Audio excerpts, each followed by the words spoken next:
Moon's casting shadows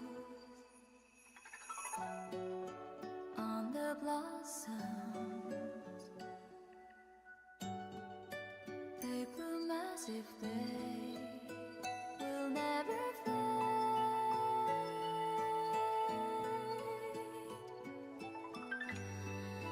What's the use to prevent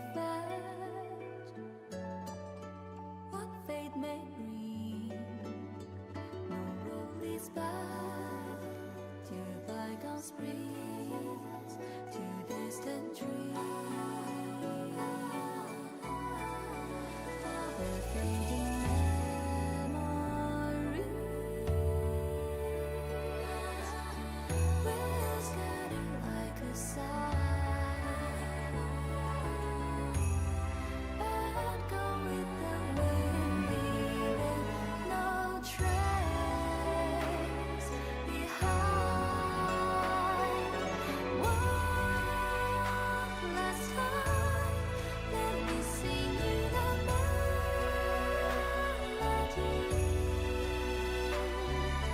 You hugged out, you walked ahead of me.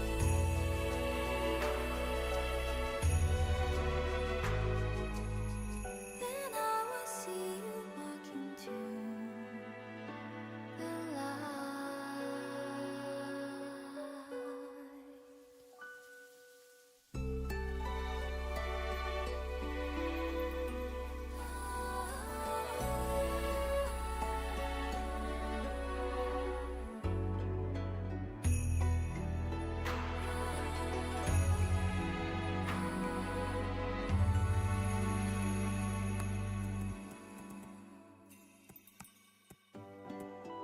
I know your wish remains. Mine feels the same. All our regrets will find their peace in emptiness. Snow softly melts as spring nears. When the bell rings clear, all that you gave will forever live in me. One last time, let me sing you the melody. You hummed out, you walked ahead of me.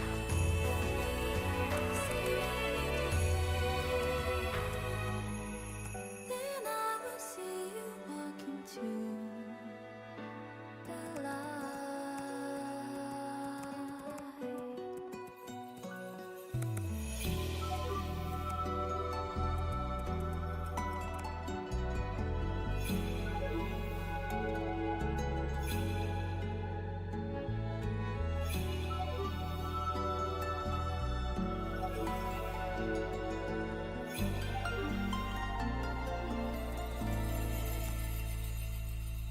I shall step down this lonely way with no end. I shall march to the endless night.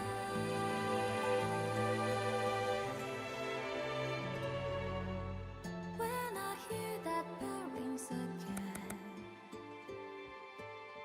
flowers drift, burn to ash and fade away.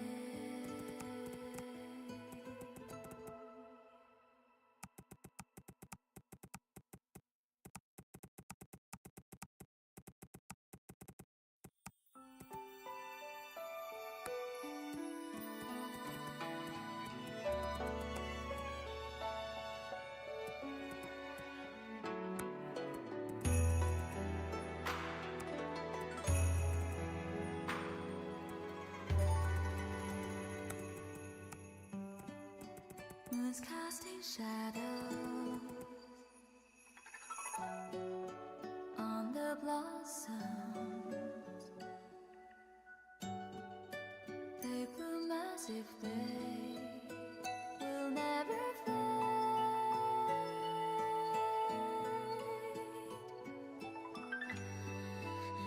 the years to prevent what fate may bring. No road leads back to bygone springs, to distant dreams. We're fading memories will scatter like a sigh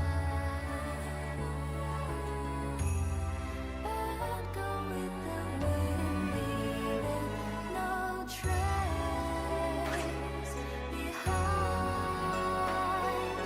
One last time, let me sing you the melody.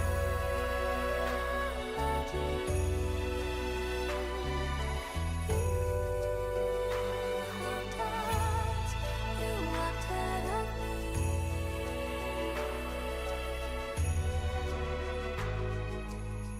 Then I will see you walk into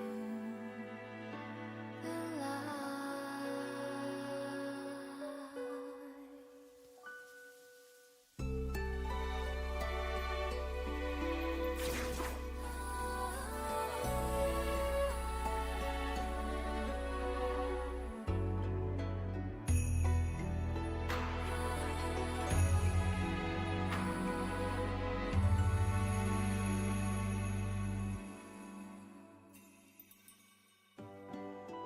I know your wish remains. Mine feels the same. All our regrets will find their peace in emptiness. Still suffering out as spring nears. When the bell rings clear, all that you gave will forever live in me. One last time, let me sing you the melody.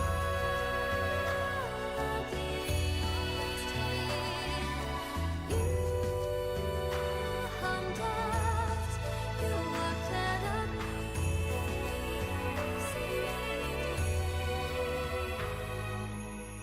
Then I will see you walk into the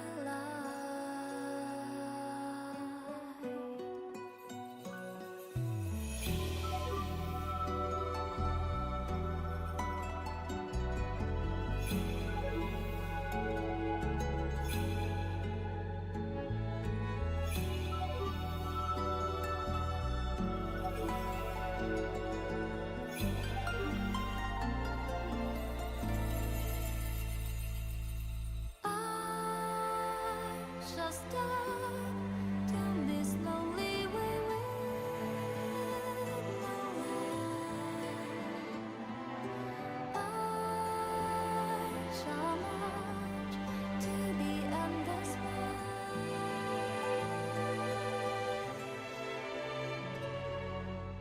When I hear that bell rings again, flowers drift, burn to ash and fade away.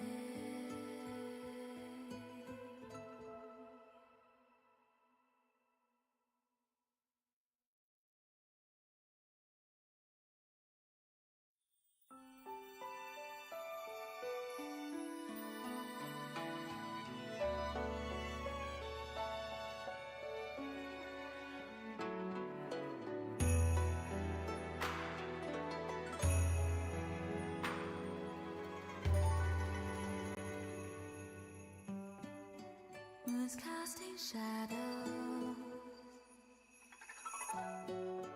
on the blossoms. They bloom as if they will never fade.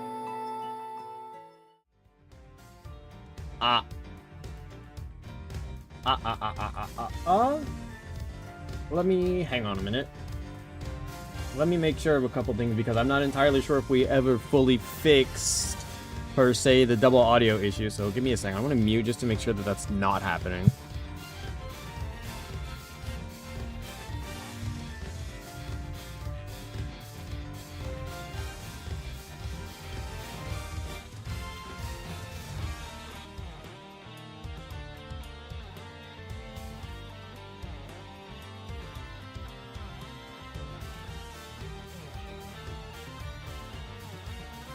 Okay, so it was happening still. I'm glad I got that figured out beforehand, because I didn't want that happening again. I can't say I know why. I don't know why it seems like... Also, welcome in, Cherry. Hello. Welcome on in. I had a couple things fixed up from, I think the last time that we were set up here for your stream. Did I not have this set the way that I wanted to? Oh, excuse me. I ate not too long ago. I wanted to make sure that everything's all good and well. Okay. I think we're back to where we need to be. The sound should be good. I think audio should be at like as good as it can be right now. And visuals should be fine as well. I hope that you're all doing well as well. For some reason, I don't know why, specifically with Miles's game, it seems like the audio wants to double up for some reason. I do not know for certain why that is the case, but it seems like I'm just gonna have to make this a mono audio type deal. It's very, very strange how that comes to be, but we'll deal with it however we can. I'm not opposed to the idea of just having to do it this way, but alas, is how it is. So we will, I think, be rightfully looking to work with all that we have in the store today. So I think before we get started, let me go grab a drink. I wanted to make sure I had everything set up first because since we're playing Ace Attorney, I am going to be yapping a lot. So I think rightfully so, I should have beverages on standby for whenever I ultimately do have my voice get a little bit tired with what we're dealing with. So just give me one more second. My fridge is right behind me. I'm going to grab myself just one drink for now. I don't know if I'm going to need more than that off of today's stream because I don't even know how far. I feel like we're close to finishing this case, but I'm not 100%. We will see how close we are to completing this case. I think we are, but just give me 1 second. I'm going to grab my drink.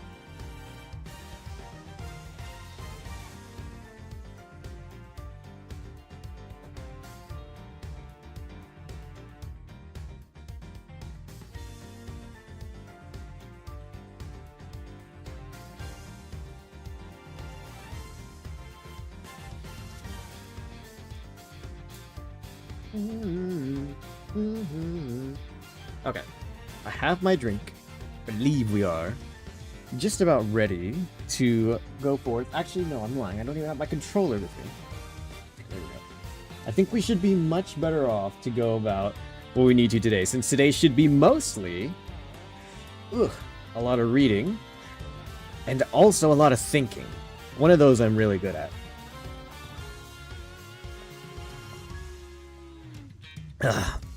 Do a little hydration to start. Make sure I'm on top of everything before we effectively go ahead and get started, because I love what it is that we do. All the games that we stream, all the things that we do here. This is so fun for me. I love being able to go ahead and just constantly play, check out like new things and stuff, and also just get new experience off of it. And so when I first got introduced to Ace Attorney a couple years back by one of my mods, he might show up. Our near and dear Pizza Crust is Young. I'd say I was introduced into a very, very interesting world with a lot of very unique elements to it. For something very unique. I've never played anything like Ace Attorney before, and not really after either, I don't think. Since it plays... Does Ace Attorney is, I guess, visual novel-esque, right? Where it's mostly reading and making decisions and like kind of just picking off of things like that. So I don't think that there's been really many games of that sort specifically that I have also played in. It's kind of just been I've been going through the most of the catalog that I can for the time, and then kind of just continuing from there. I haven't really deviated from like any other options. I've got to remember voices now too, dude. Holy shit, it's been a while. Oh no. I forgot how some of these characters that I gave voices to sounded like. Give me a second. I'm gonna have to recuperate with what I did for some of them. How did I do? What did I give? What voices did I give? I'm pretty sure you were a bit whinier. You were kind of like a mimicry of like a Shaggy that I've done before. I need to remember how like all the voices I did. You withheld information from me. Why? I didn't withhold anything, or at least I didn't mean to. Okay, so you are a member of the very big circus, right? No, I mean yes, but no. I'm not really a member. I'm still new. That's irrelevant. You're still a member. Oh my. Oh, he died! Oh, great. Let's try this again. Why didn't you tell us? Because it would have looked so suspicious. Me being a performer in the circus show, and me being friends with Bronco. I thought if anyone found out, nobody would believe I was innocent. Not even you, Kay. I thought I'd made myself clear that I believed in you. But when you stare at me like that, I get so terrified. I... Okay, hold on, wait. What was your voice, Fender?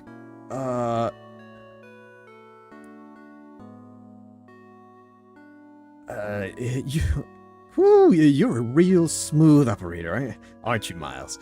Any other client scaring tips you want to share? You're really not helping, Fender. And at this rate, it sounds like we really will need to question him about everything all over again. What did you do at the circus, Simeon? I'm an animal tamer, kind of. I'm still learning the ropes. That's so cool. Do you get to train lions and tigers and bears and stuff? Lions? Tigers? Bears? Oh my, no. What the? Simeon, yep. He works with monkeys. I work with this little guy. Looks pretty tame already to me. So you're not what was your... Fuck, I forgot your voice, Fender.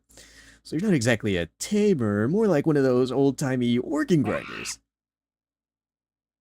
Oh wait, the monkey's with him?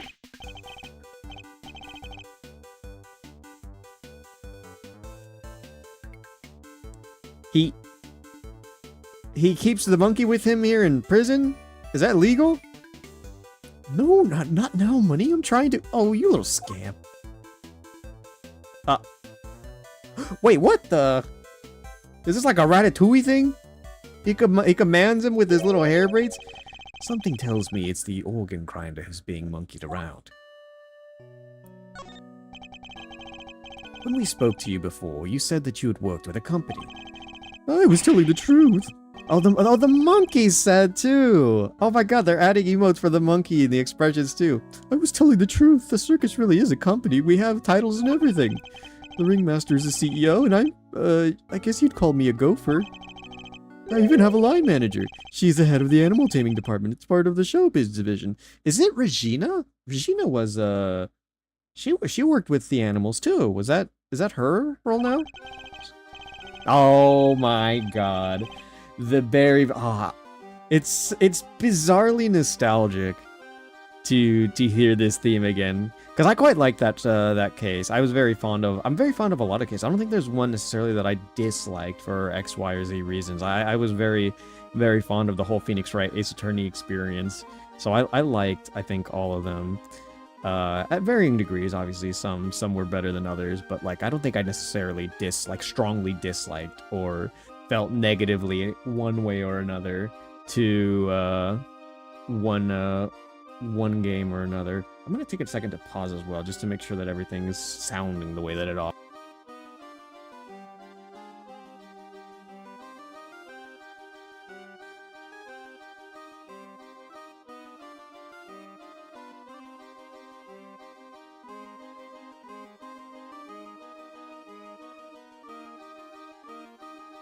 Is the audio okay for y'all?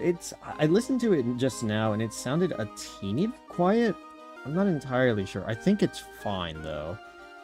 Cause I don't know where the main issue with the audio lies. If I turn this off and turn on the other one, I'm pretty sure that's the doubled audio. or one way or the other. It's whatever. I'll work with what I can. So let me just make sure that that's all well and good beforehand. She's such an inspiration. There isn't a creature in the world she couldn't convince to do her bidding. Heh, even Miles here? I'd like to see somebody whip him into shape. I am not some kind of creature, Fender. So this line manager, was she working with you on the show? Yes, it was just it was just us two. It wasn't all that big of a job compared to what we normally do. She's usually the one performing on stage. I just do all the monkey work. But I did have a big part this time. So only 2 members of the circus are relevant to this case. Oh, whoops. I accidentally clicked on the wrong one. Okay. It did it again. Wow, it doubled up. All right, talk to me through your movements here at the facility. Sure. I came to see Bronco at around noon 2 days ago. And that was when you brought him the chess set. Yes, and at the same evening, I started working on setting up the stage in the yard.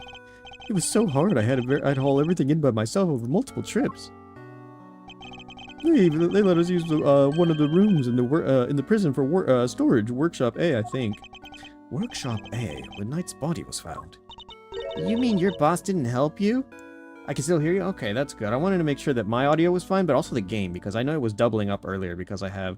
The way that I have it set up is that with the audio, it's set up so I can hear it, and then there's a separate audio track that lets me, like, change it for, like, how you guys hear it. I was just making sure that that was sounding okay, since if I do have it set to have my audio and your guys' audio, for some reason, it doubles up. I'm not entirely sure why it does that whenever I look at it, but that is something I am looking to remedy somewhat, so we'll see if that's something I can fix in the time that we have here, and if not, then I'll definitely shoot to go ahead and get that worked on, or like we'll just have to learn to deal with it. Also, welcome in, Chisui! How are you doing? How am I? I think I'm doing quite well myself. I had a pretty easy day at work yesterday. They asked me to work yesterday, and in exchange they gave me today off, and then tomorrow I have the day off too because it's 4th of July, so I'm feeling quite good. I get to do back-to-back streams in regards to all the stuff that we have going on. And 2 of the games that I've been looking to play the most as of late, we've got Ace Attorney that we're playing today, and then we're playing some more Persona 5 tomorrow. So I'm feeling quite well. But how are you doing, Shisui? I'd love to hear what you've been up to. Oh no, I could never ask her to schlep all the stuff around. Like I said, the monkey work's my job. Once it was all set, we did a run through, and it must have been, midnight by the time I left. Next morning, I was back and ready for the show. It started at 8 a.m., and then we performed till 10? So Mr. Saint was the only one of the pair to have entered the room where the body was found. I'm good. I'm still disappointed. Ooh, yeah. So you're familiar with the news as well. The no longer producing physical copies, or not even physical copies second, but no longer producing consoles with physical disc slots at all. Yeah, it's a bit of a shame, realistically, but I can kind of see where they're coming from, in essence, that like it seems like a lot of people have moved to digital digital downloading as their primary means of like obtaining games, but I'm still a physical media person. Like all the games that I play, granted I don't have a lot of consoles that I do play on still. A lot, like the only console that I do play relatively often still is on my Switch 2, and all the games that I get that are like, I guess, mainline series or whatever that can be bought physically, I do own physically. I have the little cartridges and all, but there are still like a fair amount of games on there that are like download only. Most recent one that I can think of that I play very often still on there is Pokemon Champions, for example, but I think that that's just looking to be the new standard, and I'm not entirely pleased with it either, but I can kind of get where they're coming from as to why that would be their business decision behind it. But nonetheless, I think that by excluding their market physical like copies or whatever, that like they kind of lose out on that like business as a whole. I just worry that that's going to be that this is being set as like a precedent for the new standard. I'm for both, mainly physical. I understand where they are coming from. However, think about it this way. When you buy digitally, realistically speaking, you kinda still don't own the media. Yes, I agree, and I think that it does kind of also falter in that regards, but to a degree, depending on like what type of game it is that you're playing as well. Even if you do own it physically, it used to be different back in the day, but with how a lot of games are moving to being online and having like very like strong online modes or whatever, or being heavily reliant entirely on being online. Like for example, let's say Fortnite is a free game that you can get on, I think, the Epic Game Stores, and I think like most other places as well, with like most of its industry coming from the transactions from the shops and stuff like that. If Fortnite ever went down, even though it is free and the only real course of monetization is through like the skins and stuff like that you buy like in the game, if the servers ever go down or whatever, I'm pretty sure that's it. I don't know necessarily how many offline modes or things that you could do with Fortnite as a whole, like without, you know, either use of the internet or having like online servers of the sort, but that effectively does kill it similarly in a way. And so I think that that's what they're trying to go for, and I think that it is still really dumb, especially when you consider that Sony as a whole does offer like primarily a lot of decent single player and like story games that they can go ahead and sell and keep monetized in that fashion. I'm not entirely sure why they would do that, but I guess that's just something that they're going to want to go ahead and do. But with, I think, the market like just shifting to be mostly like being digital, with a lot of like multiplayer games and a lot of other games that have like a lot, like most games these days that aren't like story based or like, you know, separate in either the type of game that they are and what they do. I see that a lot of things are just shooting in that direction, and like I don't know if it's necessarily the future, but the direction that it's going towards I can't necessarily agree with, because it looks like there's rising prices constantly for games and the consoles that come with it, and then obviously with the rise, you know, being a lot steeper, the lack of, I guess, what would probably be not comfort, but like the lack of oh shoot, what is the word? Stability, or like confidence that like what it is that you purchase will, like, you know, pay off in time or whatever. Like you will have enough fun to like warrant the price for what it is that you're paying for. It's a lot riskier, it's a lot steeper to pay for than like back in the day or whatever. It seems like if you want to play a video game for X, Y, or Z reasons, you either need to be like 100% certain that you're going to enjoy it because, you know, the price would warrant either like some sort of a preconceived bias of you liking the game, or definitely like thinking it's worth trying out maybe one or multiple times, or you're going to have to like wait it out and see kind of like what the general response is for a lot of other people before going ahead and making the decision. And I think it's been like that for a while as well, for a lot of people, determining on whether or not a game that they are either looking forward to play or maybe like are, you know, kind of like on the fence about, is waiting it out and kind of just seeing what the general response is, or seeing kind of like what it is that they put out and offer for a lot of that stuff, and then kind of just going from there for a lot of people. But I think that similarly correct that the lack of distribution for physical media does offer that lack of foundation for a lot of people to want to be a lot more comfortable with like playing and owning something.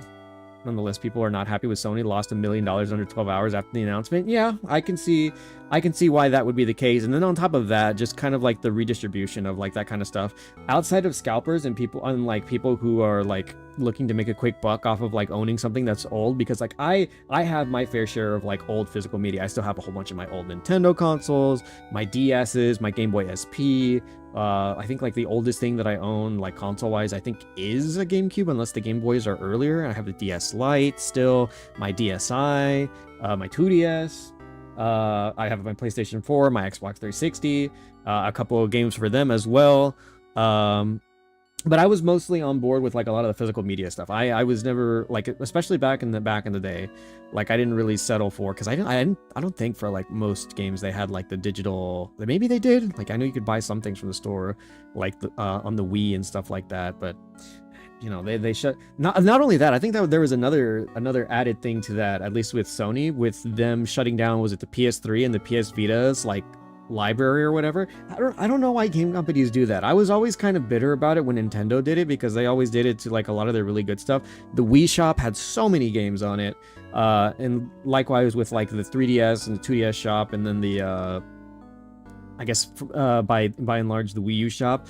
I just don't know why they don't want their games and like their consoles to have some sort of like longevity or like an extended lifespan for whatever reason. You know, I feel like these things should be timeless and should be able to be revisited however many times by however many people to be able to go back and enjoy. But for whatever reason, they want to like cut the life support as a whole and just be like, well, you know, it's fine. So if there was a way, I guess, for people to be able to go ahead and maintain like the shops or like just like, because it's such a shame to be able to like either just not be able to get some of the older games and like check out like all that stuff without like having to either like cost an arm, a leg, and a liver, or like having to emulate or pirate or hack jailbreak like consoles and stuff like that to be able to go back and do that kind of stuff, because like I don't know. It's frustrating, and I'm not liking... I can't say that I'm too fond of what the current landscape for gaming is looking to be. Like I said, the prices are going up, and there's like this lack of like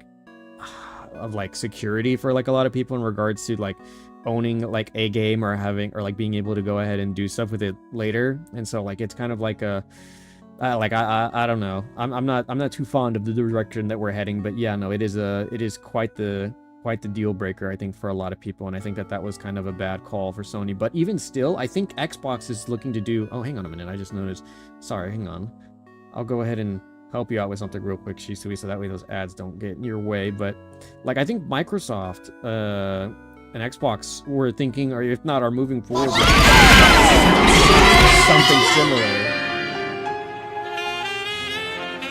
I think that should be reasonably quieter now. I don't think that should be...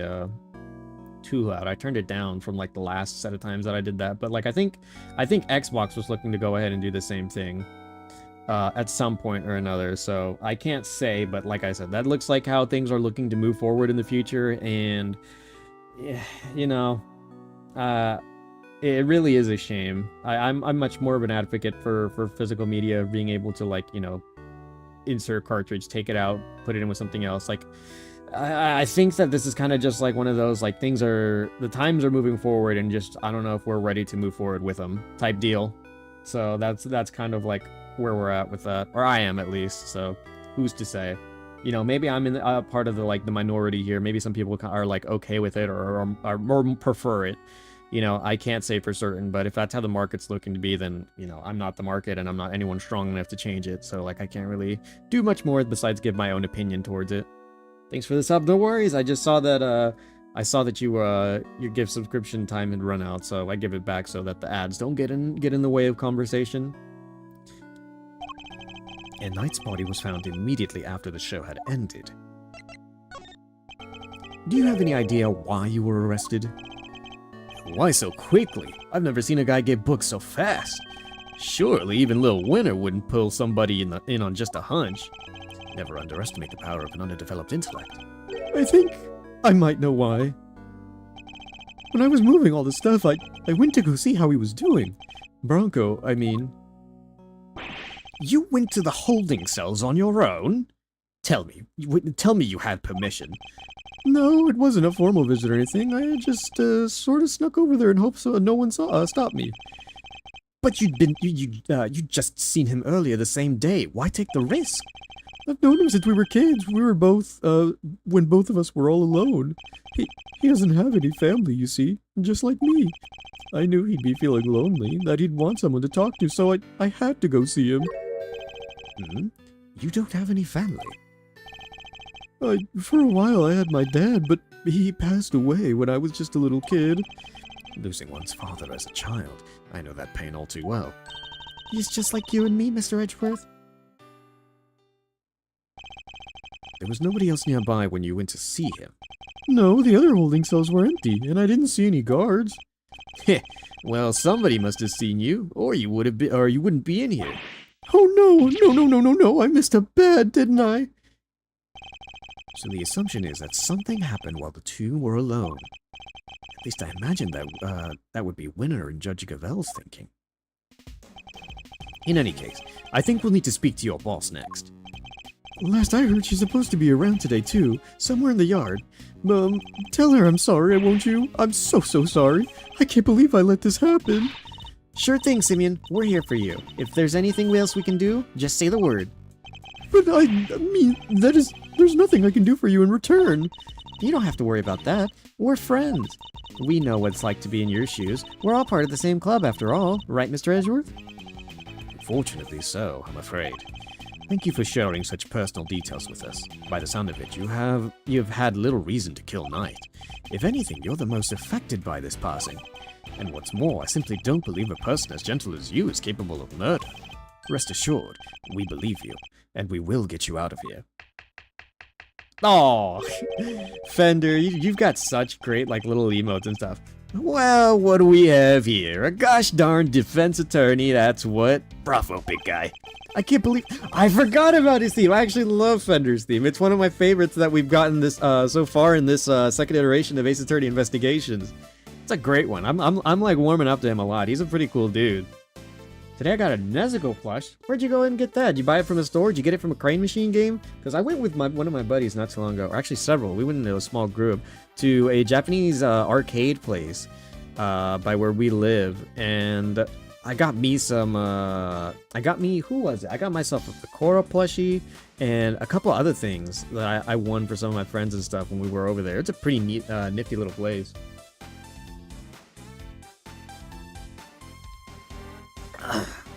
Stay hydrated. Very important. I can't believe I'm saying it, but you even remind me of your old man for a moment there. I did? From the books of Gregory, an attorney is a friend to the friendless. Simeon, me bucko. Me bucko, this guy'll suffer any hardship for your friendship. Things are gonna be shiply amazing. I didn't realize Talk Like a Pirate Day had come early this year, Fender. But that's just the thing. You never know when a pirate will strike next. Anyway, kid, you want some candy? No thanks, I don't like sweet stuff. Oh, huh? Bummer. I wouldn't mind a nice ship myself. Great Thief's Galleon for the Dread Pirate K. Yahar, me hearties.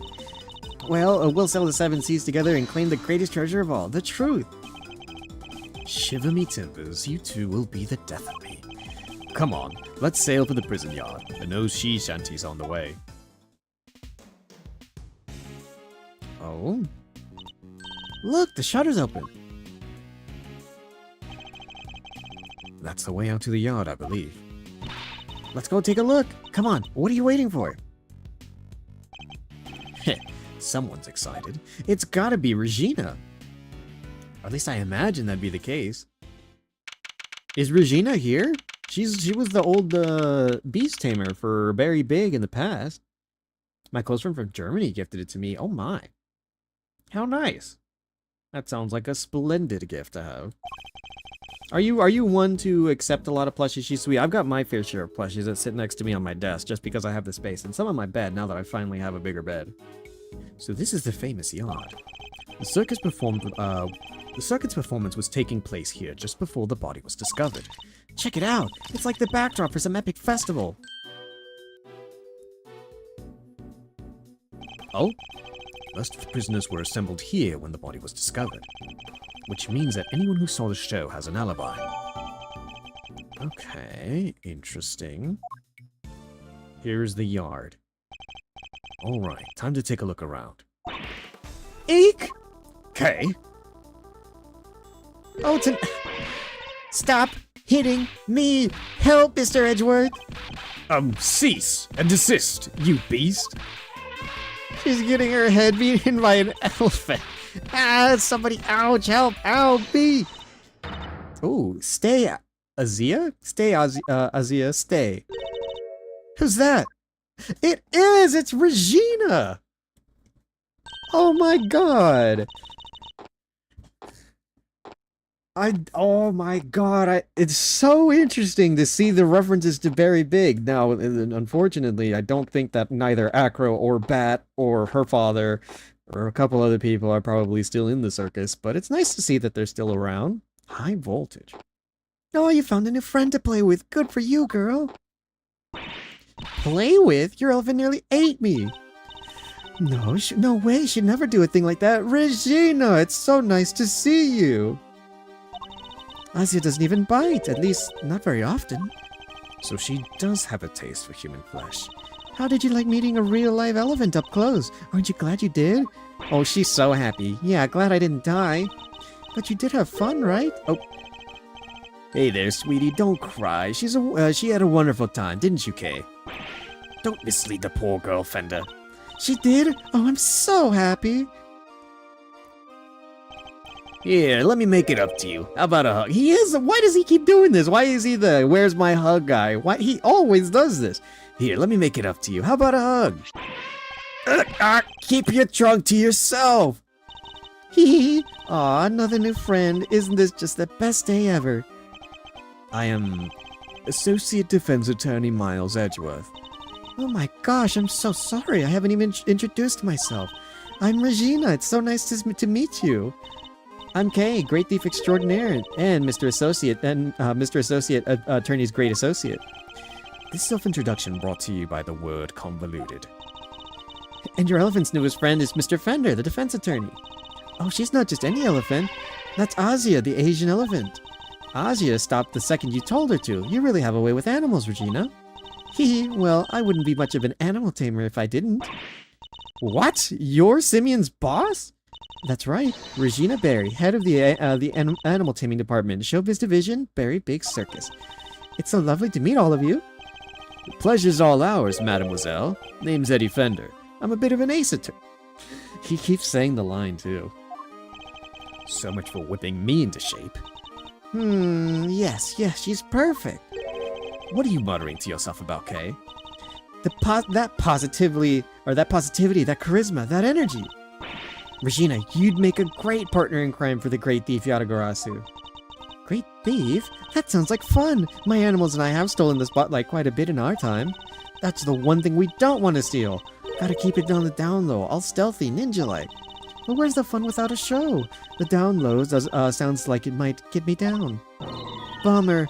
I think we got a fundamental difference of opinion going on here. It would indeed appear that negotiations have broken down. Maybe next time, Kay. Well, Mr. Edgeworth, let's get cracking. Too bad we can't see much of what's beyond the metal fence, though. Indeed, and we're in sole need of information in addition to evidence. Therefore, we should make an effort to talk with any person of interest as well. Okay, so we definitely are going to have to talk to Regina. Can we talk to Asia? An Asian elephant named Asia, and one of the Berry Big Circus's many animals. She certainly seems very fond of petting humans, based on what I've seen. Well, most humans. You can't just glare at her like that, Mr. Edgeworth. She'll think that you're trying to show her who's boss. Are you telling me she thinks I'm one of her kind? No, just that she respects you, I guess. How comforting. Asia. There's a dead fish! There's fish bones over there, I see.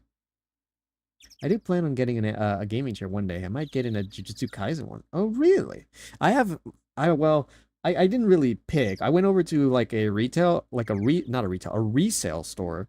And they had a pretty nifty gaming chair over there. The problem was that like some of the wheels were broken, but my friend's dad fixed them up for me. And it's what I sit on now. The problem is it's definitely lost any value that I had before because one of the cats that I babysit, she loves to knead on it. And so she's put holes and like scratch marks all over it. They're nice though. I do like them. It definitely does make the sitting process for a lot of this stuff a little bit easier in comparison to some of the other chairs I've had in my past. But if you can pick, that is probably a solid choice to go with. I remember there was like a Monster Hunter chair I wanted to get a long time ago, but just didn't have the money at the time, and it sold out fast. Hey! Who are you shouting at? Ponds like this are usually have goldfish in them, right? I wanted to see if they'd come say hello. I only see water striders. Hey, water striders are cool. They can walk on water like ninjas. Whoosh, whoosh. Man, I wish I could do that. So much for the goldfish. But there's a dead fish over there. Okay, hold on. What are you doing here? These chairs must have been for the audience. Wow, I pity whoever had to put them all away. Really? Why? Ha! You've clearly never had to fold up a bunch of boring chairs before, huh? Not personally. I've told other people to do it, though. Come on, Mr. Edgeworth, you gotta roll up your sleeves and get out and help once in a while. Gah, I'll consider it. Anything over here? A simple, sturdily built well. I wonder if it was the work of the prisoners. Somebody left a bunch of tools lying around. There's a long piece of rope and a pretty heavy-looking weight. Let's see. It weighs 30 pounds. Oh, and there's there's some pulleys too. Okay, can you stop touching everything in sight? Ah, come on. It's not like it was gonna take anything. What exactly were they being used for, I wonder? Can I not look at them? Okay, so there was a pulley here. I've got a suspicion already, assuming that this window potentially can look outside from the room that would... Actually, no, never mind. This is very suspicious, though. Is it possible that this was maybe the stab, or the weapon that was used? Or something similar, rather. This must be the stage for the show. You think people would be interested in a great thieving show? I'm sure the police would be very eager to attend. Okay, so nothing here. We can speak to Regina. What do we have here? A wicker basket, or rather a cart given the wheels. Ooh, smells like animals. I suppose they must have been using it to move things around. Hey, wouldn't it be fun to hop in it and race down a hill? Ooh, you know what else would be fun? Racing down a hill on office chairs. Where did any of that come from? The store appears to be locked. Want me to open it? Can't guarantee anything, but I'll certainly give it a try. No, if we deem it necessary, we simply ask for the key. Spoil sport, that could have been my chance to shine. You're free to shine somewhere else, but you'll not make an audience out of me. Okay, so it looks like we're gonna have to talk to people, and I think that our best person to speak with first is Saw It. Oh, Mr. Attorney, sir. And how are you today, if you don't mind me asking? Today? We just talked to you earlier, Mr. Saw It. Oh, heavens, I do apologize. Ever since I came to call this place home, I've been working on my interpersonal skills, you see. In order to be as annoying as possible, I'm currently helping out with the circus show stage teardown and cleanup. And if you have need for me, I'll do my utmost to help.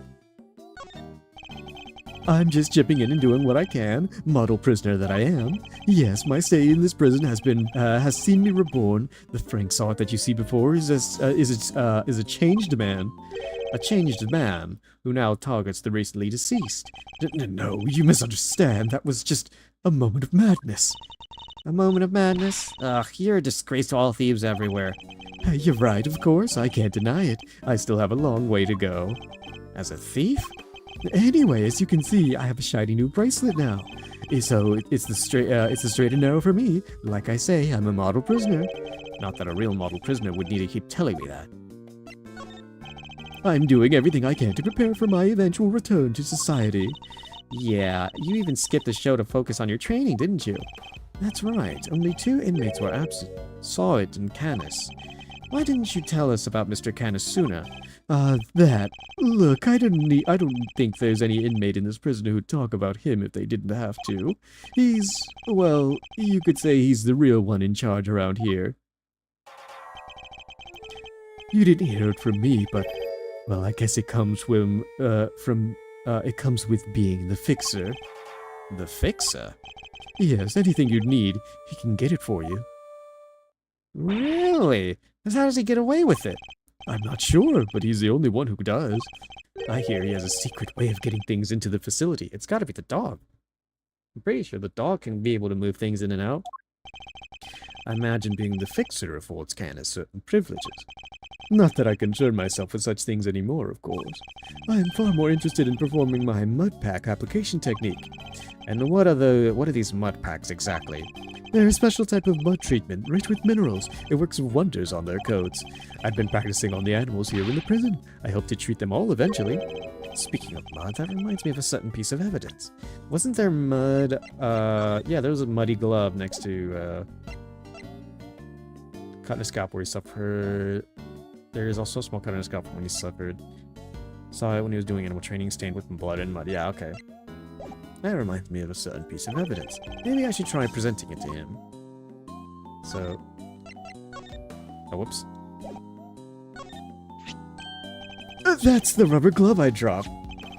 Would you care to explain why it's so dirty? Oh, of course, that's mud from one of the pet treatments I've been practicing. I was giving one of the animals a mud pack right when the incident happened. I see. Around what time would that have been?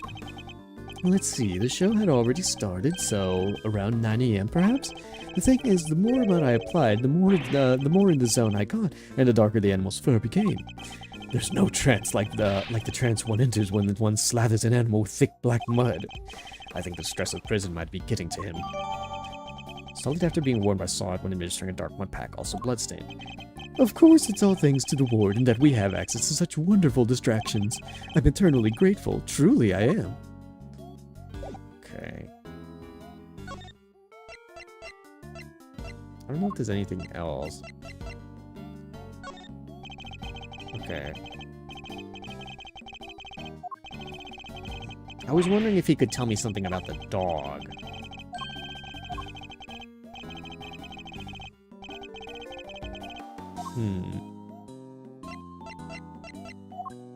Can you tell me? Oh no, I can't do profiles like before. I'm not sure if there's anything else I can ask him for help with right now. So let's speak with Regina. If you're the head of the animal taming department, you must be Mr. Saint's boss. That's right. My dad founded the very big circus, but he passed away. He was murdered. I'm sorry to hear that. But we have a new ringmaster now, and he's made the very big circus. Is it Mo? Please tell me it's Mo. Please tell me that they mentioned other people now. Please let it be Mo. He's such a nice man. He was a good friend of my dad. It is Mo! Wow, that's great. Lucky you. I know, right? It was his idea to set up departments like animal taming, magic, and ventriloquy. Oh, wait, so that means, Ben is still around then, huh? Only animal taming and ventriloquy have more than one person right now. But the very big circus... Oh, wait, so does that mean that for magic it's, what's his name? Max Galactica? Or Galacta? I forgot how his name was. Is it Max? But the Berry Big Circus is getting bigger and better day by day. I'm so happy to hear about that, dude. After hearing about how depressing that story was in the second Ace Attorney game, oh man. I'm glad that Berry Big is doing good again. Good job, Mo. Sounds like you guys are really going places. They're getting on well. I'll leave them to it. Can you tell me about the show? Oh, it's a wonderful thing. It even has a story. And not just any story. It's a love story. Isn't that dreamy? Heh, sounds like a regular riot. So who's the star of the show? Let me guess. You? No, silly. That would be Azia or Azia. And she falls in love with none other than... Oh, Regent! Is this the same tiger? No, this isn't the same. Is this the same tiger that she had in the second game? That tiger must be old now. Or like, it must be getting on a little bit. The tiger that scared Phoenix back in the second game. I wonder if, cause like, it sounds familiar. She falls in love with none other than Regent the Tiger. It's a heart-rending saga of forbidden interspecies romance. I'd probably sell off the shelves, huh?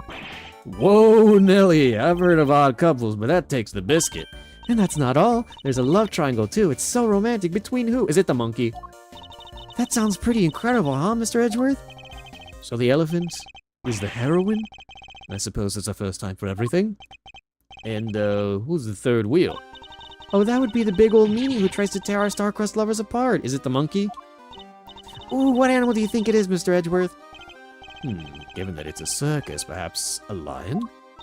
I think a raven would be cool, like a Yatagarasu, or like the Yatagarasu. Nope, it's the monkey. It's Simeon's monkey. Money. It's a sneaky monkey. That's certainly lowered the stakes. Oh, you mean money, right? Oh, no, it's not. What? Simeon? Not even the monkey gets a role in this. Simeon is the one who has to get in the way of an elephant and the tiger? What a twist. Certainly got me with that one. Just saying, I don't plan on getting a PS6. I don't blame you. Chances are, though, that just due to, like, the nature of people wanting to play games and stuff like that, and, like, kind of how people are, it seems like there's some sort of tolerance or indifference to how the market is shifting. I think people are still going to get them. Now, my hope is that if they're going to be absolutely abysmally priced, that there is a lower showing for, like, consoles all around. If that ends up being the next Xbox, the next PlayStation, and possibly even the next Nintendo console, depending on... Because if they're not looking to innovate and they're just looking to sell and like not really do much else with what it is that they're making, it would probably be better if there was a lower turnout rate for all things like console potentially. It's unfortunate, but that's kind of just like where I personally see the market going forward. Because I have my PC now. I've had it for a little while now. And I've been pretty satisfied with all the games and stuff that I have here that allow me to be able to go ahead and play games. The only thing exclusive-wise that I, like, kind of always want to go ahead and play is my Nintendo stuff. And so that's why I got my Switch. I got my Switch 2, and I have, like, almost every console going back to a time. And so chances are I may do the same depending on what it is that they create next, because, you know, I look forward to the games that they make, and hopefully, I still have little hopes with Nintendo. Like, very little, or at least in comparison to the other ones, because I'm also not as attached to them, so, like, I do admit to very heavy bias, but I didn't, like, make the jump for a PS5 at all. I still have my PS4, and, like, it definitely shows with a lot of the games and stuff that I play, because it will whir up like crazy. It sounds like an airplane taking off sometimes when I play games, but, man, like, I didn't make the jump, and I still don't see any reason why I should make the jump to any of the newer gen consoles outside of Nintendo stuff for when I have my PC currently. So that's kind of just like where I am about it. Now again, the role of the monkey is played by Simeon. Money is far too small to play against Asia and Regent, silly. Anyway, the evil villain tries to tear apart. Oh, what the heck? So this was... Oh! The evil villain tries to tear Asia and Regent apart. What will become of the fated twosome? It's so exciting, isn't it? Wow, it sure is. So Mr. Saint was more than just a little helper he claims to be. Poor Simeon, it'd be terrible if he couldn't perform with us anymore. Can you tell me about how you set things up for the performance? Oh, that's not really my area. Simeon took care of all the lifting and carrying. He's such a sweetie. He offered to do everything by telling me that to concentrate on the show. I did see him doing something near that well, though. Oh well, I recall seeing one behind the stage. I should examine it in more detail. You should have seen him moving those huge cages all by himself. He's a total hero. Yeah, sounds like something he would do. Weeping all the while. He was going back and forth between the yard here and some sort of workshop with all the equipment. The prisons gave us special permission to use it for storage, but he was the only one who went down there, so I don't know much more than that. The workshop must be the one where Mr. Knight's body was found. I guess this confirms that Mr. Saint was the only performer to have gone into the workshop A. Well, this sucks. All we're getting is information that works against us. You have to help Simeon, Mr. Returney. We're all counting on you. Just leave it to us. You may not look it, but Mr. Edgeworth knows how to get things done. What exactly is he may not look it supposed to mean? Okay, thank you for all that information, Regina. Well, well, well. What do we have here? A simple, sturdily built well. I wonder if it were someone's a fine bunch of stuff. There's a long piece of rope and a pretty heavy-looking weight.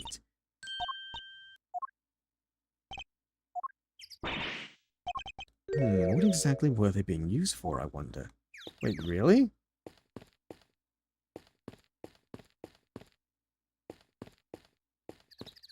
I have to investigate what's here, right? Okay. Is there something I'm missing here? No. Is there any... What evidence do I have?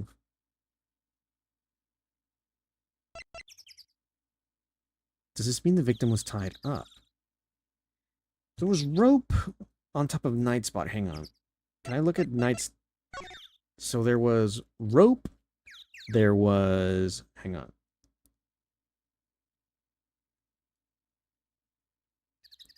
Ugh. I have to stay hydrated.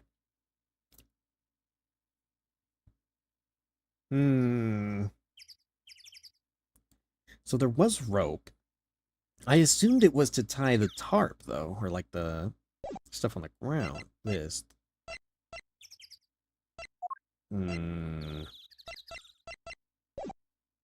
I don't have any puzzle pieces, though.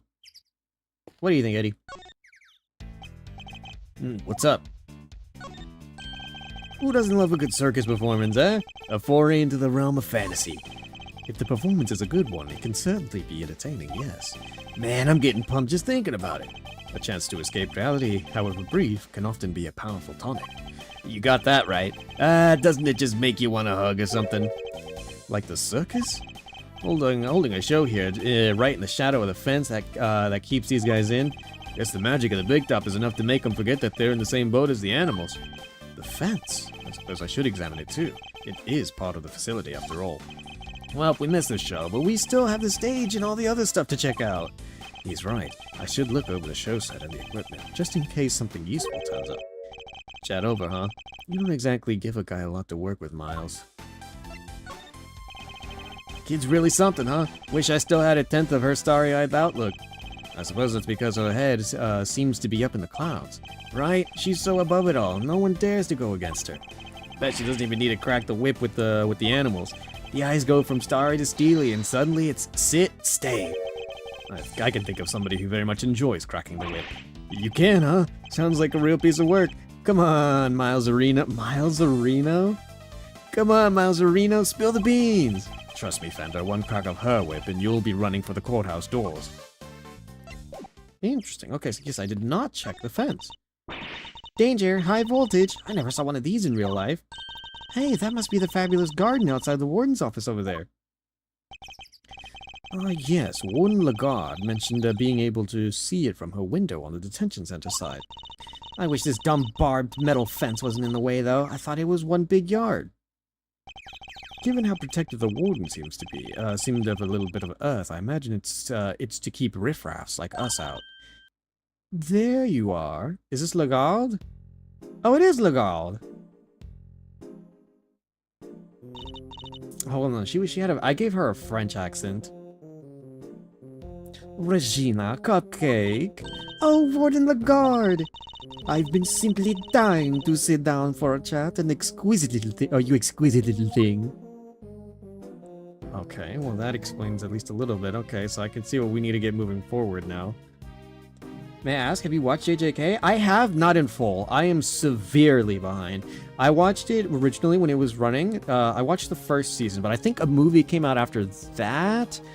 And I never watched the second season afterwards. I know that there's been like another movie and beyond, and so like I am terribly behind with JJK. It was kind of like, it was like right around the end of like my being able to go ahead and watch my animes and like my seasonals as consistently as I used to. And so like I've kind of like, I used to be able to watch a ton of anime before back in the day, and like I have a lot under my belt in terms of like my watch list and stuff like that. But that was kind of around the point in time where it's kind of just like, well, I can't just sit around watching anime as much as I used to be able to, and so it was really unfortunate. Do you mind if I ask you a little bit about the prison? Oh no, oh not at all. This place is my pride and joy, my home. Sure, it was a prison when I first arrived, and it was awful and utter disgrace. Awful? I suppose you mean the prisoners were unruly. I most certainly do not. They are angels, every one of them, and they'll always have been.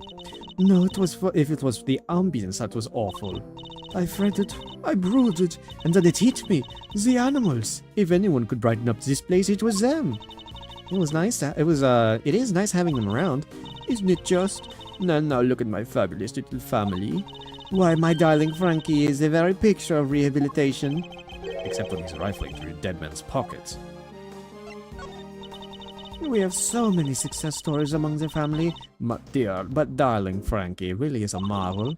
He's thrown himself into his vocational training, and is always the first volunteer for everything. What? And and your other model prisoners don't do that?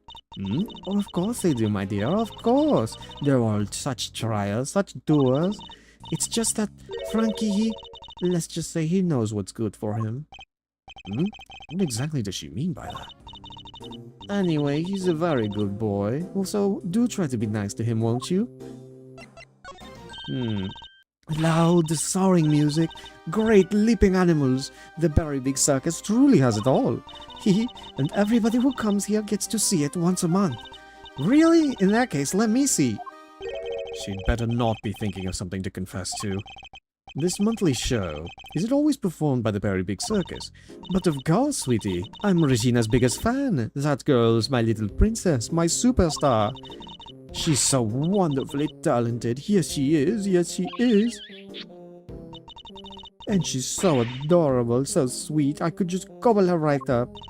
You're not lying when you say that you're her biggest fan, huh? Which is why I'm worried about her. So worried. It's all because of poor Simeon, you see. If he's found guilty, why, darling Regina will be devastated. So you simply must make sure that that doesn't happen. Mr. Lawyer, please, I'm begging you.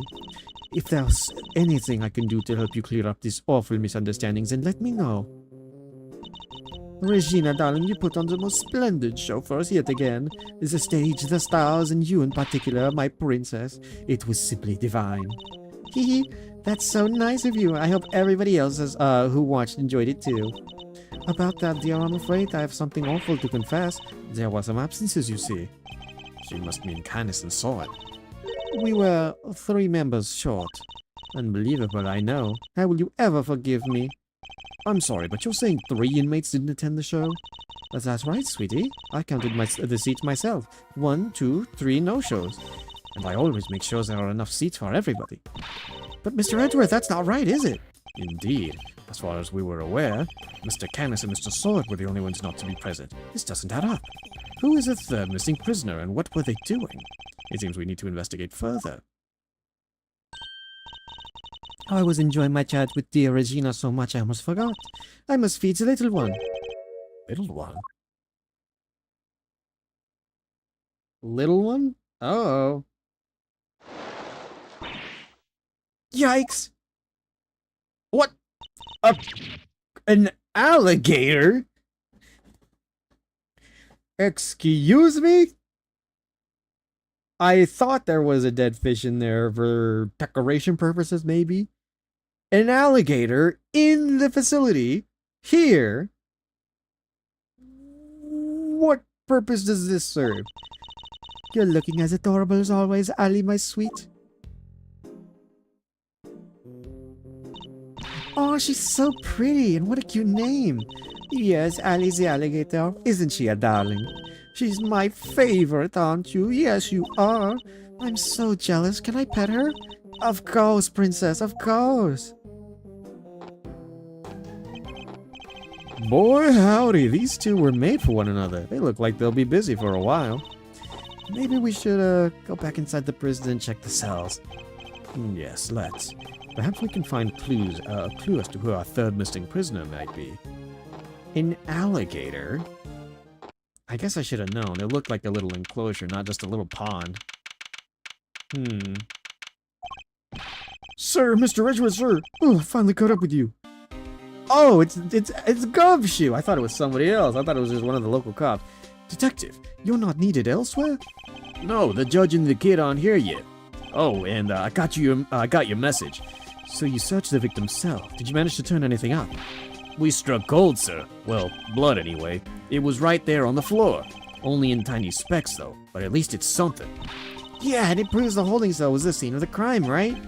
Not quite. It proves a possibility, but it's not conclusive yet. I thought you'd say that, sir, which is why I ordered some follow-up work. I asked forensics to analyze the blood and see if it matches the victims. They're on it as we speak. Nice work, Gummy. You thought of everything. Detective, I must say I'm impressed. Did you hit your head or something? Gee, don't look so surprised, sir. I just hope things continue to go in our favor. Signs of blood wiped from the floor of the victim's cell. We're currently checking whose blood it is. Alrighty, so the proof that the murder happened in the detention center, and for our next trick, we'll find out how that dog got over there. Don't worry, you can leave that one to me. Until the kid and his chaperone get here, we've got the whole prison to ourselves. Which is why I brought my secret weapon along. Is it missile? Secret weapons? That's right. Oh, okay. Whenever you say secret weapon every time, I think it's a missile. Because of just that one interaction we had in the first Ace Attorney. That's right. A few tools of the trade that helped me bust more than a few cases wide open. Behold, the 7 secret weapons of Dick Gumshoe, Ace Detective Extraordinaire. Well, I don't know about you crazy cats, but I'm sold. Miles? Very well, Detective. We'll try using your secret weapons. You got it, sir. Let me run you through the list. Secret weapon number 1, my trusty old metal detector. Oh my god, he's got it. It changed its look a little bit. If it's made of steel, silver, or scrap, this little guy right here will find it. So, it detects metal. Very good, Detective. Next up, secret weapon number 2. It is Missile! It is! Oh my god, he's back! Missile, everyone's favorite crime-fighting canine. He can track pretty much any scent you put in front of him, especially food. He sure is a lot cuter than Mr. Candace's dog. And now for secret weapon number 3. Where'd I put it? Aha! Am I one snapper short of school, or is that a fishing rod? Don't tell me we're going fishing for clues. No, I mean, I just happen to have it with me is all. I see. Well, onwards and upwards, detective. I feel like we could use the fishing rod to get through the well, potentially. Hey, what's up? Welcome in. How are you doing? I hope that you have been well. How are things going for you, dear? What's up? Onwards and upwards, detective. Let's see what else you have. That's all she wrote, sir. You said 7! Gummy, you're 4 secret weapons short of your so-called 7. And one of them was a fishing rod. Sorry, but that's all for today, okay? I'll, show you the rest next time. Why do you think I call them secret? Guy can't just go around sharing everything at once. That's crazy. In that case, I suppose the 3 you've designed to reveal to us will have to do for now. Alright, which one do you want to try first, sir? The metal... well, the fishing rod. Let's give the fishing rod a try.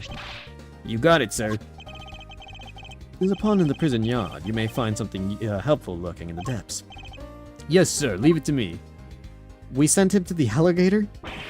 Ah! What's the matter, detective? You're not gonna believe this, sir, but I had something big for a moment, and then it took off with the bait in my fishing line. There's a real whopper lurking in those waters. Come to think of it, there's an alligator living in the pond. I probably shouldn't tell the detective that he nearly lost more than his secret weapon. Looks like the fishing rod won't be of much use, sir.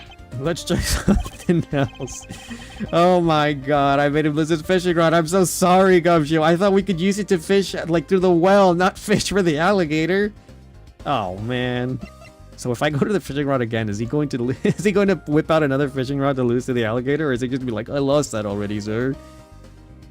I'm okay, boss. Try not to melt. Oh god, are you outside? What's up? The weather is not good this time of year. I took my like work time that would have been today yesterday because they asked me to work in exchange for having today off. I can't, like, I work outside regularly, so I understand it pretty well. It is terrible out there. Dear God, I hope that you find the hydration. If I had a hydration redeemed for you, what's up, I would give it to you. You need a drink. Stay hydrated, stay cool. Be careful out there.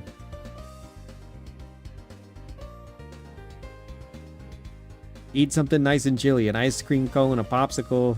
Just have something to chill yourself out. The weather, this is not good weather. I don't know about the rest of you guys, but I've always been more fond of winter than I am of any of the other seasons, and so, like, that is my prime time. Summer is my least favorite because unfortunately I can't be stripped down to as little clothes as possible, and it'd be like relatively normal to be outside with it. So I'd rather just be inside with as little clothes as possible. Whereas in the winter, you know, I could afford to maybe put something on or a little extra on to be able to go ahead and deal with it, but that's just me.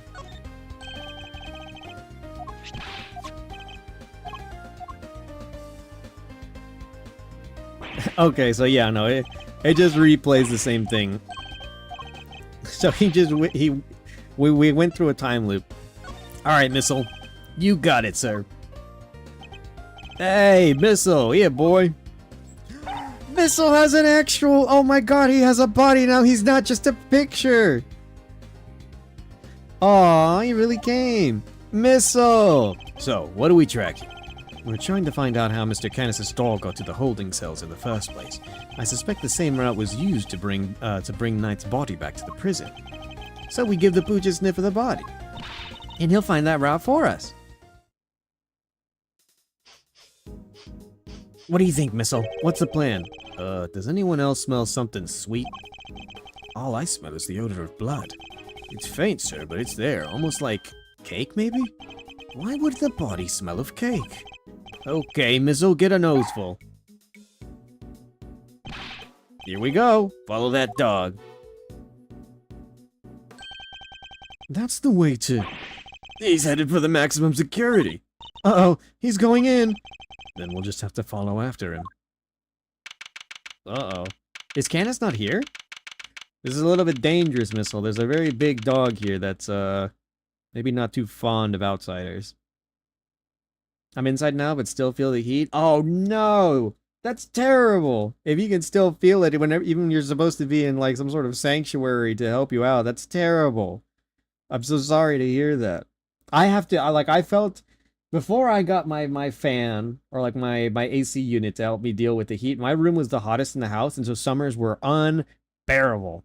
Like my friends will tell, because I lived in like some pretty bad conditions. Like not the worst, but like they were certainly not optimal either. I had a tiny bed. My friend said it looked like I slept on a coffin because it was basically just like I couldn't turn or anything. It was a tiny bed, only one person, barely enough for me, and I only had one fan, like the ceiling fan, which didn't blow nearly well enough uh, to deal with all the things that I had to. And then I have all my consoles and like my electronics in here, and so like they definitely do not help to keep things cool around here. So it was just swelteringly, disgustingly hot during the summers. And I'd have to have my door open and like a whole bunch of other stuff, and like I'd have to take showers, like cold showers, just to wash myself of the sweat and all the stuff that I had to deal with. It's terrible, terrible living conditions. I would not recommend it for any regular human being. I do not ever want to do that again. Now that I have my AC unit, a bigger bed, and like I'm living much more comfortably now. I agree. I know how it feels like. This breeze is hot as well. Ugh. The only thing I like about summer is the potential to go swimming, to be engulfed in water. That's probably like one of the most optimal weathers to be able to go ahead and do it. But unfortunately, I don't get to go swimming as often as I used to be able to. So I have to just deal with like the hot air and like the sun beating down on me. It's terrible. This is Canis's cell. The man himself is absent, it seems. Is he meeting with someone in the visitor's room? You think Missil's onto something? Shh. Looks like maybe he is. Uh-oh. Is there something here? Let's get snooping, Mr. Edgeworth. Is there something... Is there something under the chessboard? Mr. Canis's chess set, complete with a special dog piece. That's not a chess set, that's a whole chess table with legs. Looks like it might be worth something, too. It's not inconceivable. Some of them are, and this is quite a nice one. I never would have pegged Mr. Canis as a chess fan, though. What's with the whole Eastern aesthetic he's got going? I thought he'd be more into Go. Go, huh? Can you play? I can play Go Fish. Not the same thing, Kay. Not even close.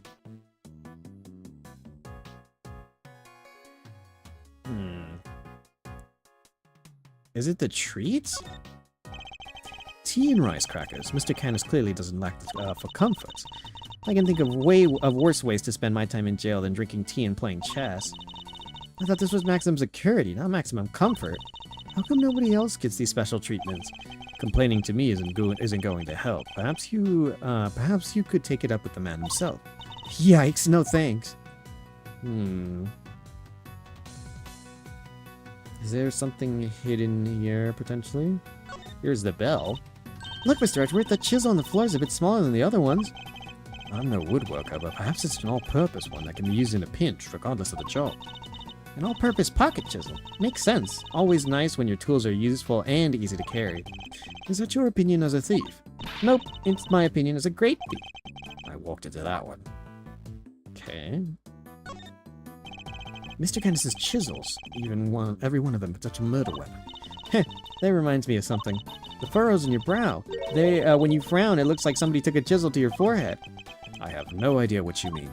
See, they're so deep. Don't tell me you don't see it, Mr. Wood-carving face. Have you quite finished? Oh? What's the matter, boy? Wait, is this cake what you were after? And there he goes. Whoa, whoa, down, boy. Stop that. No, you can't have it. Dogs can't eat chocolate. You know that. If you won't behave, I'll just have to eat it myself. Not bad. Yeah, that's some real outside the chocolate box thinking there. Not sure everybody agrees, though. Gubby, I wanted some. Daring of both of you who seem the food is a prison. The food in a prison is safe to eat. Well, daring or dumb. So anyway, it looks like it really was Cake Missile was tracking. Talk about a waste of time. I suppose that we got our just desserts. Still, though, there's no way... But I feel like there is still evidence that we could gather from that. Gumshoe said there was a hint of cake smell from even the room. Even just a hint. And if Missile smelled cake from the room and came all the way over here to find it, maybe there is a connection that the cake that we found here was one that could be traced back to the room where the murder. Sure he is. This was just a blip. He'll follow the right scent this time, I promise. Seek, boy.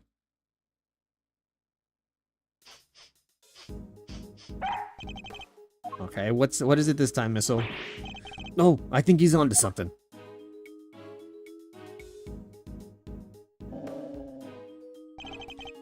Whatever it is, it's in there. Mr. Carserado's cell. We'll need to take a look inside. Detective, call the guard. Yes, sir. They even haven't arrested Polly. Thank you, officer. A question before we begin. Is the prisoner, Mr. Carcerado, still in solitary? No, sir. He came back a while ago. And he was here for the noon roll call. Guess he must have been on work duty someplace. I see. Now, if you would be so kind as to open his cell. Yes, sir. Oh. He punches pictures of the warden? Okay, hang on. Oh, he's got food for his bear. So how many minutes do you think this timer is for Mr. Edgeworth? Well, Mr. Carserato is a boxer, so 3 minutes would be my assumption. Same as the length of a round in boxing. Bzz, thanks for playing, but the correct answer is kinda maybe about 2 minutes. Why? Because there's a crack in it. A bit of sand spilled out. Why does it hurt so much when she's right? Okay. That's a lot of supplements. No way, he has a poster of himself. And right next to it is... Looks like he never lost the habit of making weight for a fight. Once a boxer, always a boxer, I suppose. I see he also has quite the collection of supplements. Muscle protein, hustle protein, soul crushing protein. Yeah, that's a lot of protein. Surely nobody trains like this for nothing. Okay. So not really anything there. I'm surprised that they give the prisoners heaters. Unusually kind, and unusually careless. I wonder if he uses it all year round. To help him lose weight, maybe? Yeesh, I hope his furry friend can deal with all the heat. I'm sure that they've learned to sweat things out together by now. So the gloves... Let's look at this. It says Teddy in extremely poor handwriting, so this tire belongs to the bear. Oh, that's Edgeworth. I wouldn't have thought it, but Mr. Carserato and his ursine partner seemed really close. Wow, this takes me back. Hey, Mr. Edgeworth, did you have a swing like this as a kid? Not that I can recall, no. So, what did you do for fun when you were a kid? Chess, golf, flute practice. Did you have any friends? What? Why would you even think to ask that? Okay. This punching bag is certainly... Oh? Hehe, what breed were you again, Missile? Sure it wasn't a boxer? Hehe, no way. No way, indeed. Quickly, detective, move the sandbag aside. Yes, sir. Oh. A hole? Could this be... Whoa there, wait, Missile. I'm going in too. Wait, stop. Sir, I'll go get her. Oh, that's tight. Shouldn't have eaten the cake. He's gone. Well, I'm not going in there. Guess we'll just have to wait. So Mr. Carserato had... There's a hole in his cell. Hello? Kay, are you alright? You're not gonna believe this, but we're in the detention center. The detention center? The hole. It's a tunnel that leads into the Whoa, really? What? Don't go anywhere. I'm on my way. Where does this hole come from? The toilet? Where did they go? Is it under the bed?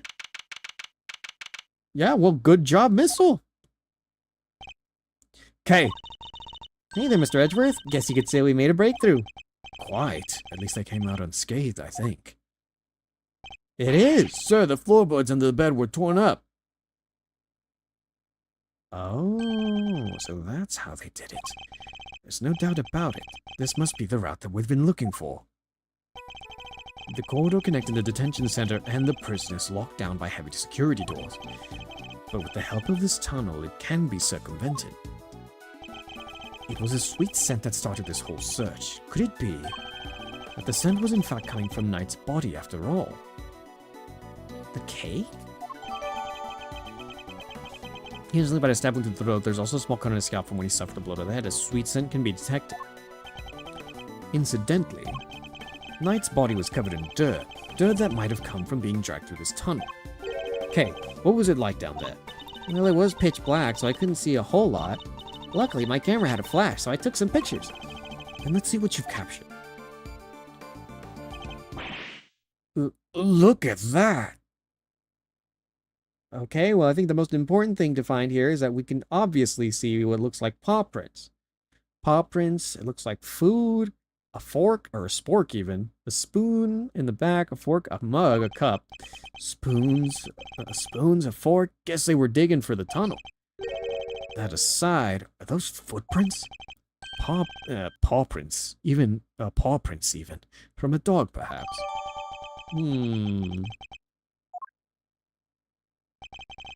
This is a vital piece of evidence. However, it begs something of a question. It does? Mr. Casarato has been making use of, has certainly been making use of this tunnel, which means, Detective, we need to find out where Mr. Casarato is immediately. If my suspicions are correct. Huh? Oh, nuts! The guards were alerted and they began searching for Mr. Casarato right away. But after a thorough investigation of both the prison and the detention center, he was nowhere to be found. He escaped? He was there for the noon roll call and he escaped? Well, have the police been notified? Yes, ma'am. We just finished liaising them with them using a moment ago. They've set up a cordon around the entire facility. Good. The first blemish of a prison spotless reputation is always the ugliest. It won't happen again, ma'am. A rather difficult ward in regard to the one that we've rather different ward in regard to the one that we've seen so far. Mr. Edgeworth, was it? I really can't thank you enough for finding that tunnel, darling. Sadly, it may have been too little too late. It seems he might have already left the building. I'd say that's unlikely, Warden. After all, there's a security gate at the exit to the detention center. You're not suggesting he simply walked through it. What's to say there was only one, what's to say there was only the one tunnel, sweetie? I suppose that's true. Well, whatever's the case, this is no time to be standing around chit-chatting. Mr. Edgeworth, would you mind continuing with your investigation? It would be my pleasure. And you three, can you go, get back to your post? Yes, ma'am. Detective, the results of the blood test just came back from the lab. Thanks, pal. Let's see what they have to tell us about the blood found in Knight's cell. What did it say, Mr. Edgeworth? They've identified the blood, and it's Knight's. Okay. Heh, nice job, everybody. Teamwork makes the dream work, huh? We've got Knight's blood in his holding cell, a tunnel, a dog that's clearly went through, and security footage showing Knight being attacked by the dog in his cell. Case closed. We have all the evidence we need. Let's see what Mr. Canis has to say for himself. Canis? Oh, darlings, are you sure? Don't be careful, do be careful around him, won't you? He's as well connected on the outside as he is in here. I suppose he would have to be. How else would the so-called fixer stay in business? The police have been trying to track down his accomplices for the longest time. Even I've had to lend them a hand myself, you know. So that's what that was all about. Still not talking, ma'am. Even with the evidence that you borrowed from the precinct. No, and I've tried so many times. I've lost count. What am I supposed to do? I can't send in a blank report. Guess a killer for hire is always going to be a tough nut to crack. You borrowed evidence from the police to help with your investigation, is that correct? Yeah, why yes, sweetie. Everything related to Canis is with me now. Heaven knows how many times I've hauled this secretive scoundrel into my office to talk to me. But no matter what I say or how much evidence I present to him, he simply won't say a word. A prison warden conducting an interrogations herself. That's irregular, to say the least. Let your guard down and he'll devour you whole. Be careful, darlings. You have been warned. Woo-wee! And here I thought things couldn't get any spicier.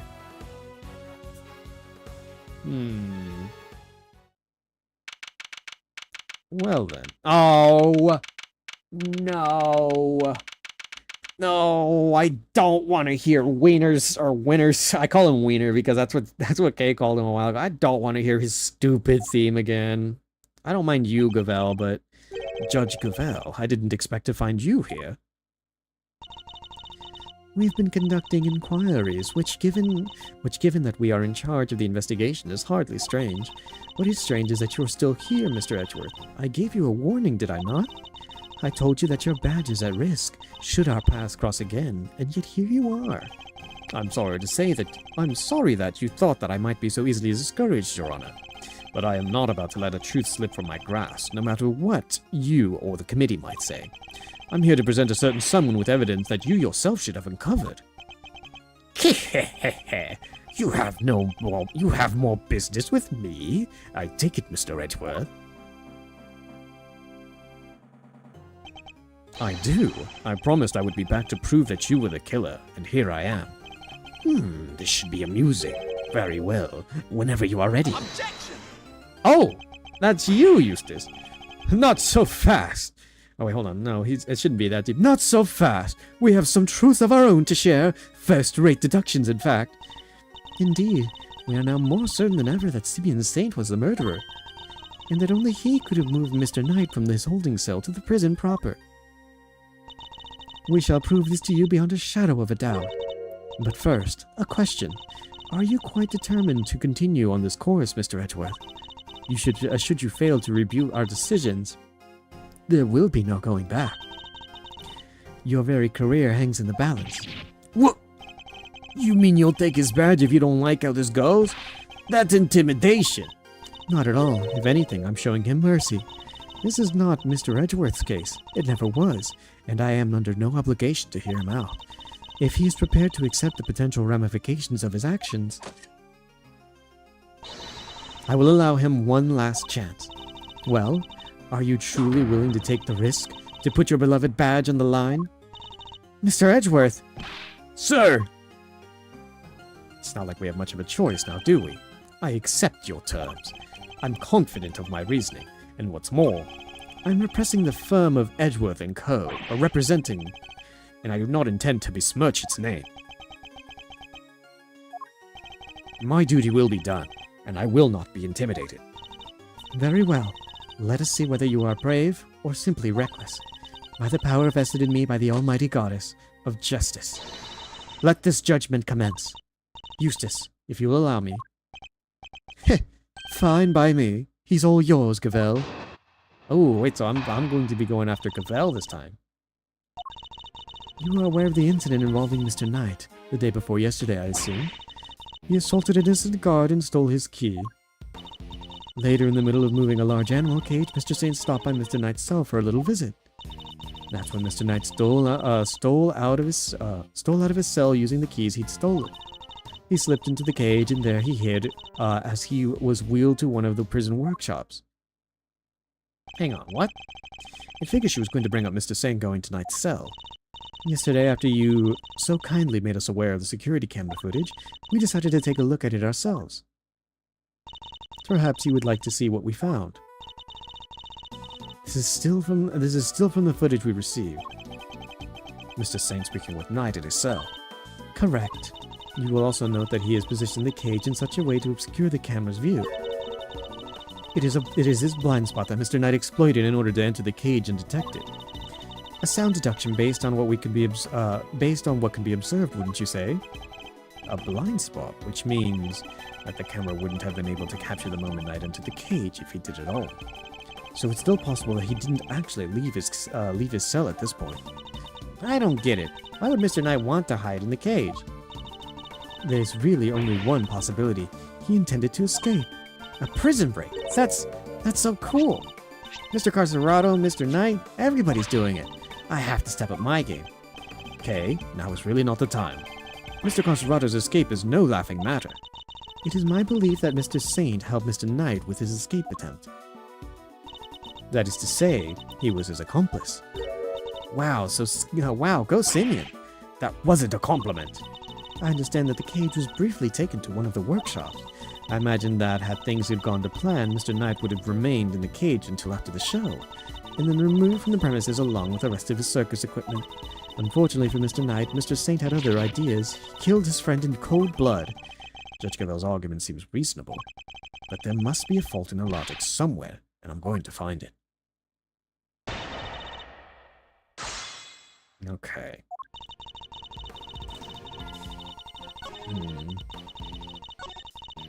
3, 4, and then 5.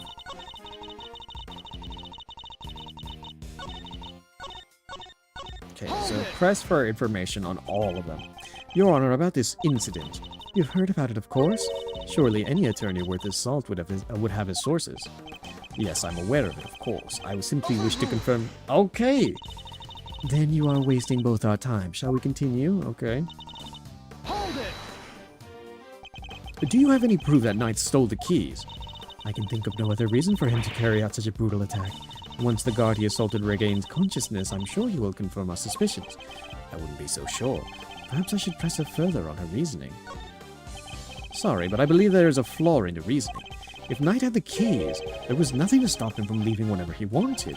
Why wait for Mr. Saint? There was no need, surely. He chose the option he deemed the most likely to succeed.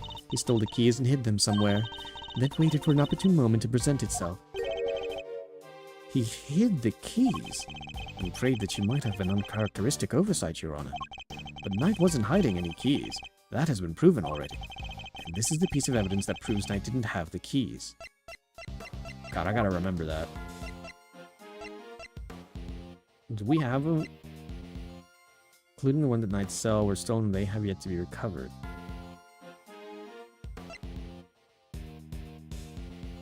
Missing guard uniform.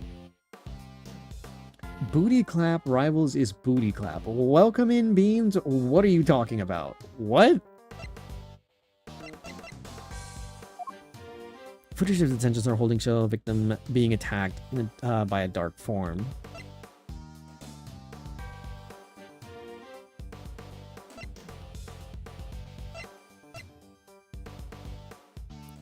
But couldn't find anything.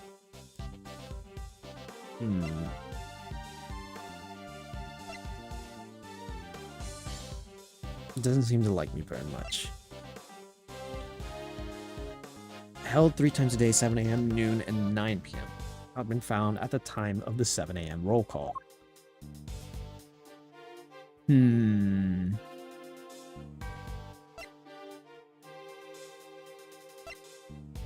proves that Knight didn't have the keys. Whoops. Suffered a blow to the head. A sweet scent could be detected. Belonging to Knight, it has a secret compartment. This is a piece of evidence that proves that Knight didn't have the keys. It can't possibly be just the keys, right? Day before the body was found, the guard assigned to Knight returned to his cell, was knocked unconscious with a single blow. The guard keys to the holding cell were stolen, but Knight denied having taken them. Knight's cell was subsequently thoroughly checked, but no keys were found. Okay, never mind. Take that! Should be this one, I think? Yes, okay. Whew! It's a good thing I check my evidence before I go through with my decision. Since you know about the incident, I assume that you must already know about this, but after the assault, the guards searched both Knight and his cell, and no keys were found. And if the whereabouts of the keys cannot be proven, then neither can your theory. I have considered the matter of the missing keys, and I do not think it's such an issue. I still believe he had them. After all, the guards only stated that they were unable to locate them. And this is because they were cleverly hidden inside the pocket chess set. Knight's chess set, the same set in which the murder weapon was also allegedly hidden. Was it? I can't help but wonder about that. What? But you're the one who proposed it! Actually, if you recall, that was Eustace's assertion. So the two of them aren't of one mind on this, I take it. Allow me to restate the facts. Mr. Knight hid the keys he stole from the guard inside his chess set. When Mr. Saint came to see him, Mr. Knight used the keys to open his cell and climbed inside the cage. He was then moved from his holding cell to the workshop in the prison proper, all with the help of his friend and accomplice. Had things gone according to plan, he would have been taken out of the facility after the show. But they did not. Instead, his accomplice murdered him while the show was taking place in the yard. Objection! Uh-oh. But Mr. Saint was not part of that performance. How would he ever have time to commit the murder? Uh-oh. How indeed? Allow me to explain. As you know, many stage performances follow a set narrative. Yesterday's show was one such example. She's done her homework, I see. The suspect played the role of the antagonist opposite of the elephantine heroine in the show. In the latter part of the performance, the heroine's love prevails and the villain is defeated. The victory is depicted in a very unique manner, whereby the villain is sent flying from the stage by the heroine. He's sent flying by the elephant. Isn't that dangerous? Having been ejected from the stage in this manner, the villain no longer appears in the performance. In other words, the suspect did not appear on the stage for a period of approximately 15 minutes. And you're saying the crime took place during that time? Yes, I'm afraid so. After all, it's more than a sufficient window, wouldn't you say? Objection! Uh-oh. What's it going to be this time, Miles? Committing the crime and returning to the stage in a short 15-minute window is only possible, assuming that the murder took place in the prison proper. But in fact, Your Honor, the real scene of the crime was Knight's cell. Ooh, she's gonna be... Ooh, okay. I seem to remember telling you that I would not accept that part of the security footage into evidence. And you won't have to. I have proof on a different kind. Very well. Would you be so good as to present it? What proof do you have that the murder took place in the victim's holding cell? It should be the blood first, I think, right? It could be the blood or the... I think it should be the blood. Take that! This appears to be a photograph of the floor. Almighty Goddess of Justice, grant me patience. The floor that you're so dismissive of, Your Honor, has traces of Knight's blood on it. Win, lose, booty? Are you playing Rivals competitive right now? Are you losing or are you winning? Uh-oh. Traces, you say? Is this evidence reliable? After all, I don't believe that you have access to the necessary forensic operatives. Heh, I have my resources. A certain blunt instrument, you might say, but a reliable one. The detective. How very unfortunate for him. Perhaps before you decide to circumvent the law, you might have considered that the committee's influence extends to the police. Ha ha ha. Oh no, Gummy's badge is on the line too. Forgive me, Detective. I didn't mean to put you at risk as well. I will enter the fact that Mr. Knight's blood was found into the holding cell as evidence. However... Objection! Uh-oh. Bad luck, idiots. You're really on the edge now, Mr. Worthless. Mr. Winner, I'd forgotten that you were there. It was nice while it lasted. I butted in to tell you that your entire argument is one big inconsistency. You showed us camera footage of a dog killing Mr. Knight in his cell. Are you saying the mutt also wiped the blood up before it left the scene? Uh-oh. What other tricks can it do, huh? A blood-wiping dog? You're a joke. You'd have wiped that blood up now, wouldn't you, boy? Yes, Helmut. Yes, you would. What? That was one of the tricks I taught him before our work together was so rudely cut short. He's a very tidy boy, you know. Never missed us a drop. It wouldn't do to leave any evidence after all. Well, so much for your argument, huh, useless? Saved by an assassin of all people. Jeez Louise! You could have just taught the little guy to shake hands. Oh, he does that marvelously too. Although the way I taught him to do it is somewhat unorthodox. First, he bites down hard on the victim's hand, then... La la la la la, I'm not listening. I see. Very well then, Mr. Edgeworth. Oh, you're playing your comp games? God, I was debating if I should do that either today or tomorrow, so I might. I'll figure it out. I'll decide based off of how much time we have left. How are your games going then, Beans? It seems you may have gathered some evidence worth considering.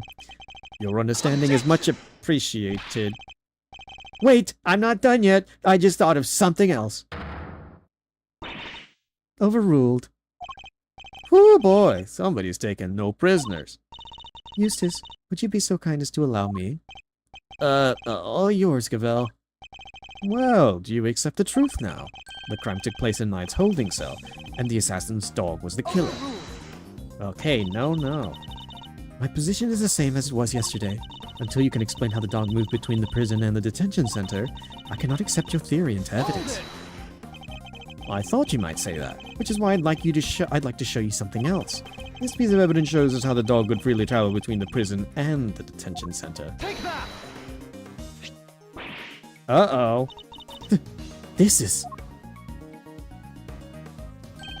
It's a secret passageway. It runs beneath the prison. What? A secret passageway? It was dug by one Rocco Carcerato escapee. It leads from his prison cell to a certain holding cell in the detention center. Oh, yikes. Guang hit you with the 50-50 competitive games? Almost 50-50? Okay, but still, if you're hitting 50-50, as long as it's positive, or like, even still, I think you gain more than you lose, theoretically, especially if you're getting like SVPs and MVPs, so I'm hoping at least you're still gaining through that, because like, God. Some competitive games sometimes, like, really fucking make my brain, like, spin in laps. Yes, the very one where the victim was being held. Well, this is certainly a surprise, to think that it was beneath our feet this entire time. Mr. Canis, you knew of this tunnel, didn't you? Because it's the same tunnel that was used to carry out the murder. Oh? Still overruled. In the name of the goddess of justice. Overruled, Mr. Edgeworth. You are out of line. Uh-oh. How so, Your Honor?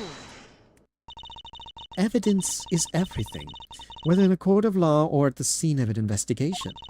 Isn't that your little catchphrase? Well, it just so happens that I have some evidence of my own. Bronco Knight's autopsy report. His autopsy report?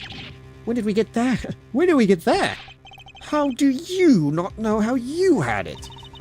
The police handed it to me a short while ago. The findings are still preliminary, but it has something of value to tell us nonetheless. The goddess of justice speaks to us through these pages, Mr. Edgeworth. Cause of death, stab wound to the throat, and the weapon is said to be a sharp blade of some sort. It seems the victim was stabbed repeatedly in the same spot, resulting in an ugly wound. As such, the police have yet to identify the exact shape of the weapon, but its overall nature seems to be beyond question. It is a bladed metal instrument. In light of this evidence, do you truly wish to continue with your flight of fancy? Or will you now claim that the dog used a knife instead? But that's impossible! That will be all. This court is adjourned. Uh-oh! But the tunnel, the paw prints! What of them? Helmut is something of a wanderer. Perhaps she just happened to cross across the tunnel one day. Although I couldn't say for certain. I myself cannot wander quite so freely. That would be quite a coincidence. But I can't prove that's not the case either. She sure knows how to keep a secret, huh? Kinda wish she'd kicked us in the teeth a little earlier with that. She was baiting me, waiting for the perfect moment to crush me with that autopsy report. And I fell for it. Hook, line, and sinker. You are a lead attorney for the defense, correct, Mr. Fender? This is the in-termed autopsy report in question. I do apologize for the delay. Yeah, no sweat. Thanks for hooking us up. The interim report suggests that the cause of death was a stab wound to the neck, inflicted by a sharp blade. Death was instantaneous. Yep, this all checks out. Yep. Mr. Fender, a handshake is not necessary when receiving official court documents, you know. So please feel free to let go of my hand. It's not a holy relic after all. I was just trying to be friendly, Your Honor. Had you lingered a moment longer, the goddess of justice would have spoken to you through my gavel. Alright, I got it. Now, nice work, Gavel. Let's, just like we planned it. I did only as you instructed, Eustace, but thank you. This report came from the police. I have no choice but to accept its legitimacy. But if the dog didn't kill Knight, then that takes Canis out of the running. The goddess of justice speaks to me, Mr. Edgeworth, and she is merciful. She tells me that you might just yet keep your badge if you finally abandon this fruitless quest. Oh, what's our move, sir? I think she really means it this time. What do you think, detective? My answer remains the same, Judge Cavell. I will see my duty done, and I will not be intimidated. Even with how things stand, you still refuse to concede? This may very well be your last chance. Your badge hangs by a thread. Then let it fall if it must, but I have something far more important to protect as an associate attorney. My client. The goddess of justice is no doubt saddened by your refusal to accept yet another offer of mercy. Heh heh, attaboy, Miles. That's what I like to see. Looks like the defense never rests is really starting to mean something to you. Credit to your old man, though. He's the one who said it first. My father? In fact, I could swear I saw Gregory's spirit in you for a second there. You said that you've changed since your days in Von Karmer's shadow. I didn't believe you at first, but I'm starting to. Thank you, Fender. Alright, kids. This is where the rubber really hits the road. Put your thinking caps on, it's make or break time. If it's true that Knight was offed with a bladed weapon, does our whole case really fall apart? A bladed weapon? Of course. There were 5 chisels in Canis's cell when we last looked. A former assassin certainly wouldn't struggle to commit a murder with a tool like that. I had a 9 and 11 strange. Black cat almost capped it. Oh wow, it seems like you're really getting across what you need to. Lucky you though. I should probably, like, if I dedicated a season to just playing the DPS that I wanted to, maybe I could go ahead and be a little bit better with them, but I can't. I hardly ever get the chance to play DPS, and I unironically would just plummet to probably like gold and silver and like some of these lower ranks where I'd have to like pick up extra weight with a lot of other characters and stuff like that. But I might just stick to playing what I know for the time being, because God knows I will never get the chance to play the DPS. I'll just play the other 2 roles, and I'll leave it to you and some of the other people that we play with, since it seems like there is a humongous DPS player pool who will take up whatever, well, maybe not whatever, but like the roles that they're most comfortable with and characters. In which case, the weapon that killed Knight was... Have you quite finished? It would be in your best interest to concede. Evidence is everything. It may well be my little catchphrase, but it's also true. So the murder weapon was a sharp blade. Then where is it? The gods didn't find it.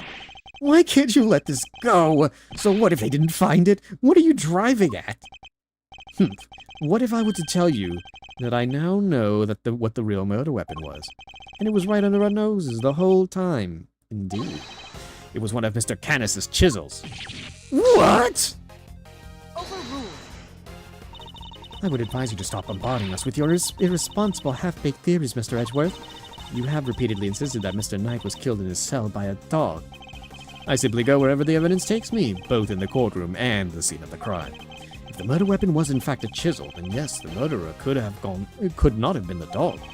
But that begs the question of what exactly it was that we saw in the security footage. Oh yeah, the security footage. How do we explain that, Mr. Smarty Pants? An excellent question.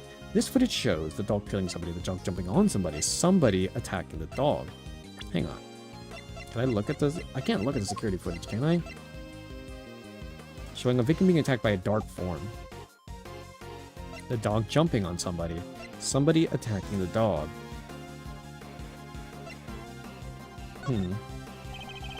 Mr. Canis's dog jumping up at Knight. The dog attacked Knight, but he didn't kill the man. He didn't? No, Knight was merely knocked out. The dog didn't drag a corpse through the tunnel. He dragged an alive but still unconscious Knight. The real killer was the dog's master. Oh, I get it. By bringing Knight here, Mr. Canis could finish the job. And he could definitely use one of the chisels to do it. Correct. You. Oh, fuck, wait. Body Harma. Okay, you. Body Harma Canis. You're the one who could have done it. Objection. Uh-oh. Hey, Mr. Edgeworth? Hold on, I forgot what... Okay, well, he's supposed to be some prissy little asshole. Hey, Mr. Edgeworth, you ever get this on your report card? Refuses to listen. Must learn to respect others. Are you asking me or confessing what's on yours? We already searched Mr. Canis's cell from top to bottom, right, Cavell? Yes, we even inspected his chisels, all 4 of them. 4? There wasn't a single speck of blood. Hold it. 4? Why, thank you, Your Honor. You just confirmed my theory. I have? What exactly do you mean? The last time we were here, there were 5 chisels, not 4. Oh yeah, I remember counting them. Definitely 5. And the other one that's missing is the small one. The one that we thought might be a pocket chisel. Mr. Canis, where did you hide that chisel? A pocket chisel? And what use might I have for such a thing, I'm rarely allowed to leave my cell. In which case, he shouldn't have had the chance to dispose of the weapon. Heh, you've dug your own grave, Mr. Canis. You seem to have an idea as to where the missing chisel might be, Mr. Edgeworth. Would you enlighten us? For a man who can't leave his cell of his own volition, Canis could only have hidden the chisel here. Either in his own... If it's not in the cell...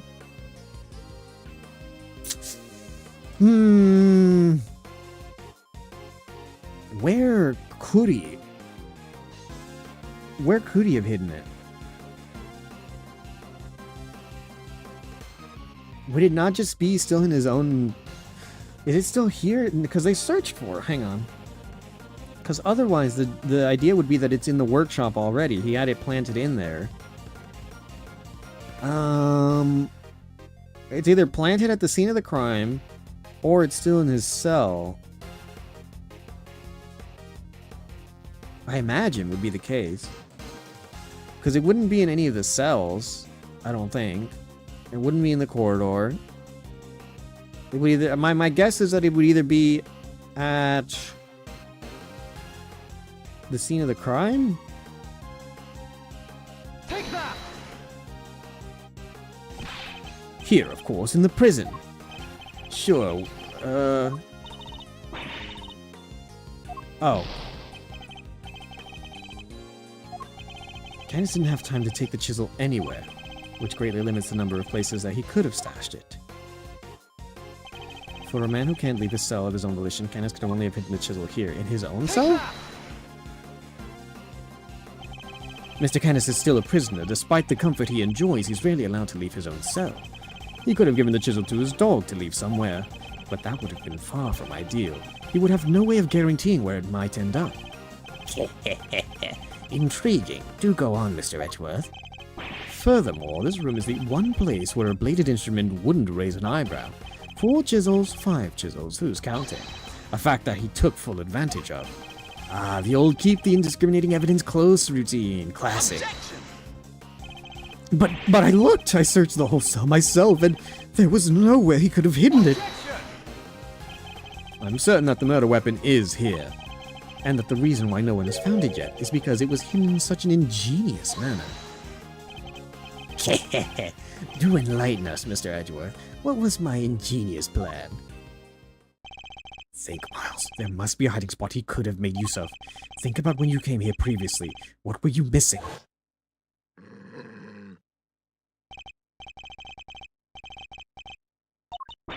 Let's get out of here, come on.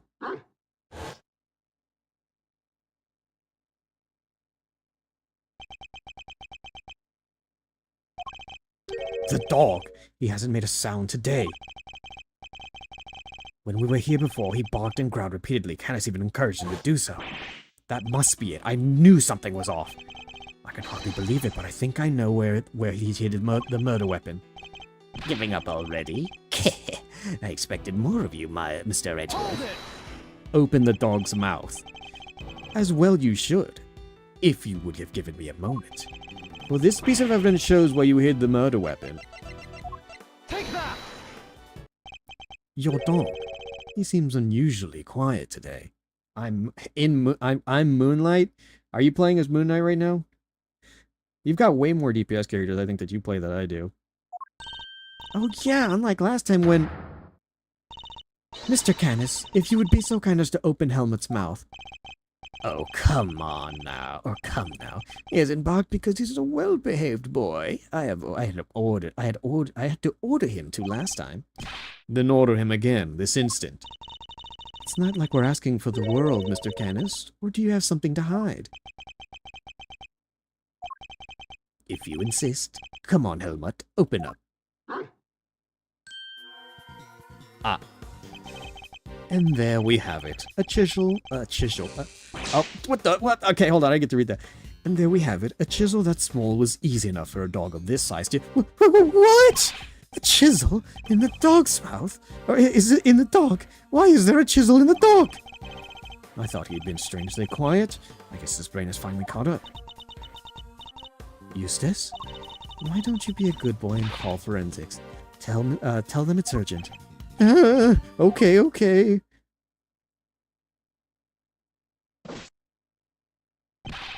Our findings are as follows. Traces of blood were detected on the chisel. What? Not such a half-baked theory after all, was it? Yeah, alright, so we're all on the same page here. This is our murder weapon, yeah? The forensics evidence cannot be ignored. We have no choice but to concede that this is the most likely the case.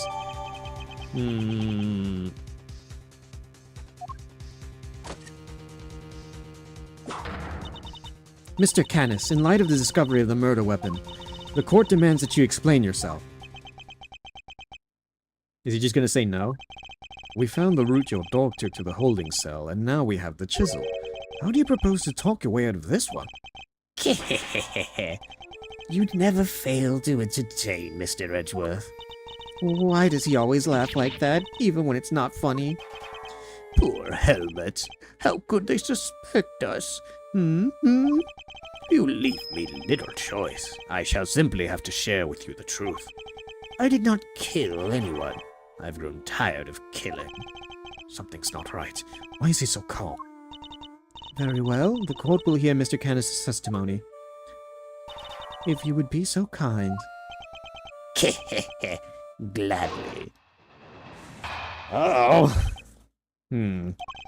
Perhaps you might begin by explaining what you believe my motive to have been. I never knew this knight. I had no contact with him. No connection whatsoever. So there the evidence is wrong. Given that this is the case, why would I possibly wish him dead?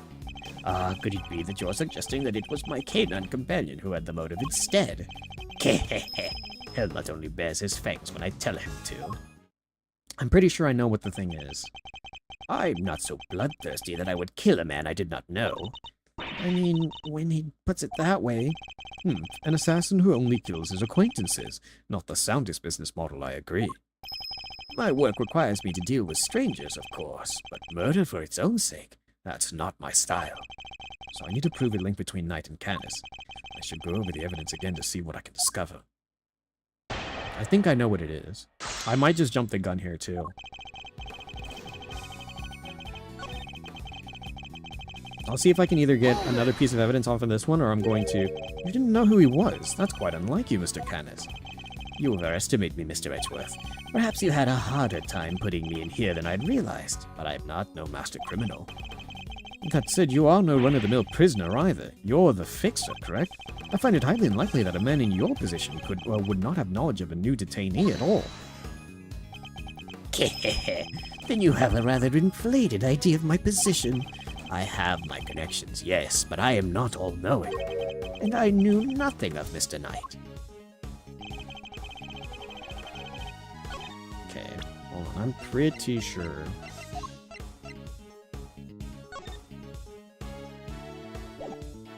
It's either this one or... Not this one yet. I'm thinking it's this one.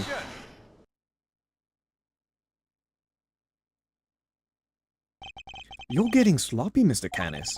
You may have trained your dog to clean up your mess, but some things still require a human touch. We found this in the victim's room. It's the record of a game of correspondence chess. What's more, the game depicted matches the game laid out on your board. Oof. Why did he hit the iShow speed with that? What? The number of possible games has been calculated to be 10 to the power of 120, and that's on the low end. Wait, so that's a 10 times 10, 120 times over, right? 100, 1,000? I give up. That means, what do you even call a number that big? A vanishingly unlikely choice, that's what. Now, tell us why you killed Knight. Unless, that is, you would prefer to explain the coincidence.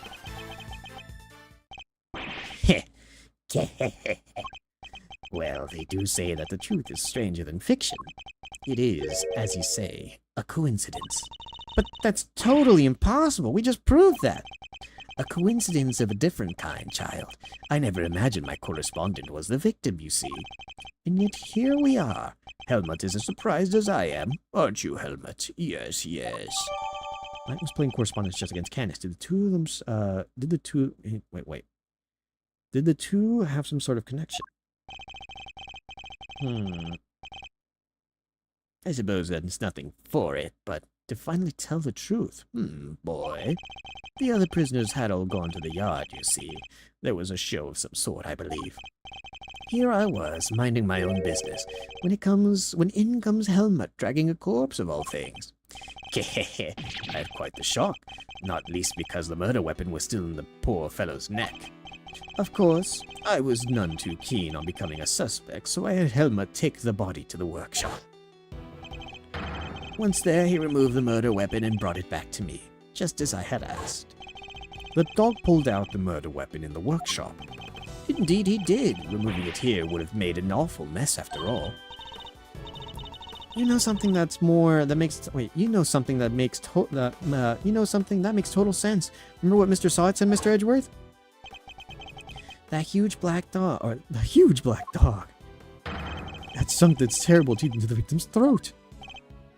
What did you just say? It was hellish, utterly hellish. The beast, an awful beast. He killed him.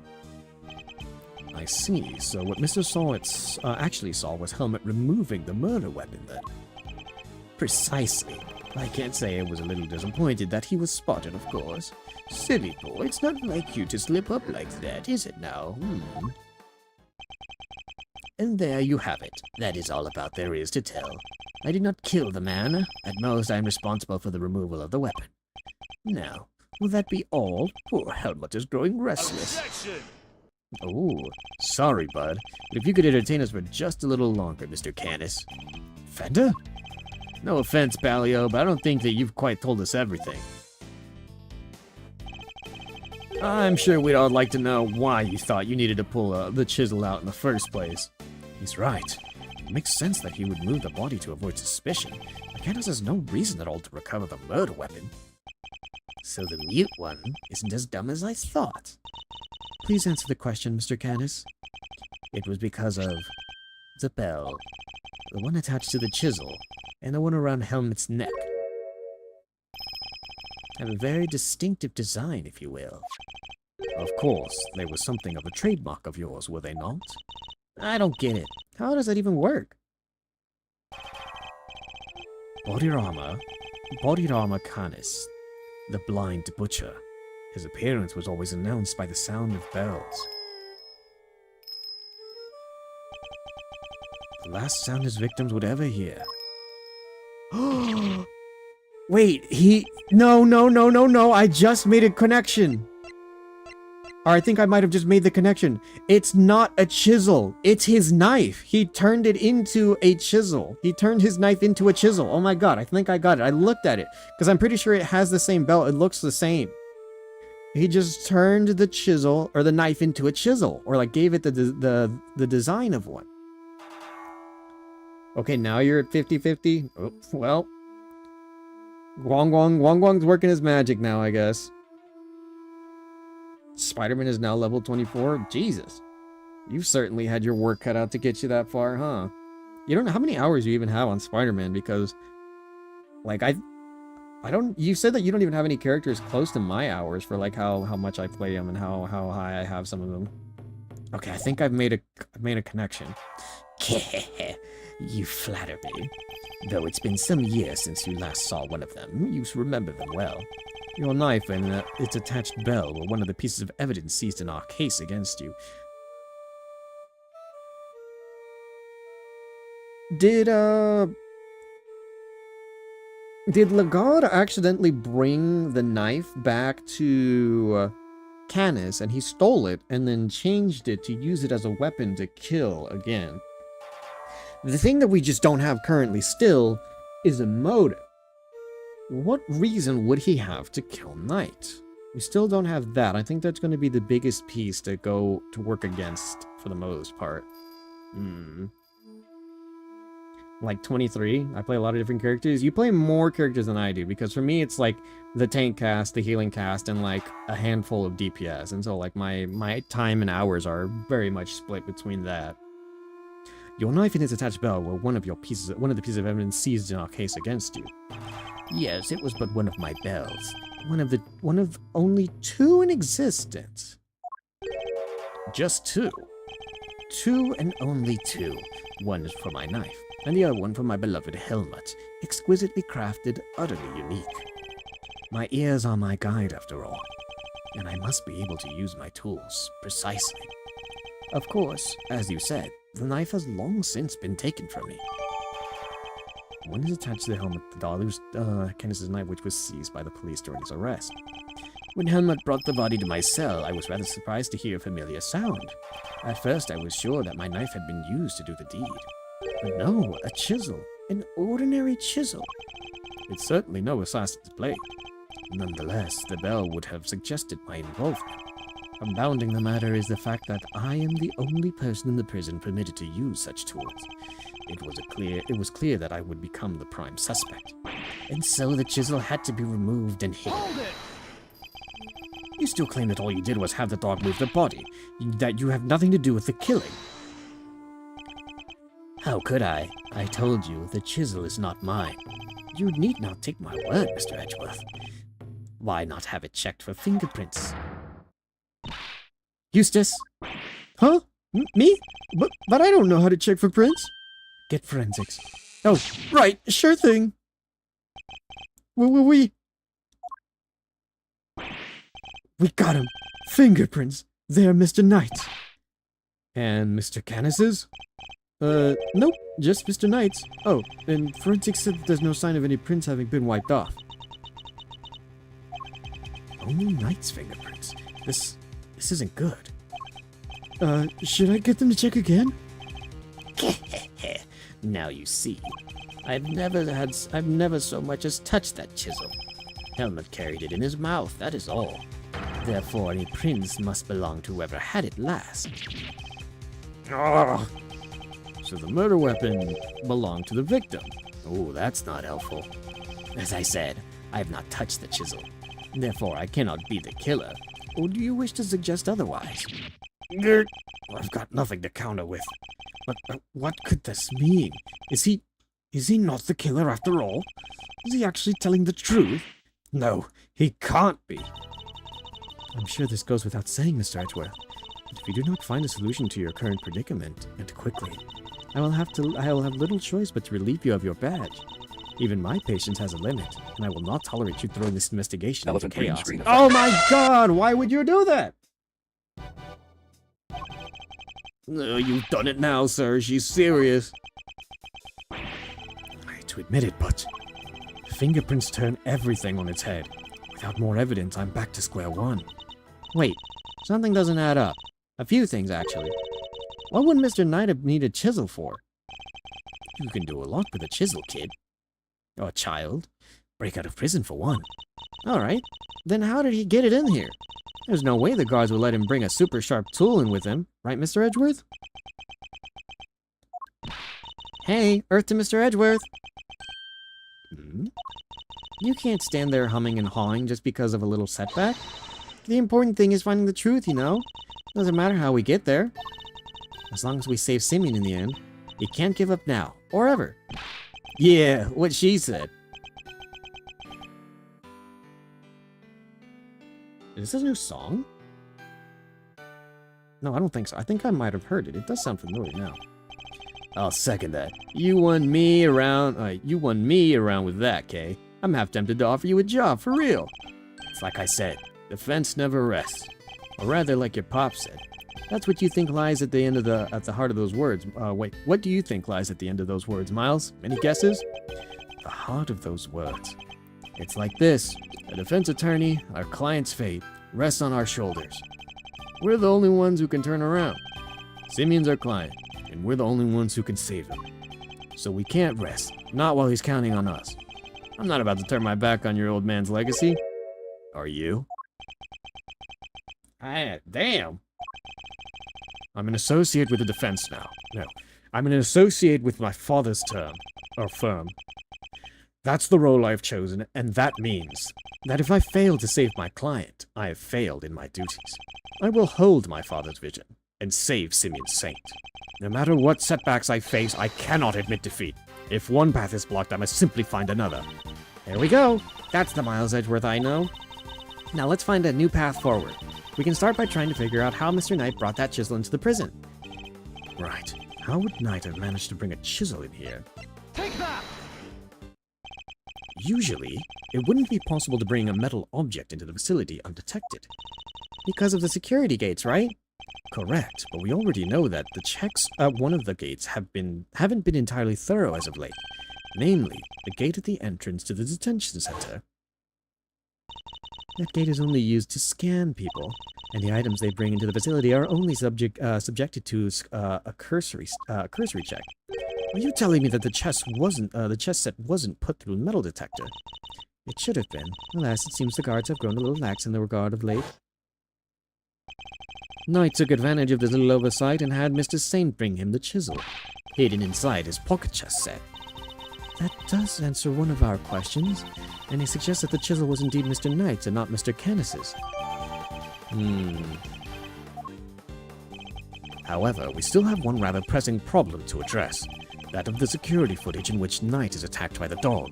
How does one explain if Mr. Canis was not the culprit? But then how do you explain his prints not being on the murder weapon? That one's a real three-piper. The court, too, finds itself wanting for a satisfactory explanation. Wait, sir. I think it might be time to show you one of my other secret weapons. Introducing secret weapon number 4, Lil V. What sort of a name is that, detective? I, came up with it myself, sir. Anyway, you can use it to analyze the video footage. An excellent idea. Perhaps then you might finally see that I'm telling the truth.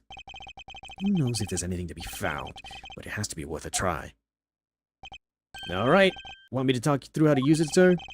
Seeing as I'm not exactly familiar with video analysis techniques, perhaps I should hear him out. Sure. If you could run me through its functions, detective, that would be most appreciated. Yes, sir!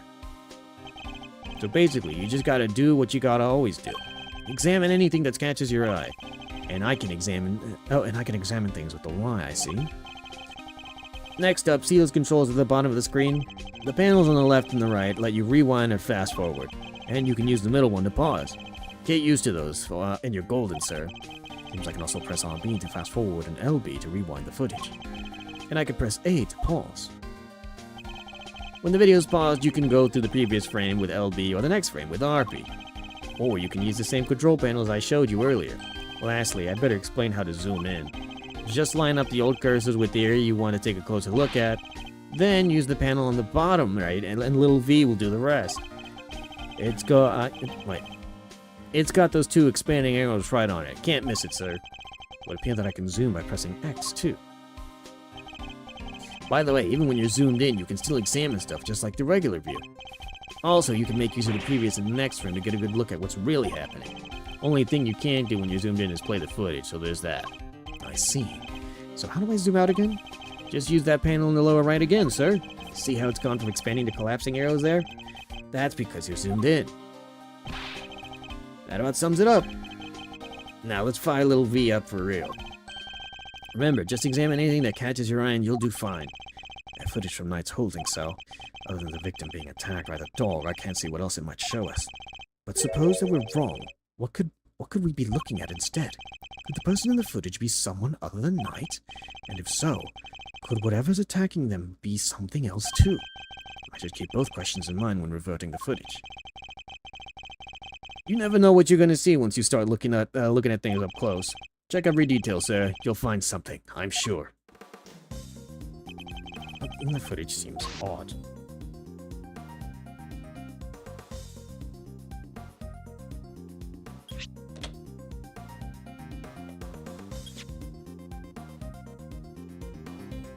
Wait, no, it's a bear, isn't it?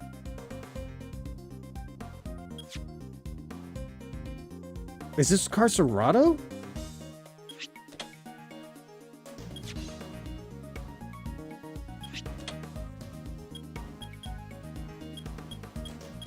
It's the bear.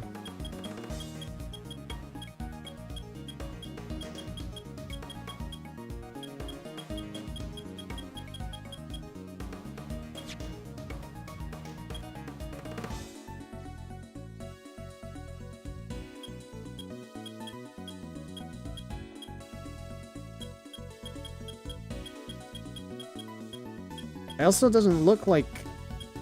Oh, whoops. It doesn't look like it's Bronco, Okay, here. In the mirror...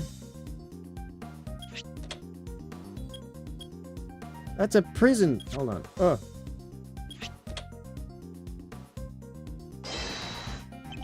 The figure is reflected in the mirror here, too. Is that a hat?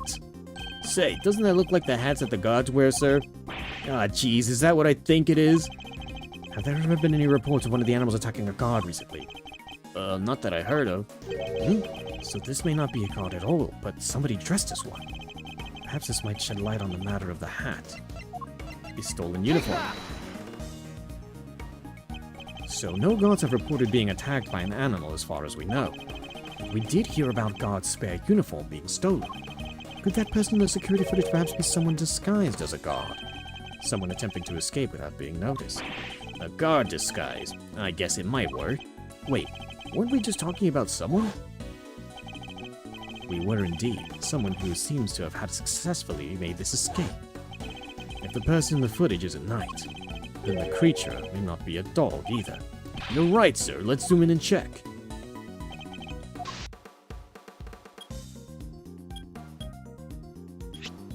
Oh, whoops.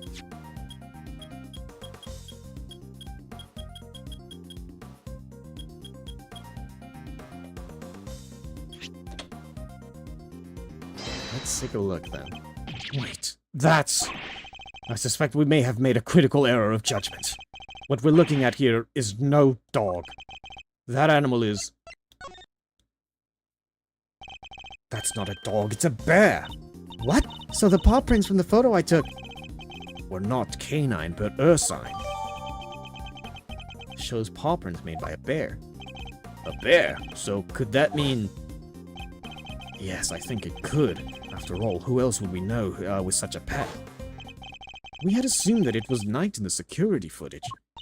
Well, it was his cell. It's hardly a crazy theory. Perhaps, but now that we know about the hole under the bed, it is no longer the only possibility. Whoever had access to this tunnel could very well be the one caught on camera. And who was that, Mr. Edgeworth? Would you care to tell the court who you believe this person to be? The person in the security footage is... Take that! I believe I know who our guard in disguise is. It is none other than Rocco Carcerato, the prisoner who recently escaped from the facility. I'm confident it's him because he was assigned a polar bear cub as his companion. But that bear in the video was all black. Indeed, and we have evidence to explain why. The evidence that explains the polar bear's dark fur is...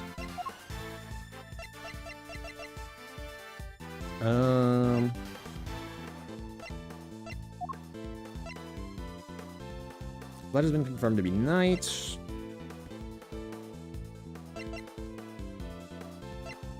Is there anything here that does mud?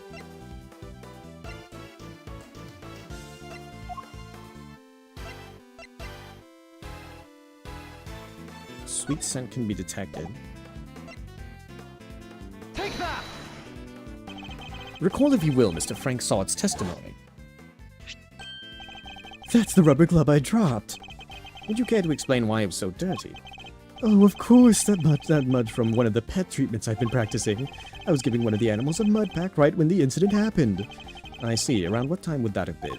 Let's see, their show had already started, so around 9 a.m. perhaps. The thing is, the more mud I applied, the more in the zone I got, and the darker the animal's fur became. There's no trance quite like the trance one enters when one slathers an animal with thick black mud. While the circus performance was underway, he was giving one of the animals a mud pack treatment. And that animal could have been, indeed, our polar bear.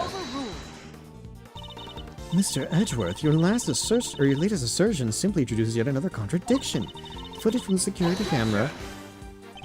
I fully understand, Your Honor, and your doubts are entirely justified.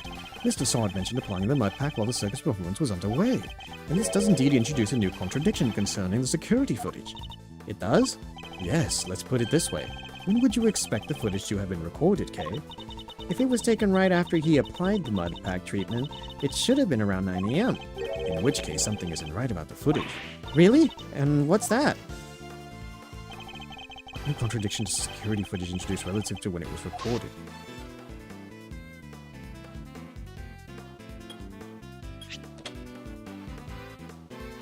Take that!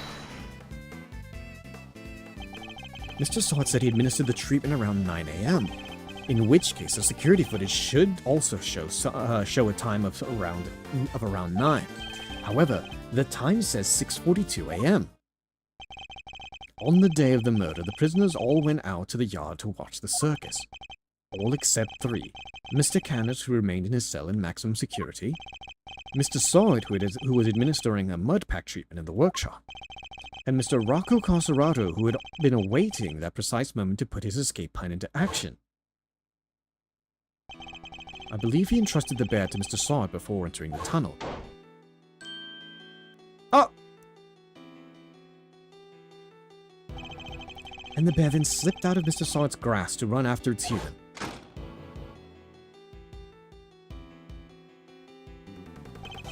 Mr. Sod should have left the workshop to pursue the bear, at which point he saw Mr. Canis's dog retrieving the murder weapon from Knight's body. It all fits perfectly except for the security footage, which should have been recorded from around 9 a.m. However, the timestamp is 3 hours off. But why would the timestamp be wrong? Detective, I would like to have you look at the security camera. I would like you to have the security camera examined right away, please. Uh-oh. What are we getting at here? I'm back, sir. I just talked to the guards and... Don't tell me the cameras are messed up. Seems like the time codes can slip on these cameras if they lose power. What? They're pretty old, sir. Guess the clock stops when the power's off. Which would mean the power was off at approximately 3 hours at some point. It's actually recorded around 9. That's not all, sir. You remember how Knight denied stealing the keys? No one believed him, considering, well, you know, he seemed kind of like the only suspect. Turns out that wasn't all he said. He also said he was knocked out cold, just like the other guy, which may not necessarily have been a lie. Darlings, there you are.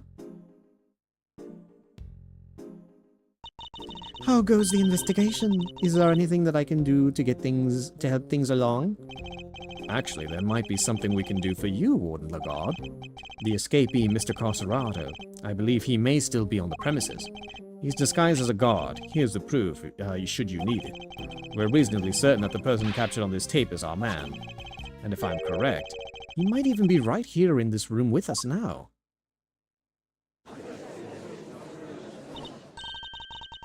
Hey, Mr. Carcerato would have been wearing a bracelet, right?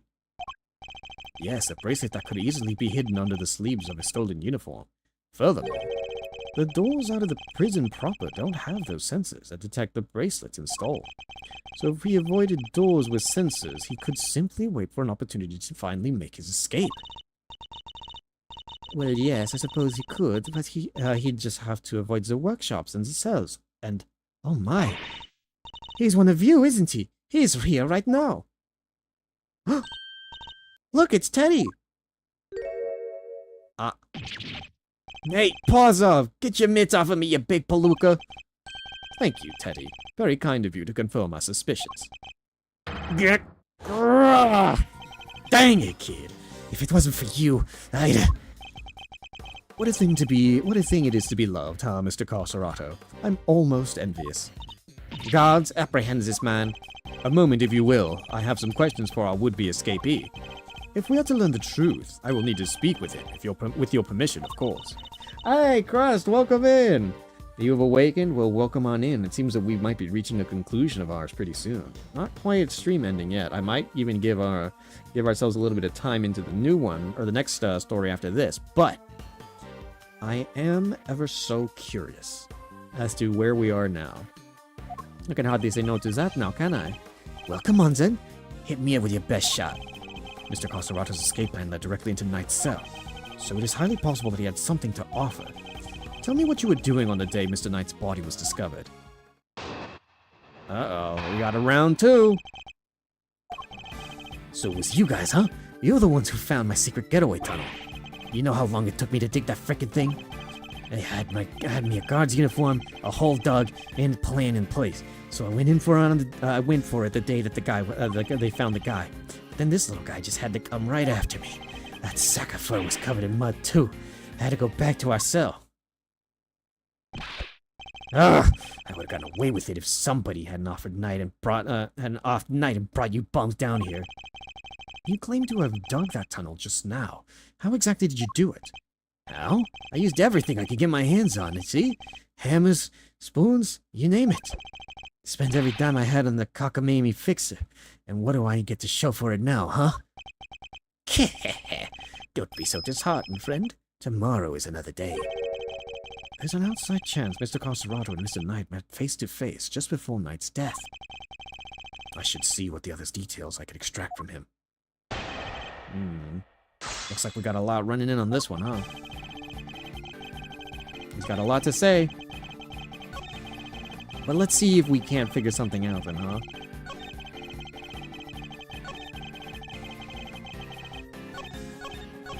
From the top. Let's hear it all then. Oh shit, that tunnel, shut up. Who are you telling to hold it? The tunnel, you said that you don't know nothing. You don't know how I had to do it. Had to come crawling to the fixer monk. Had to grovel and kowtow day in, day after. How do you give me back the hours? How are you gonna give me back the hours, huh? The days, the months? I can't get a word in edgewise. You should have never stuck your nose in my tunnel. Never. Oh, whoops. Hold it! So the tunnel was all your own work? Every inch. You see anybody else in my cell when you was there, That's quite an effort, even for an athlete. Yeah, now that I think of it, that was an insane amount of digging for one guy. Yeah, well, you don't even know the half of it, kid. But I ain't like it. But it ain't like I had a choice. Trust nobody and don't get caught. Them's the rules a con's gotta live by. Huh, you know the rules of being a great thief are pretty similar. Okay, I'm rather you didn't start sympathizing with the suspect. Ah, I was just joking, Mr. Edgeworth. It ain't no stinker joke to me. You punks owe me. Hold it! The uniform was that from the fixer too. Uh-huh, sure was. Heard he had something on one of those guards. Had the guy swipe it from my pal's locker. And were you wearing it when they were crawling through the tunnel? Nope. Would've got dirt on it. Had to hold on to it till I could get to the holding cell. But once I was out of there and all dressed up, opening the cell door should have been a piece of cake. Here we go, I thinks. Freedom beckons. And then the little furball here jumps up on me. Which would be the moment captured on camera. I see. I'd be grateful for you if you could add that to your testimony. Opening the cell door should have been a piece of cake. Piece of cake, huh? You didn't happen to have one on you, did you? Who's the suspect? Right now, it's Mr. Carcerado, but it could also still be Canis. But I feel like they're doing a good job of, like, putting suspicion off of him. Opening the cell door would have been a piece of cake, you say? Sure. Anything seems easy right after dragging yourself through a hole in the ground. And you are familiar with the layout of the detention center, even though you live in the prison. Why wouldn't I be? It ain't like I've never been there before. If he's familiar with the detention center, then he'd surely be aware. And unlike the doors in the main prison, the holding cell doors are locked with actual keys. And I'm sure Mr. Conserado would have needed that peculiar piece of evidence to make his escape. Oh, whoops.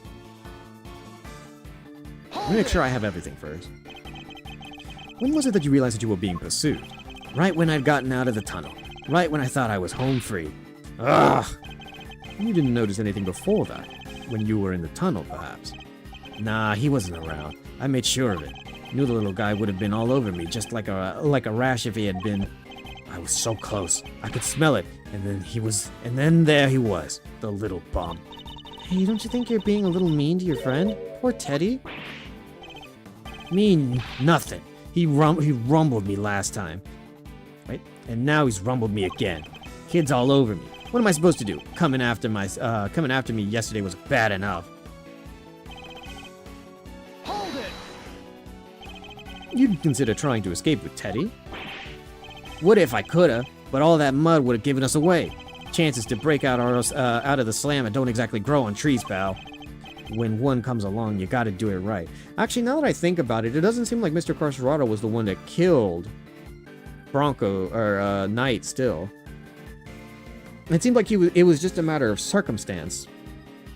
But maybe he saw or knew something still. Only by the one who loves him most. It's almost tragic.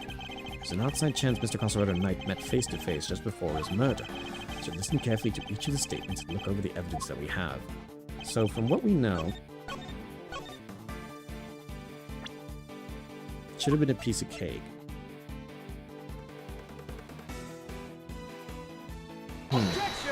So how about this, huh? Do you have them, perchance? You claim that leaving the holding cell would have been a piece of cake, as you put it. Yeah, you got a problem with that? 'Cause we can make it a problem if you catch my drift. Even once you had reached Knight's cell, you still had another door to contend with. How exactly did you plan on opening it? Mr. Carcerato, I poised that leaving the cell would have been a piece of cake, only because you had the key. Oof. I don't got no stinky key. I didn't need one. It was a piece of cake because the door was open. I walked right out. Yes, I suppose Knight's cell was vacant by that point. There wouldn't have been no reason to lock it. And it was indeed unlocked when I went to examine it for myself. So perhaps when you'd finally succeeded today, it truly was unlocked because it was after the murder. But you had attempted to escape previously. Yeah, the security footage shows when you tried and failed because Teddy caught you. Which was during the circus performance before the body was discovered. The holding cell was still locked at that time because no one knew that Knight had been killed yet. Therefore, you must have had the key to his cell on you. Without it, your escape would not have been possible. Are you saying? Could he really have? I believe he could, yes. The theft of the keys was, in fact, perpetrated by none other than Mr. Carcerato. He is the one who attacked the guard. Ooh, plot twist. And not just the guard, Knight too. All to gain possession of the guard's keys. It wasn't me, you lousy bum. I didn't even know this Knight guy. After you stole the keys, you went back to your cell to avoid suspicion. And then you waited for the perfect moment to escape. A moment when the prison would be almost deserted. That's right, the moment of the show, just before the discovery of the body. Unluckily for you, that particular attempt was thwarted by your furry friend. Says who, huh? You got proof, genius? This ain't your win yet. Nuh-uh. Knight knocked the ground out before the count, and everybody knows it. Don't play games with me. Knight was as much of a victim as the guard in this case. As a matter of fact, I have proof that Knight had been attacked in his cell.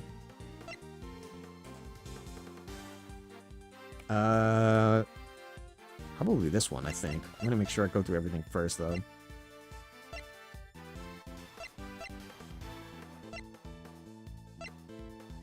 Assuming the victim was tied up, we still don't know what the rope was used for, huh?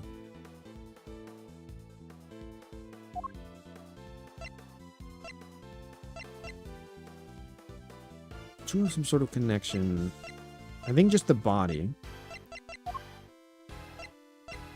Yeah, the body looks like it's the most... Take that! Oh.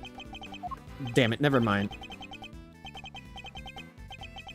Damn it, no, I don't need Eustace to fucking agree with me here. Okay.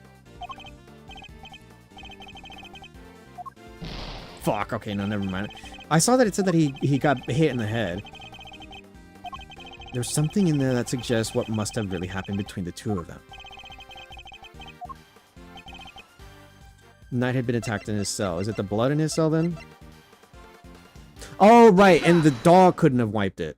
Yeah, because we said that earlier. The dog couldn't have wiped the blood. We found traces of Knight's blood on the cleanly wiped floor of his cell. What could possibly explain such a thing other than him having been attacked? And it was you who attacked him. You ambushed the both of them and stole the keys. Oh, chow. Why I oughta. Oh my god, he really said it. Why I oughta. What's with you, huh? The newspaper wiped that blood up good. Ain't no way you should have found it. Okay, but why did you think that you had to wipe it up anyway? If they checked Knight in the guard's hands, they would have seen that those two never came to blows. But the blood would have given up the whole game. Ain't no way they don't figure out where there was a third man in the ring. Plus, once they started sniffing around the floor, they'd have found a tunnel and a heartbreak.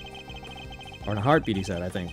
So you went through the blood to buy yourself a little more time, so you could wait for a better opportunity. Sadly, the opportunity you sought wasn't good enough for you to get clear of the prison, it seems. Now, hand over the keys. Right. Oh, what the? Right in the kiss. Oh my god, and he lost his mouthpiece. Teddy! He's down for the count. Right in the kisser. Damn, the slow-mo knockout. Ugh. KO'd by a lousy, stinking bum. Fine. You want a keys? Here. I hope you could choke on him. Coserado's possession. Wait a moment. If Mr. Coserado here had the keys... Indeed, Your Honor. Your theory relies on Knight having used the keys he allegedly stole to escape his cell. That was the only way he would have been able to enter Mr. Saint's cage and be moved to the workshop. Unfortunately for you, we now know that that theory cannot possibly be true. Ooh! And Eustace. A double whammy, huh? Guess this changes things up a bit, yeah? Now the only person who could have moved Knight's body is the one person who knew about that tunnel. No? You gotta be freaking... Mr. Coserado, you're under arrest. Come quietly now, pal. Wait, you got the wrong guy. I didn't do nothing. Alright, fine. I knocked those two chumps out, and I stole the keys. But after that, I went right back to my cell and waited for my moment.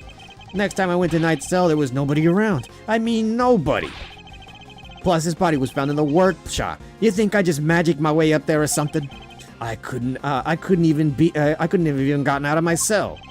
Indeed, you only had the key to Knight's cell. You couldn't have left your own cell back in the prison. But Mr. Canis's dog could. What? It was not you, but Helmut who moved the body from your cell to the workshop. I get it now. You're saying he wasn't the only con in this conspiracy.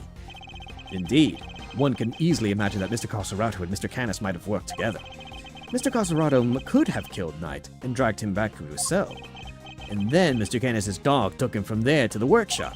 There are no restrictions on the animal's movements within the prison.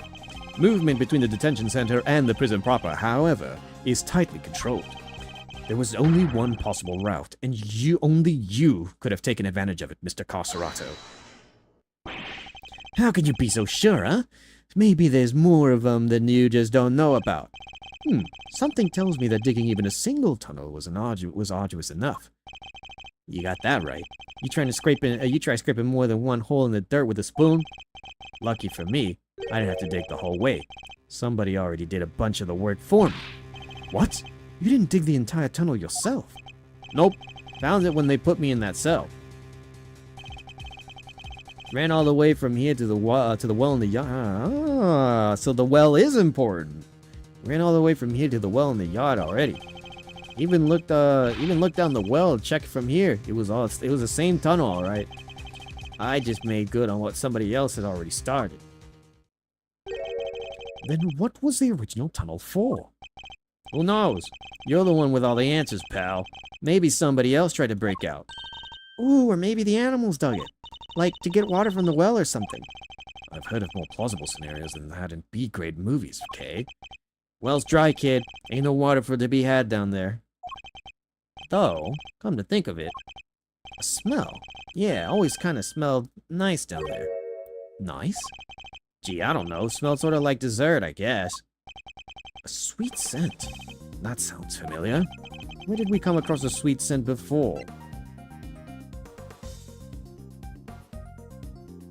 It was in the room. Oh, hang on.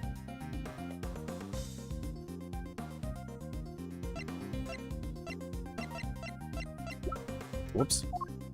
Is there hang on.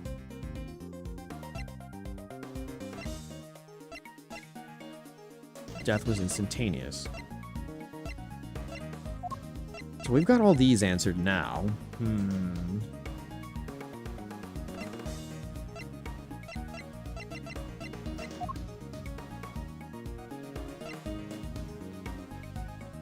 Prisoners aren't allowed to move about freely.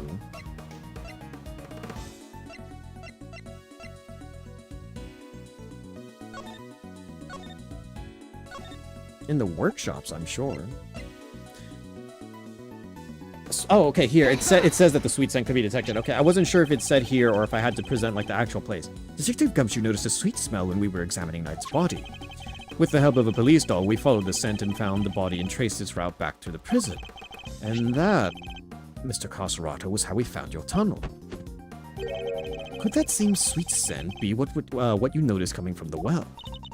Very clever, Mr. Edgeworth. You mean to suggest that this is evidence of the body having been moved through the tunnel? I do. Furthermore, Mr. Carcerato, you were the only person who could have done it. Nobody else had access. You have our thanks, Mr. Carcerato. Truly. Finally, the truth comes into view. It's not over, though, is it? Now unburden yourself. It is time. Confess your role in this tragic incident. What? You ain't pinning this on me. I'm glad to see that we are finally in agreement, Your Honor. Oh, if only we were, Mr. Edgeworth.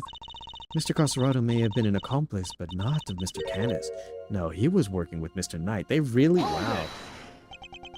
What do you mean? I do not believe that he moved Mr. Knight's body. Instead, I believe that he led into Mr. Knight the use of the keys he stole. You gotta be kidding me.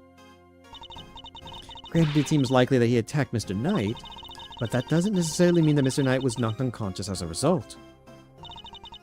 And what if he wasn't? What if he and Mr. Carcerato had reached a certain agreement? What kind of agreement exactly? Mr. Knight was plotting an escape from which he required a means of leaving his cell. And here was the precise means in the form of keys Mr. Carcerato had just stolen from the guard. Mr. Carcerato himself would need to pass through Mr. Knight's cell in order to effect his own escape. Mr. Knight needed only to shout and alert the guards that Mr. Carcerato's plans would be ruined. And so, the two struck a deal. Lady, the one striking I do is with my fists. My, still you deny it. So, we're agreeing that we still disagree. Mr. Knight had Mr. Carcerato unlock his cell so that when Mr. Saint arrived, he could escape into the cage. Mr. Saint was able to move him into the prison proper, just as planned.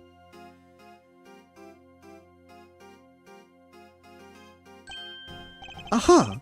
And then he took Mr. Knight into the workshop and did the dirty deed. Were neither of you listening? The scent on Knight's body proves that it was taken through the tunnel. It was moved from his cell to the...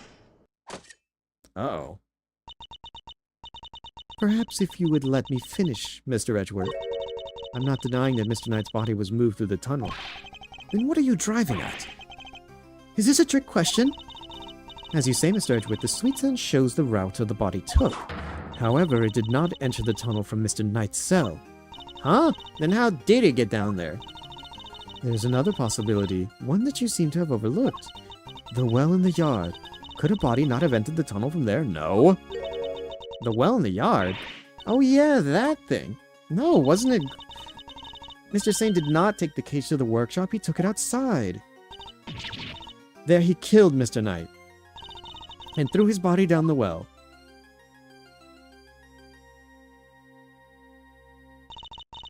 Mr. Canis's dog then dragged Mr. Knight's body here to his owner's cell from the bottom of the well.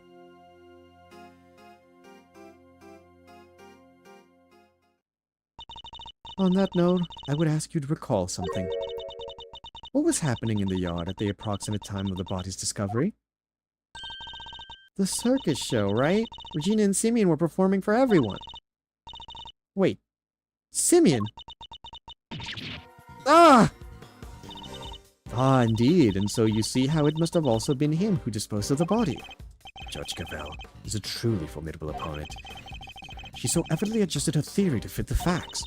I propose that Mr. Knight was taken to the yard, not the workshop. And as we have established, Mr. Saint was off stage for 15 minutes. Ample time to throw the body down the well, I'm sure you will agree. Your deduction is impressive, Your Honor. However, even supposing that Knight's body was indeed thrown down the well, you cannot conclusively say that it was during the show. It could have happened at a different time. My sympathies, Mr. Edgeworth, but it simply could not have. What? Mr. Carcerato was using the tunnel around the time the show began. Mr. Carcerato, did you happen to trip over a corpse while you were down there? No. Place was clean. If the body had been at the bottom of the well before the show began, Mr. Carcerado would have seen it. However, he saw no such thing.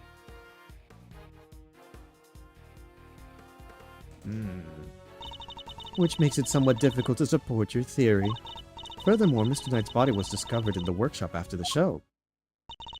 In summary, the body must have been thrown down the well and moved to the workshop.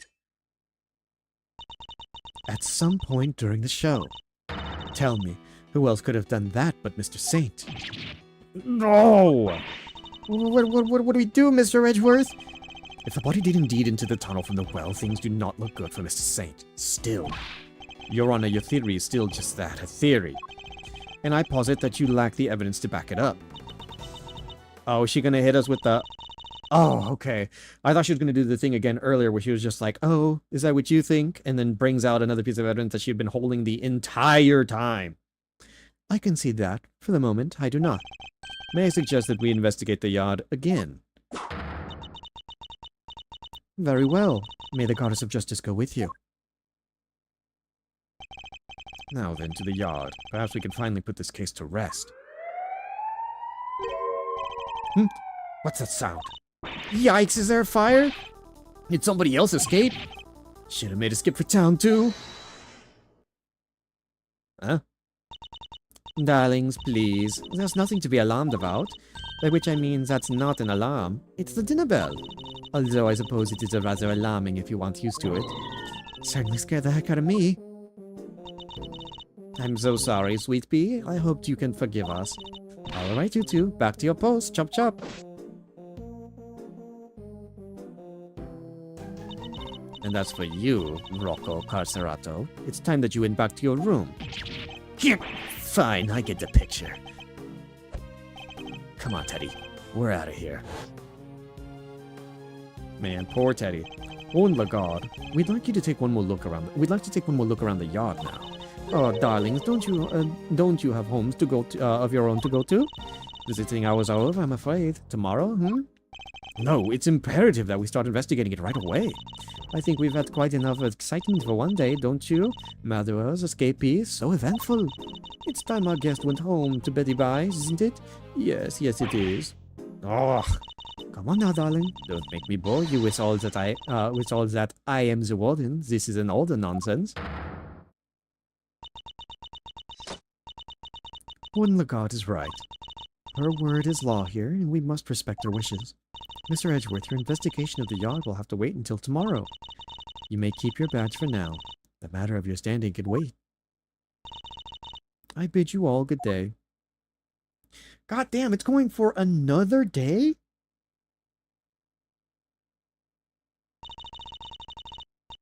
What are you waiting for, kittykins? Go off you go. Fine, at least there is a tomorrow for me. Judge Gavel believes that Knight's body was dropped down by the well, and then taken through Mr. Carcerato's cell to the workshop. But is that truly the case? Do these facts really support her theory? She also seems to believe Mr. Saint had to be the one to move the body. But was he really the only one with the opportunity to do so? Come on, Mr. Edgeworth, tomorrow's another day. We'll figure out a way to save Simeon. I know we will. Yes, we will. I will prove that Mr. Saint is innocent, beyond a shadow of a doubt. It's really going to another day. I thought we were close. I thought we were getting somewhere. We found the murder weapon. Okay, hang on. Oh my god. Okay.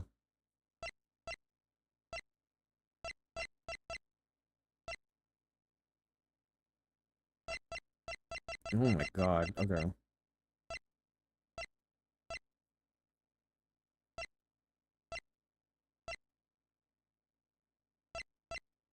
Just put them over the same spots. Jeez. Okay, well, I was wrong. There's still more to do. I thought we found the murder weapon. We found so many things. Here we are again. Let's hope we can find something this time that will finally reveal the truth. Although this may be easier said than done. And there's nothing left to investigate. Judge Cavell's deduction yesterday. There is another possibility one of you seem to have overlooked. The well in the yard. Could the body not have entered the tunnel from there? In summary, the body must have been thrown down the well and moved to the workshop. some point during the show. Tell me, who else could have done that beside Mr. Saint? Had Mr. Knight's body been thrown down the... Had Knight's body really been thrown down the well? The answer to the question will surely show us to the way forward. But before we begin, I should tidy up my organizer a little. Unnecessary evidence has been removed. Remaining evidence has been rearranged. Thank God. Let's see here. There's a giant gate over it. Huh? There's a cover on it. Dried up well slap bang in the middle of a prison. Figures it be locked. Well, luckily, I'm a master lockpicker. Want me to do my stuff? I think not. We'll do this investigation by the book. Come on, don't be such a stick in the mud. Whoa! What is it, Kay? The lock's broken. And from the looks of it, it's been broken for a long time. If that's the case, then anyone could have thrown Knight's body down the well. Judge Cavell's theory was that Mr. Saint carried out the murder here in the yard. And then during the performance, he threw the body down the well. What are you thinking, Miles Areno? Plausible or no? Oh, why don't we see if Missile can help us out again? He'll be able to tell us if Mr. Knight's body was here and which way it went. Good idea. I'll call Detective Gumshoe. Is this another Missile case? Gumshoe speaking. Detective, I need your assistance. Come to the prison yard and bring Missile with you. You bet, sir. Gumshoe's 7 secret weapons to the rescue again, huh? Fairly sure Missile belongs to the precinct. I'd also like you to bring one of our witnesses. Call the Very Big Circus and ask Miss Regina Berry to come down here with you. Yes, sir. I'll be there before you know it. Saru, why are you talking about Saru? Is she doing something right now? Is she streaming? I saw she was streaming earlier. She raided off into Mara's stream afterwards.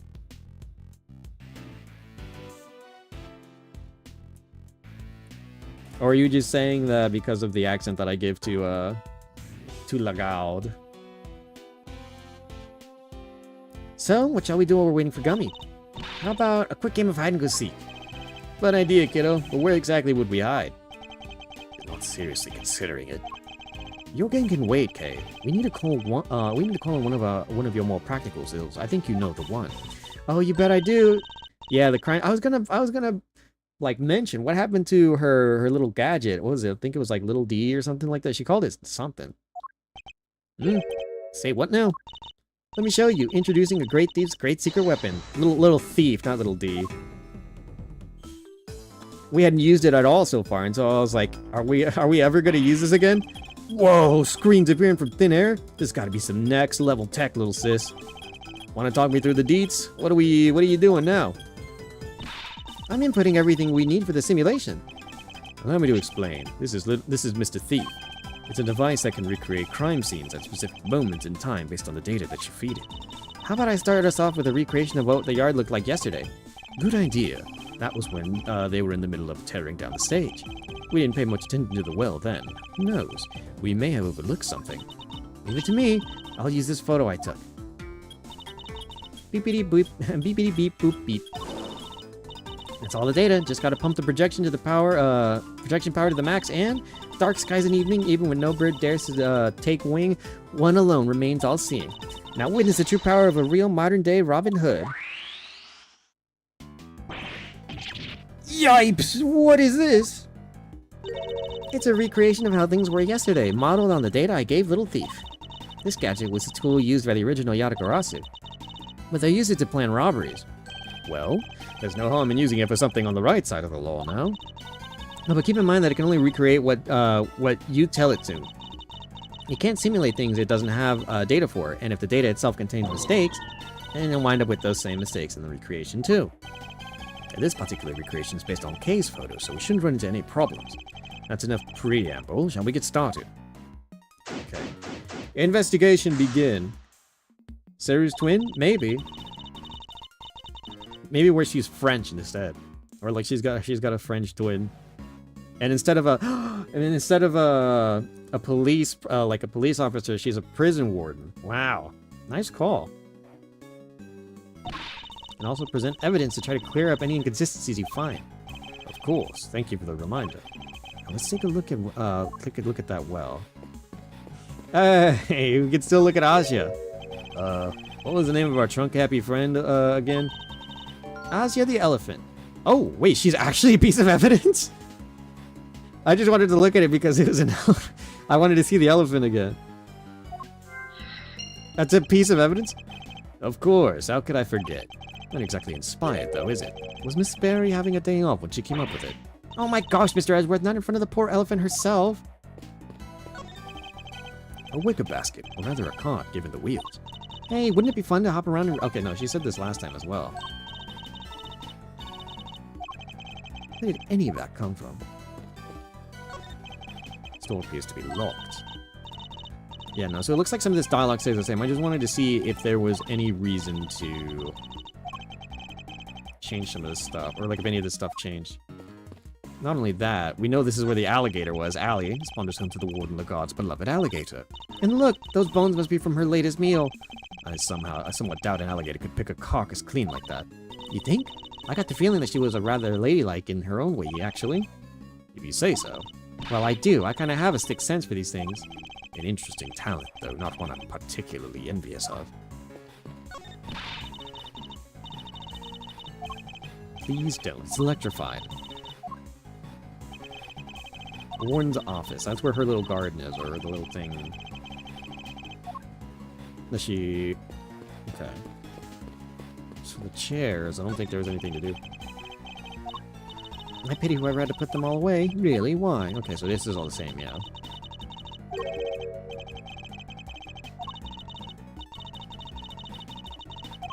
So we had the rope, the pulley, the weight. Is where the circus stage should. You think people would be interested if in a great thieving show? Okay, no, wait, she said this last time as well. I thought this was something different. Okay, so here's the important stuff. We should examine this area carefully. It may just hold the clue that we need. For starters... Oh. It looks like this was designed for raising... Oh, it looks like this was designed for raising and lowering a bucket. No sign of the bucket, though. Okay. The well was behind the stage, which means there aren't many people who could have. There aren't many people who could have thrown Knight's body down during the show. This is looking worse and worse for Mr. Saint. Okay. It's a metal weight of some kind. It looks like it weighs... Projection makes it even a little tricky to read. Do you remember how heavy it was, Kay? Sure, it was 30 pounds. What does anyone need such a heavy weight for, anyway? It doesn't seem related to the circus show at any rate. There's a sturdy-looking hemp rope lying on the ground. Kinda reminds me of the ropes that we used for playing tug of wars in school.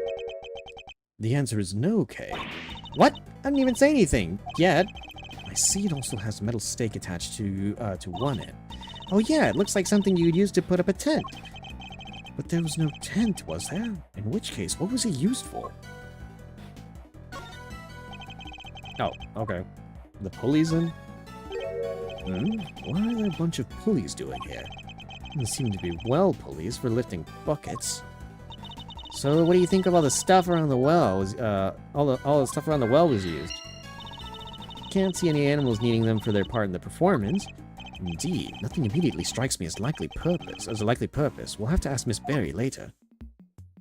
Should be everything. I suspect that's about all there is to find for now. Detective Gumshoe should be here soon, too. Okay, you can power down Mr. Thief now. Sure thing. Prepare to return to normality. Get a couple more details, and hopefully Regina can tell us as to what those... if... or for what. Sorry, sir. I came as quick as I could. Oh, Regina. Oh, and Missel's here, too. It's so nice to see Regina. I was so happy to find out that that Simeon learned under Regina for the Berry Big, and all the details that she gave, so that like people like Ben and Mo are still around. Very nice. Ah, speak of the devil. Ah, detective, that was indeed impressively quick. You know me, sir. Never did like keeping you waiting. Thanks for coming all this way too, Regina.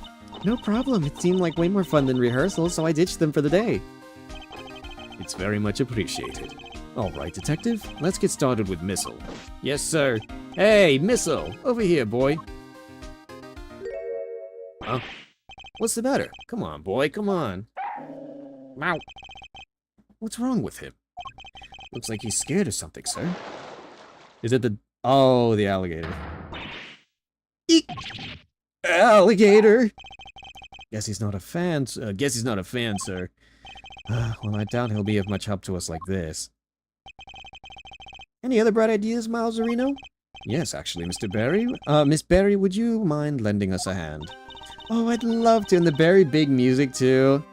It's bizarrely nostalgic, I love it. I'd love to, just tell me what you need. Do you want me to teach Allie some tricks? I don't doubt that she could, do it, but... Nothing quite like that. I'd simply like to, like an account of what the yard looked like during the show. I like where this is going. You're thinking of using Little Thief again, am I right? If you'd be so kind.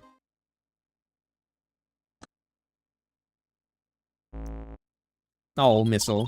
Okay, I plugged in all the data, firing up the simulation. So what are we going to learn? What inconsistencies do we have here? Here you go. This is what the yard was like during the show. The time at which the body was reported to have been thrown down the well. Oh, wow, this is so amazing. It's like magic. No magic here, just sweet, sweet data. Which is why... the area behind the stage is missing. Yeah, Regina said that she wasn't involved in getting the stage set up. So we don't have any data on what it was like back there. No data, no simulation, huh? Brutal. I'm sorry, you guys. It's all because I let Simeon do everything by himself. Oh, no. It's all my friendly associate's fault. Objection, Fender. Anyway, we got a fresh simulation now, but we still have the other data too. I can switch back whenever you want to the recreation when you want to the recreation of them taking down the stage. So we can examine the scene both during and after the show, and switch between the two at will. I can switch between recreations by using the Y to talk with K. Now then, let's continue with our investigation, shall we? So what can we find out at least here? So, Allie's down here. Okay, no, they're still saying the same stuff here. I just want to make sure that I'm looking through all the right proper data. Oh, wait, so what was in the cart? What is that? I just noticed. What is this? The basket was empty in the other recreation. Oh yeah, but it was definitely empty in the photo I took too. Oops, sorry, I made a mistake when I was filling you in earlier. Oh? That basket's for holding Asya's food, but on the morning of the show, all the apples that were in it had vanished. Poof! I totally forgot to mention it. Sorry. Disappearing apples. I should make note of this. Until the day before the show, it was gone the next morning. So apples, missing apples. It's the pen that held Asya, the Asian elephant. Now empty, as the lady herself is on stage. I wonder how they got her in there in the first place. What do you mean? Well, the entrance to the yard is people-sized. And there's like a gazillion megawatts pumping through that fan. It's kinda risky, no? Not if one turned it off the electricity. Yeah, but then all the prisoners would escape. Through an entrance blocked by an elephant. I think not. That is a real puzzler, alright. I'll need to give it some more thought. She seems to be enjoying the challenge. I'll leave her to it. So we have all the seats, and we know that 3 of them were missing. Okay. Chairs are lined up neatly for the show. But we know that there are a few empty seats during the performance. Huh? Something about this space, the way the seats are arranged. Reminds me of a karaoke contest I entered as a kid. What the fuck? I just noticed the spam of pingas. Why did you do... What are you doing? Beans.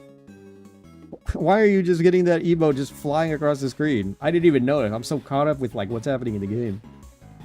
You entered a karaoke contest? I sure did. I came in second. Even in the depths of night, when no other bird dares to take flight. One alone, sure to shine, the light of righteousness of the world's blight. Tell me you didn't actually sing that. I sure did. She did well to take second place, so perhaps stole it more apt. Or is it more that she failed to steal first place? I'm overthinking this. Okay, so what can we see here? A story of forbidden love between a tiger and an elephant. Wish I could have seen it. I wish I could have seen Simeon up there for the stage, on that stage too. Oh, he was wonderful, the way he flew off that stage. Ah, yes, that scene. The victory is depicted in a very unique manner. whereby the villain is sent flying from the stage. Having been ejected from the stage in this manner, villain no longer appears in the performance. You're saying this crime took place during that time. Roughly how long would you say Mr. Saint was off stage for, Miss Barry? Let's see, I guess it was around 15 minutes, just as Judge Gavelle said. Isn't it pretty hairy health and safety-wise, having an elephant fling a guy off the stage? Not at all. I want mommy, I want milk, I want to be held, I want to be comforted. And if you do not do all these things immediately, I will ruin your life. Why did you do that? I'm eating a rotisserie chicken? Ooh, sounds yummy. And then you just say Pingus again. Well, I hope you enjoy your chicken for what it's worth. You should share with Makoto. Not at all. Asia's very not at all. Asia's very gentle. I'm not sure it changes much if she flings him gently or roughly. Too gentle, in fact. When we first rehearsed it, she barely nudged him. But by the end, he was flying off the stage, not because of Asia, though. Simeon had figured out some kind of trick, apparently. Isn't that amazing? A trick? Do you have any idea of this trick? Who, me? Oh no, it was Simeon's big thing. I wouldn't know where to start. Trick of some kind enabled Asia to send Saint flying. Okay. And then we have this. It would appear that we are missing some data for this point in time. Yep, that's about the size of it. Gotta go steal us some data. Don't steal data, Kay. I use logic and induction to get what I need. Well, I'm more of an act first. Think later, gal. Please don't add my workload with your recklessness. I would hate to have to order your arrest. Okay, so can we piece together anything right now? Start the show alongside Regent the Tiger and Saint. No, the whole chicken. You have the whole chicken? Beans? Whiskers wants some? You should give a little bit of chicken to Whiskers. I'm sure he'd love it.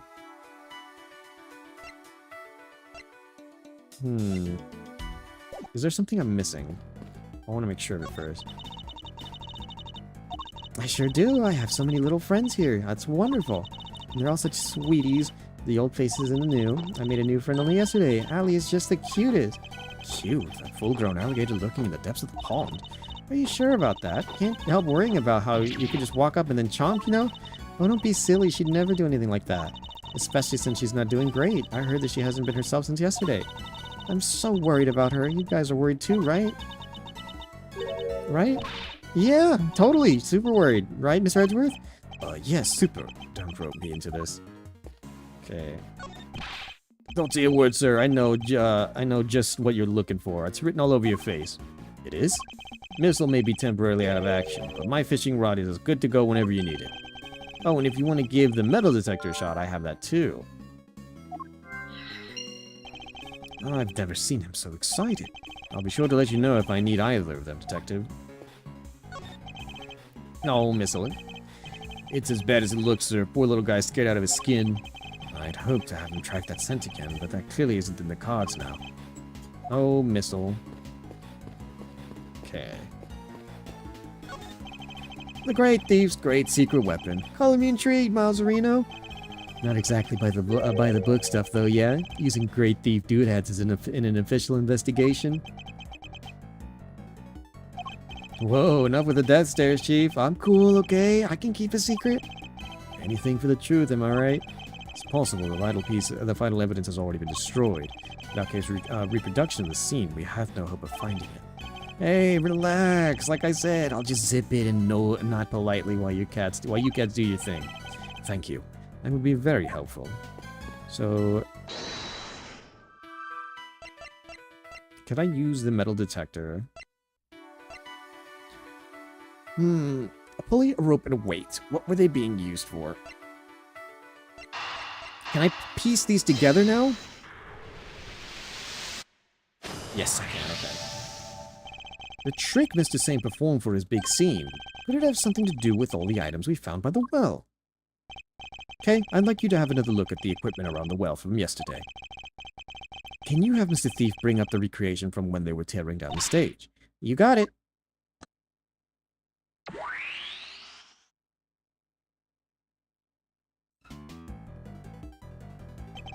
Taking another look at those items, could they not have been used for his trick for the trick of Mr. Saint? Sounds plausible enough. Hey, I could maybe add that to the simulation. Good idea. Please go ask Mr. Saint for the details. Roger that. I'll be right back.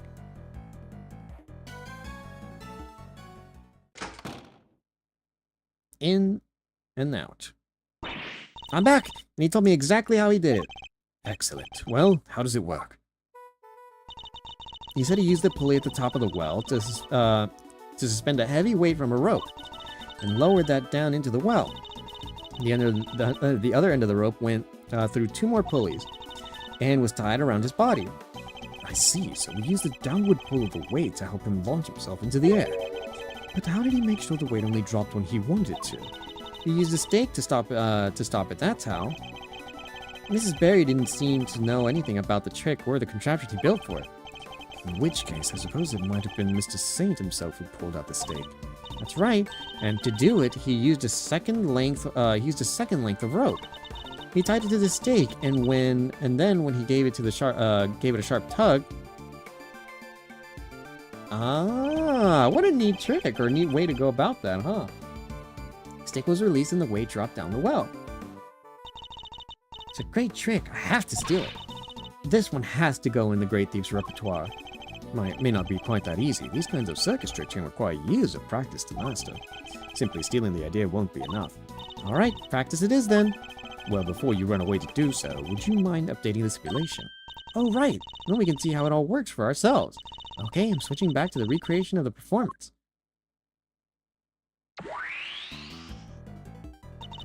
And now to add in the data. Little Thief should be able to reproduce the trick now.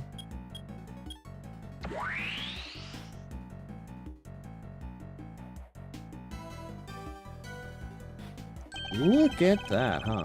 So this is how Mr. Saint performed this trick. Contraption that used a well, very heavy weight, 3 pulleys, and 2 lengths of rope to send Saint flying during the show. Simeon's full of surprises, huh? I mean, dropping a weight down a well to help him fly off the stage like that, that's genius. Indeed, but I imagine that he would have needed quite a lot of weight. More than him, at the very least. It would have taken some serious pull to lift him into the air like that. Yeah, and probably a ton of practice.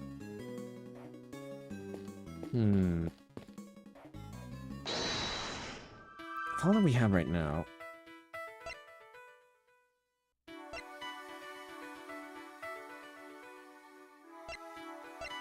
Something heavier than Saint himself would needed to be used for the trick.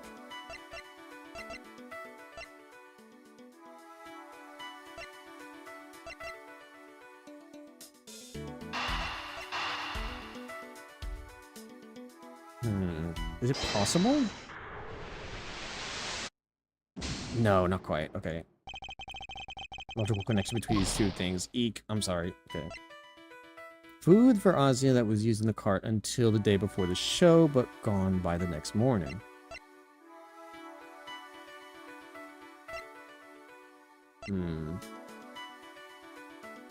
She didn't eat it all, did she?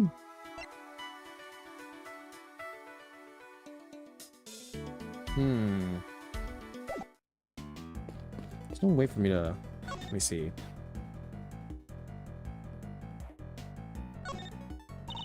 That's 1 heavy weight. Kind of makes you think how much it must have been weighing on Simeon. It does. I'm not sure I quite see it myself. Oh, too bad we don't have the real thing here. Otherwise, I'd hang it around your neck like a bug, or like a big old albatross. Then we'll see how you like it. You'd face some stiff resistance if you tried, I can promise you that. This top is just like the one that we saw in the workshop. This tarp, just like the one that we saw in the workshop. Yes, but why is it here? Why is it here? Are you okay, Mr. Edgeworth? You've gotten kind of blank. I intend to stay blank until you stop stealing my thoughts. Mr. Saint used the well to construct a contraption that would send him flying from the stage. He made clever use of 2 ropes. A pulley and a rope. I suppose that the two tend to go together. Sure do, like a great thief and her treasure. Can't have one without the other. Sorry, but the proper pairing in this case is a great thief instead of handcuffs. Okay. Nothing new to learn from here. This is the rope that was hanging from down the well. There's no pinata at the end of it, and definitely no bucket. You try to be serious, Kay. Oh, come on, Mr. Edgeworth. I'm just trying to lighten the mood. So cut it out with that stare of yours. Actually, she may be onto something. We might want to consider what could have really been attached to the end of the rope.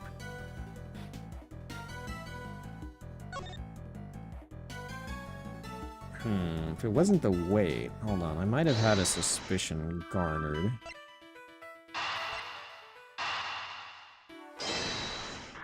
Did you use all the apples? No, okay. Okay, maybe a dumb thought. Shit, okay. I was thinking that maybe he put all the apples or something down there, and that's why it could smell sweet, and it could have been heavy enough for it to lift him. Okay, hang on, so...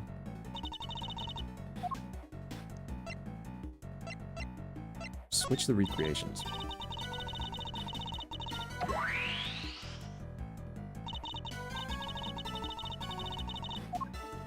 Okay. I'm pretty sure I examined everything here before. We have the Agio.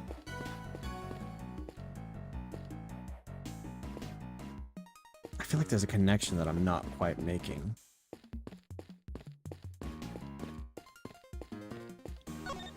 Can I look at this? Okay, never mind.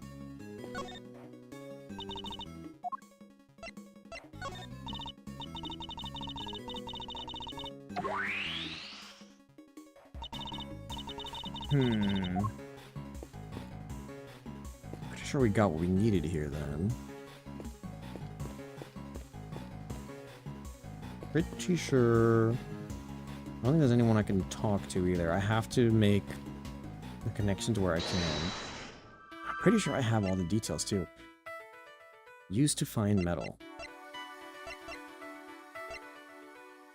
What can I use the metal detector for? Until the day before the show, but was gone by the next morning. A single 30-pound metal item or weight was found by the well. Could I try these two? No, okay. Damn it. I'm grasping at straws here.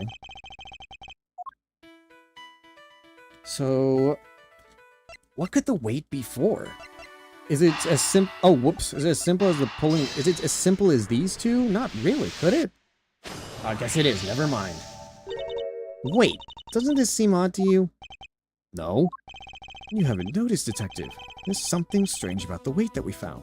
How heavy it is, how there's only one, what it's made of.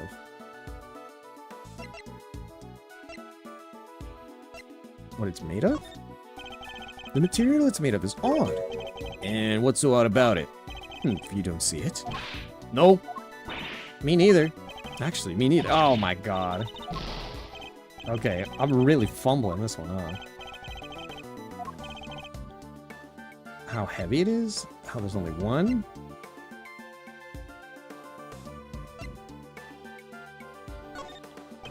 The one weight on its own wouldn't be heavy enough. A single 30-pound weight couldn't have lifted Mr. Saint off the ground. Oh yeah! In which case, could there perhaps be some weights missing? Sounds like a job for my 7th secret weapon, sir. Should the need of to use them arise, I suppose I should speak with him then. Okay.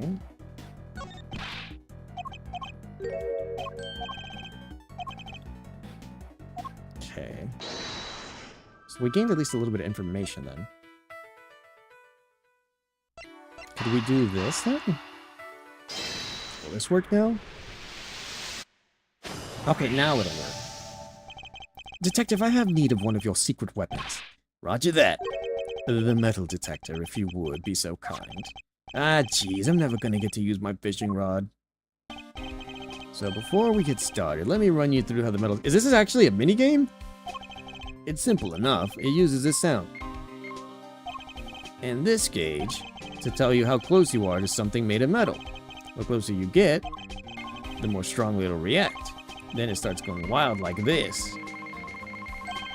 Just give me the order to examine the spot where I'm standing. Say, what do we got here? Oh, the fence. Anyway, that's how it all works.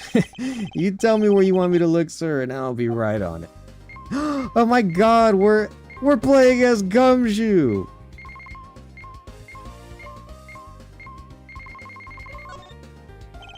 Alright, so let me explain. Oh, whoops.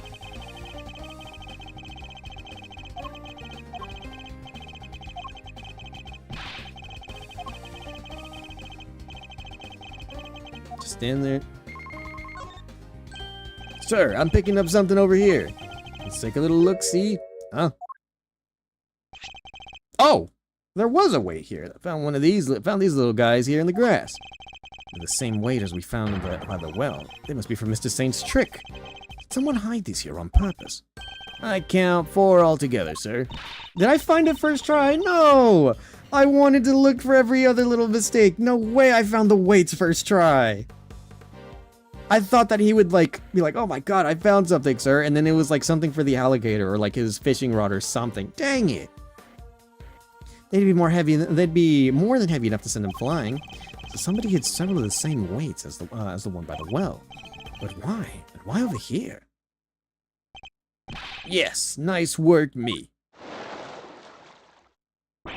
Eek! Alligator! I think nearly gave me a heart attack. Huh? What's the matter, detective?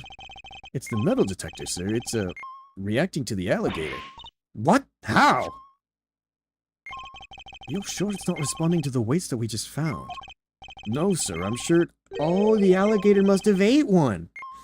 And that's why Regina said it wasn't feeling good. I'm sure there's something different, and I'm sure it's coming from the alligator. And she's gone. Ha! We scared that big snapper good. I don't think that's it, Kay. Huh? Then what is it? Hallie hasn't been herself lately. That's the name, Hallie, the warden's favorite pet. She wouldn't even look at the food Warden Lagarde brought her yesterday. She was acting as if, I don't know, as if maybe she'd eaten something that didn't agree with her. Maybe the metal detector was responding to whatever she ate, sir. Oh no, what if she ate one of the weights? I highly doubt that even an alligator could swallow a 30-pound lump of iron. So what did the metal detector actually pick up? And why would someone hide those weights? Perhaps I missed something when I looked at the equipment by the well. Okay, could you recreate the scene again? Coming right up.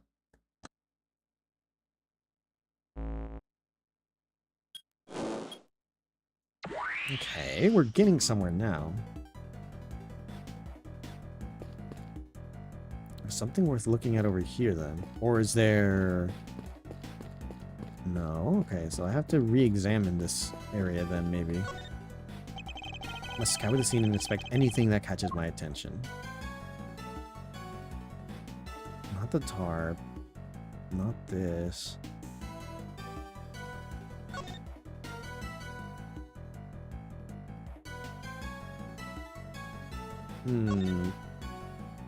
Hold on. I have to do something as well.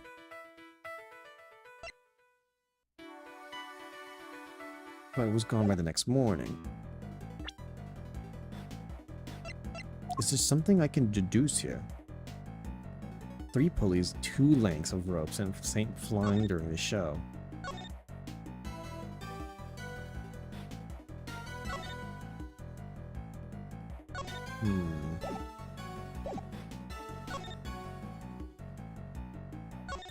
What could it possibly be here that I'm missing?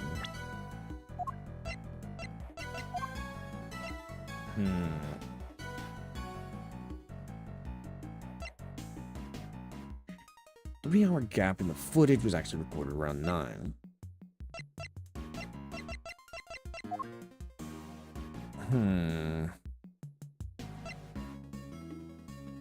Does this mean the victim was tied up? What could I possibly deduce from this so far? The rope? The weight? Oh, whoops. It feels like it should be obvious, like, oh, the elephant just ate all of it, but I feel like there's something more to it. Like, the apples are not inside...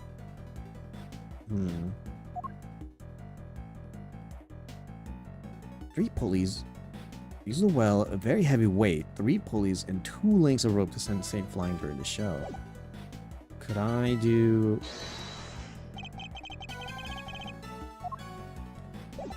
Okay, no.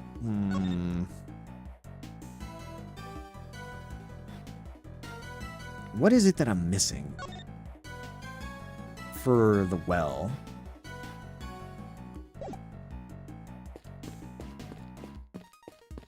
The alligator's not feeling so good, and it has something made of metal inside of it.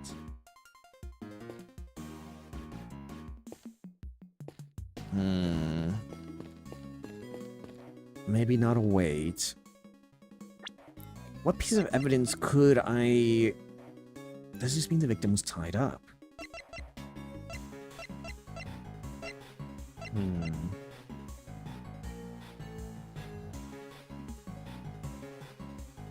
Sweet scent can be detected.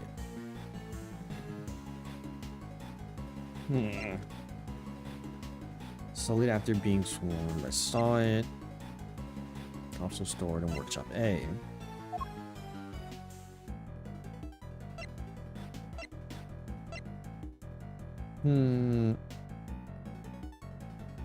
Couldn't find anything.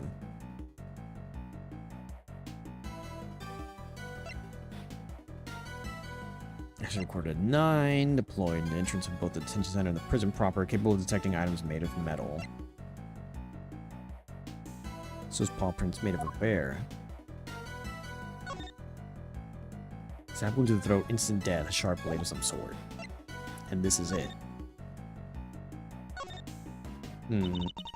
Bell's the same as the one that's on Helmet's collar, right?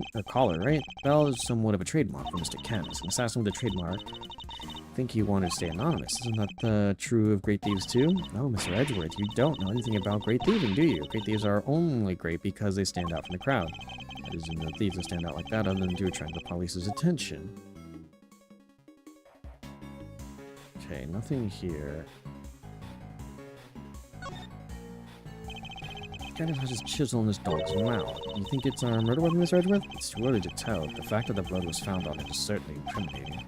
At the very least, it's not something we can discount as unrelated to this case. And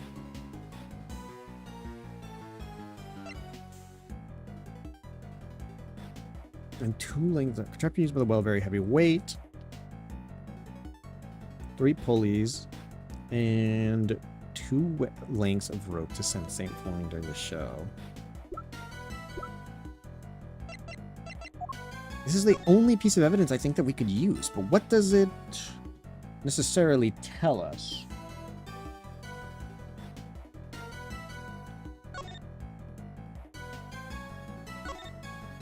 I see the weight, I see the thing, the tarp, the rope.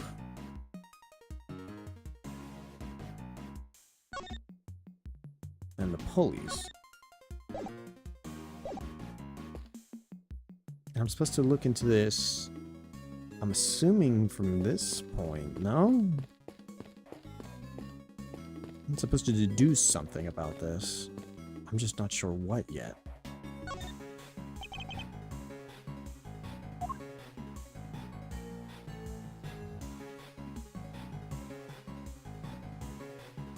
I don't imagine.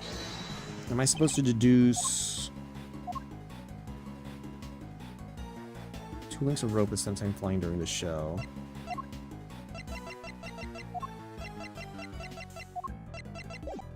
I can't think of anything right now. I'm not sure. I think I know where... Hold on, let me...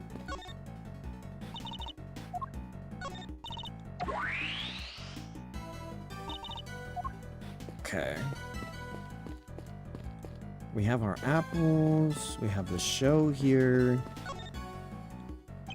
Okay, I wanted to see if there's any sort of difference shown here. So yeah, no, I have to go back here. Something needs to be deduced about this. But what? What specifically? Scour the scene and inspect anything that catches my attention. And the only piece of evidence I can think of that like could be used here, because we're trying to figure out something about the scene of the crime, not the crime itself, or something in regards to the scene of the crime, would be this. Is it the weights and... Hang on. Okay, nope, that's not it. Okay. Yes. The contraption. I'm not imagining things, it's missing something. If I'm not imagining things, it's missing something. The contraption is missing something?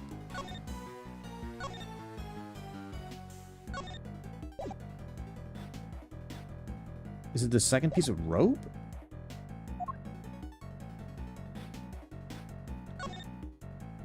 We got the one... No, wait, hold on, wait, is it? Hold on, wait.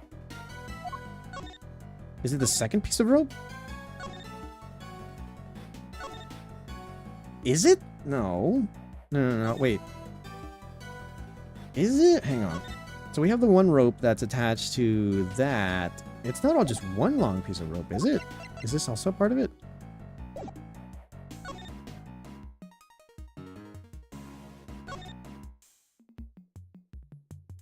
How am I supposed to deduce it, though? Is it the rope, or is it the pulley bit?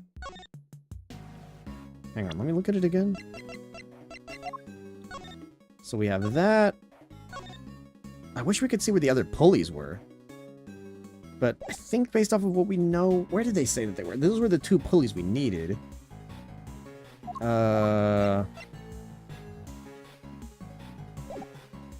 Is it the rope? Miles says something is missing. The only thing I can imagine that's missing from what we have now and what the picture shows us is another piece of rope. This rope is not long enough for this, right?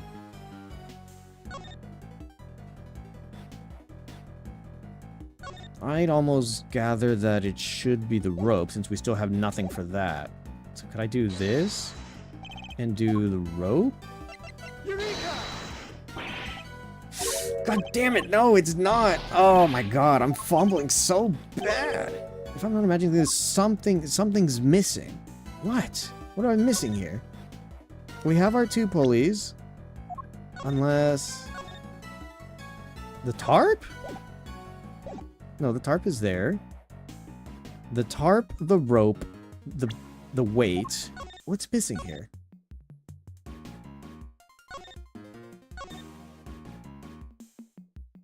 What is... I did the weight in this already.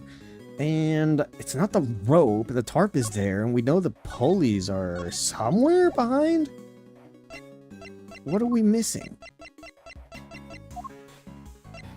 I'm pretty sure it's the rope. Unless I, did it wrong. But... Could it be the... I'm gonna try it again. Oh my god. Okay, it's not the rope. It seems, if I'm not imagining things, there's something missing. We know it's... Okay, what am I trying to prove or disprove here? I'm trying to prove that there's something missing from the contraption. It's not the rope. It's not the weight. It's not the pulleys. What am I missing? What is missing from the contraption? What am I missing? Either that or I'm just, constantly clicking on, the wrong rope. Is there... The lock is still there. Yeah, the lock is still here in this picture. And the lock is there in this picture, too. What am I missing? The gate is there. Yeah, the gate is there.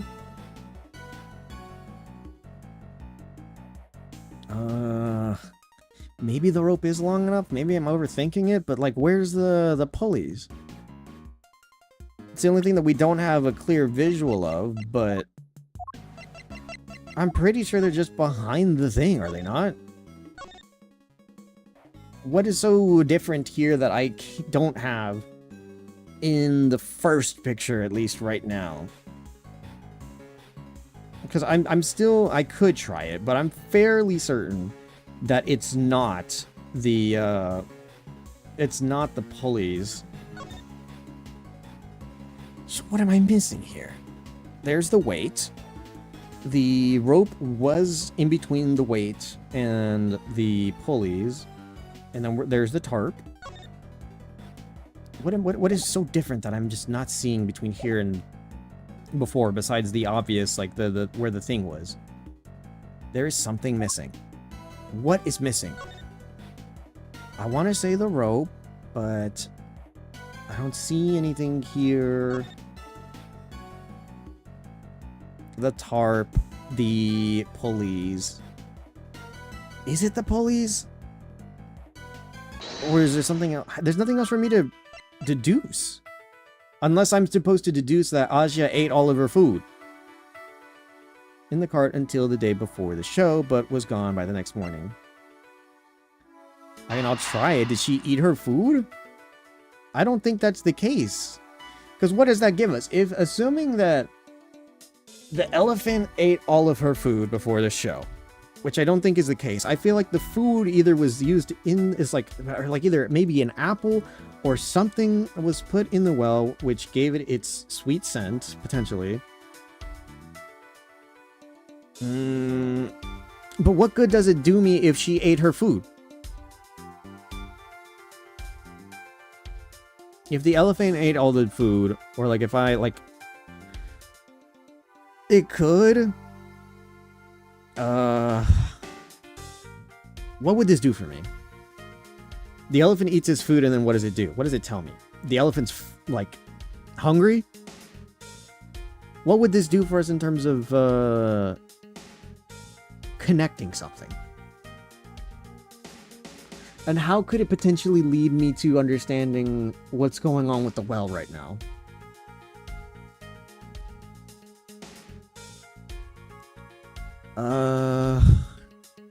I don't think this does me anything. I feel like there's either going to be another piece of evidence that we need to get, or... I feel like there's something else I need to get, or there's some sort of a connection I need to do here. I don't know what the elephant could get me. But even still, the only things that we currently do not have answers for in terms of our evidence are the rope. And I think that's it. The rope is the only thing that's like, why is it the way that it is? But secondly, what's different? What's missing? Miles says specifically that something is missing here. The weight is there, and I know that there was more weights that we should need to be able to go ahead and keep it posted down somewhat. But I don't have, like, weight as a thing of evidence. Or what else do I have that should be evidently tied to this picture? I thought it was the rope, but I think maybe it might be a long enough piece of rope, but what else is missing? What else could be missing from how it was before and where it is now besides the weights that we had, like, just said? Unless it's the spike, but it's not the spike. We saw that it's in both pictures. It's being held up by the spike. I don't think that the alligator ate the spike. Did it eat a pulley? Surely not. Did we only have one of the pulleys used? And... damn, this is confusing the hell out of me. Because I can't see. There's no pulleys in this picture. I see the tarp. I see the rope. I can assume that the pulleys are being used based off of the diagram that we saw before. And we see the rope, the pulleys, I'm assuming, are all off to the side. And we have our weight. Something's missing, at least from what Edgeworth is saying. What? The lock in the gate is here. This pulley wheel is here. And I see the rope going across all of them. What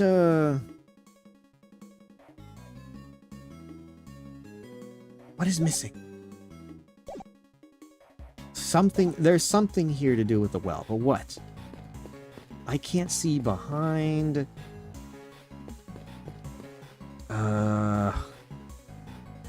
And I've already deduced, I think, well enough. We got the metal to get the... God, I've only got, like, how many tries? Hold on. If I go... I've got how many tries? Did it tell me? 1, 2... About, like, 3 tries for something? I think there's got to be another piece of evidence, or maybe 2 that's going to come out of this. But what I'm trying to figure out here, I don't know. What could I be looking for with this? Something is missing, and I can't figure it out based off of this picture. Based off of how it's supposed to look in the future. And even when I go to the future, after or like, once things are being put away, I don't see what's so different. I see the rope, and it leads to the bottom. I see the weight, which is what we're assuming is down there, and what we need to assume is being held down there. I had maybe not the so smart idea that maybe we used the whatchamacallit, the apples to add some extra weight before I learned about the other weights that we saw. But that doesn't seem to be the case. What am I missing? What is so different that should either be here still? Contraption that used the well. A very heavy weight, 3 pulleys, the one that we see there, I'm assuming the 2 that should be off to the left, and 2 lengths of rope to send 2 lengths of rope. Is it not the rope? I was so certain that was it. To send Saint flying during the show. Am I supposed to deduce that it's the one off to the left here?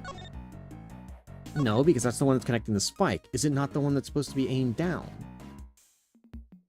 2 things of rope. Am I not in the right one?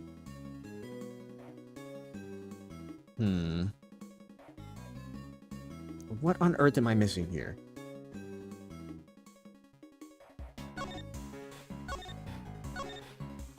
It says 2 things of rope, so I'm like so certain it's the rope, but I've tried the rope twice. So unless what do I see in the picture? I see 1 thing of rope, and it goes down that way, and it goes off to the left, and then it comes back connecting to the main rope. So is it not that there's not a second picture? Because I clicked on the rope, and I tried showing the rope, that wasn't it. I tried clicking on the pulley, I think, to show the rope. That didn't work either. And I don't remember if I clicked over here on top of this and showed the rope, but I'm running out of options. Because we've got our 2 other pulleys here, which would make the 3 that we need. Because we got this, and then our 2 pulleys, and we'd know they'd be over here, assuming they're being used, and the weight, which I guess we're all in agreement, is under here. Is it not the rope? What else could it be? I feel like I'm either going insane because I've just been misclicking it like crazy, and I'm not clicking on the right thing, but I'm like so sure it is the rope. Whatever could it be? I don't understand.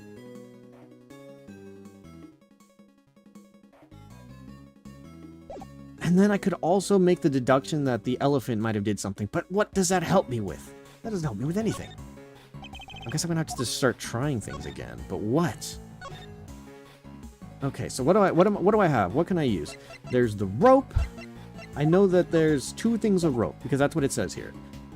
And 2 lengths of rope to send Saint flying during the show. I have a piece of rope. So, what can I do?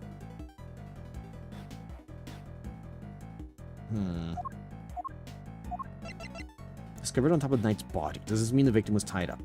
It feels like it should, but it doesn't tell me anything, I think. Like, not inherently. So what can I do?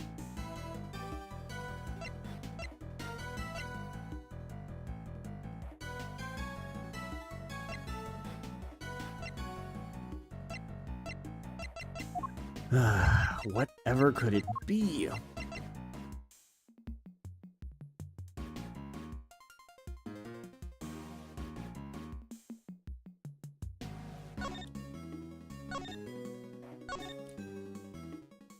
It's the second rope. I'm so certain of it, but what do I click on? I clicked on the rope. That, and then I clicked on... Okay, hang on. Did I misclick something, or did I click on the wrong one? Ugh, I gotta change my seat. Hold on. I'm so annoyed because I feel like I have it, but I'm clicking the wrong things or something. It wasn't just one thing of rope. It's literally said 2 things of rope.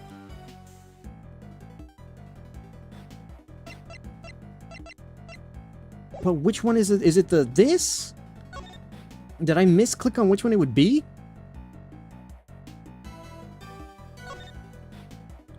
Or did I click on this? What did I do? Did I click on this and then click on the rope? Or did I just click the rope?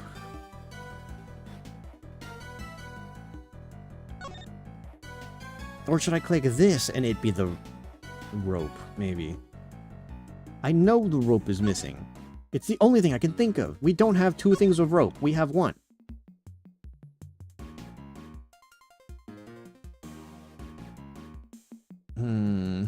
Because we've solved the weight issue, and the pulleys were not an issue.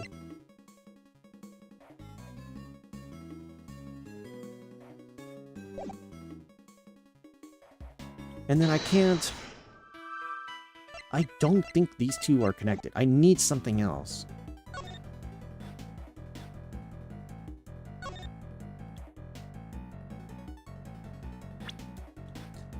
What could it be? What could it be? I'm fairly certain it's the rope, but I think we'll probably have to figure it out that it's something else. Or do I have to prove that this is wrong because it says that there's 2, but we only see 1? Because it's a rope. I'm so certain it's the rope.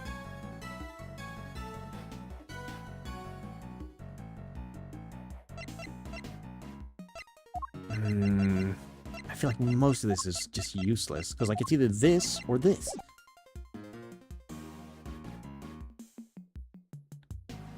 We've got our pulleys figured out, we've got the weights. If I were to say anything's missing, it's the rope. Because this one goes here, and then the knife, or like this like pointy bit goes here. So it's gotta be the one that's aimed down, is it not? There's literally nothing else I can think of. No one else I can talk to right now. And nothing else I can talk, so I have to commit to something. Something here.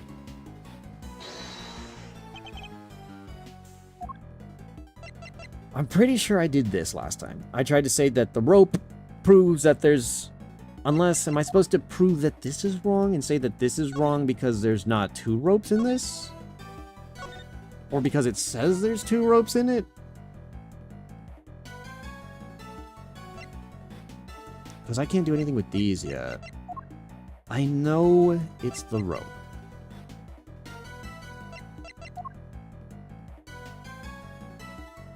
Two links of rope. Is it this one? Please. Oh. Oh, thank God. Okay, I was getting worried that I might actually burn out, like my meter already, dude. Jesus Christ. That one really sent me there, dude. Oh my God. I felt like I was going crazy. I was like, I knew what was missing, but I guess I was just clicking on the wrong things or presenting the wrong things, dude. Holy crap. Think about the 2 creations. The one during the performance and the one we're looking at right now. There's a major difference between the 2. Namely, that one of the ropes is missing. Oh yeah! Mr. Saint's trick wouldn't work with only the items we see before us. So what happened? Where did the missing rope go? I think one of the pieces of evidence we've collected might tell us exactly that. Really? What shows us where the missing rope went? The rope? This rope was found beside Knight's body. Wait, you mean... Yes, it must have been the other rope used in Mr. Saint's trick. So you're saying... Finally, it all meshes together. I was either just not meshing it right or the pieces weren't fitting together, but I knew the pieces went together. Yes, that this rope did indeed have a weight attached to it. But it wasn't any of the iron weights we found. Those were hidden in the bushes and replaced with something else. What was it, Mr. Edgeworth? Come on, I'm dying here. Think about what the rope was found. Think about what the rope we found in the workshop was related to. Do that, and you'll soon figure out the answer. The weight dropped down the well. The weight dropped down the well in place of the iron weights was.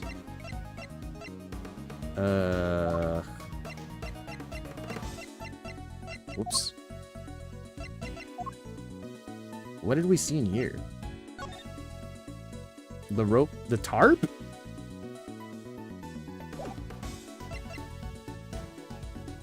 The tarp? Take that! Oh, okay, well, so much for that. Okay, damn it, I thought I was cooking. That wasn't it. Found the missing rope when we were looking at something else. The body? That couldn't have been connected to the body. Unless the body was already down? Wow, what?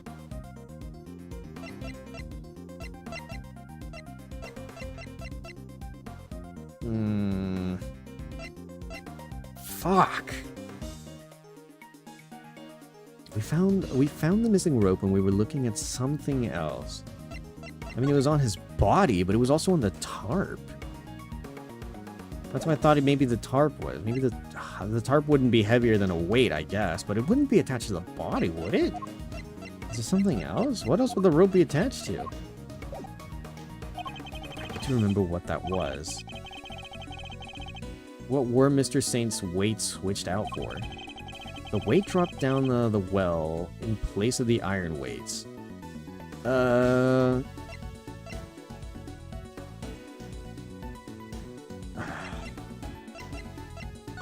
Is there anything else here? It's on Knight, but he's not the weight. Why would they use his body as the weight if we're trying to prove that Simeon's not the murderer? So that's why I thought it was the tarp, but what other weight? The weight dropped down in the well in place of the iron weights was. Stabbed with the throat. Also small cut on his scalp when he suffered a blow to the head. A sweet scent can be detected. He was down there, but did somebody swap out? Hold on. Game theory here. Hang on.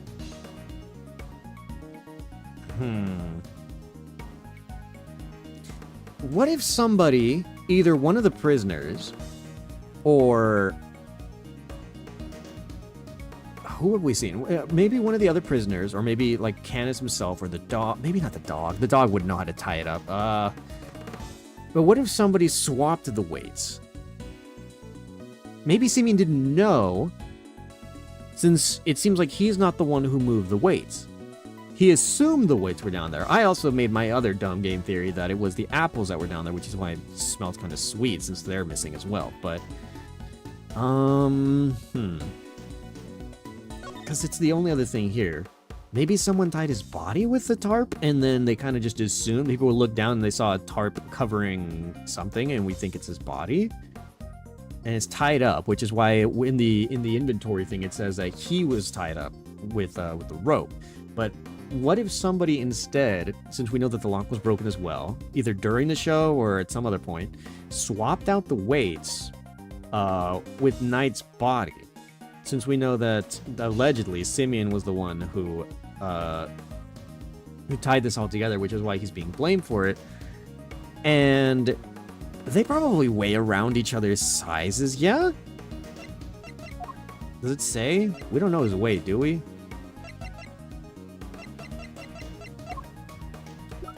Would it be on... Yeah, no, it doesn't tell us weight. They're about the same age, though. Knight might be heavier, though. He was a bodyguard, I would assume.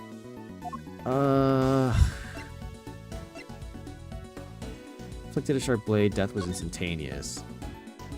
Sharp blade of some sort. The weight dropped down the well in the place of the iron weights was... Is that possible? Would that make sense? Because it's the only other thing. I thought maybe it could have been the tarp. Maybe there was a bloody tarp wrapped in rope or whatever, and it like fell on top of Knight's body, which was already down there. But the only other way that Knight's body could have been down there and could have interacted with the tarp and the rope, potentially, was if it was already there. But that's the tricky part, I feel like, because we don't want to incriminate Simeon anymore. So they'd be like, oh wow, so Simeon did know, didn't just so happen to know that there was a body attached to the system that he had pulled for himself. But it's the only pieces of evidence I can think of. Was it? Did he unknowingly use Knight's body? As a counterweight to himself? Is that a thing? I've only got so many options, Take so. that! But how? This doesn't make any sense. I'm so confused now. I thought I was cooking for a bit, but I've been a couple times off the mark by a lot. Explain yourself, Edgeworth. Mr. Knight's body was the weight? How? Yes, somebody first swapped out the weights used for Mr. Saint's trick. Then, Mr. Saint used the contraption to make his exit from the stage. When he let the rope go around his body loose, both the rope and Knight's body fell to the bottom of the well. That rope was never used to restrain Knight. It was used to suspend his body halfway down the well, so he was already dead by this point then. From this, we can easily see why most of the weights were hidden, so that no one else would realize that they'd been replaced with the body. Precisely, we can further deduce that they were hidden by the killer. Whoa there, gang. Wasn't poor old Bronco stabbed in the neck? Wouldn't there be blood everywhere, including down the well? Oh, the killer thought of that, which is why they used this. What did the killer use to stop Knight's blood from going everywhere? The tarp. Take that! Okay, now it's coming together, I think. This tarp was found with the body. I think it's likely that Knight's corpse was wrapped in it. Ooh, another piece of the puzzle falls into place. It's all coming together now, love it. But all we're doing is proving that the body did go down the well. Which means we're hoping to prove that Simeon was the killer. That's what I was confused about. No, not quite. But what about what Judge Cavell said yesterday? But if Mr. Saint truly is the killer, why would he need to go through such lengths to commit his crime? It's true. Knight's body fell down the well when Mr. Saint used his contraption during the show. Therefore, it reveals nothing about where the real killer actually was or what they were doing at the time. It's only designed to throw suspicion onto those who were not at the show. Yeah, I guess we did suspect Mr. Canis right away, huh? But what's this killer's goal? To make us think that the crime took place during the show?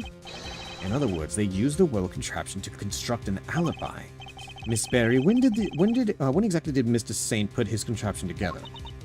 It would have been the day before the show. The night before, actually? Yes, we started getting ready for the show at around 9 p.m. So one day before. So, do we have anything in regards to time? Or like another thing in regards to time. 9 p.m. the night before. I think the only thing that says anything about time is the roll call? Yeah. Held 3 times a day, 7 a.m., noon, and 9 p.m. 7 a.m., noon, and 9 p.m. The show at 9 p.m. They started getting ready the day before at 9. So, I don't think anybody missed roll call, did they? Could not have been detected by the sensors.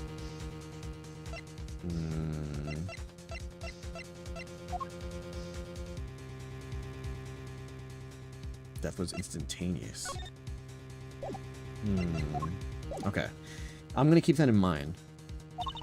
And I think we finished at around midnight? In which case, the killer must have switched the weights out for the body after that point. The body was left dangling inside the well the night before the incident. So, Bronco Knight was murdered at least a day prior to when we initially thought that he was killed, right? Hold on, let me look at the evidence again. Ugh, hold up. Oh, my nose got itchy. Can I? Okay. This just strict data updated in my organizer. Using the trip flying, the weights were replaced with the victim's body by someone. Did Canis know about this contraption? Hang on. Oh, my nose, why is it so itchy? Okay. So wait, hold on. Do we have... When does the autopsy say that he died? Wait, hold on. Where was it? It doesn't say the time. We just know that he was stabbed in the neck. Potentially by this chisel. Which has Canis's bell. I don't think... Yeah, no, there doesn't seem to be any other thing that tells us... 3 people were missing then. So what we know, from what Lagarde has told us, was that at the time of the show, which the crime has already well been committed, we have the time of the crime at a different time. Knight was dead at the very least the night before, and was hung up, swapped out for the weights that were in the well. Someone who must have had access to the well. Is there any way... Hang on. Oh, let me look at the... Can I look at the map? So, to the yard. I don't think there's any way into the yard without the bracelets going off or letting someone know when, like, movement has been had. Some regard, potentially. Huh.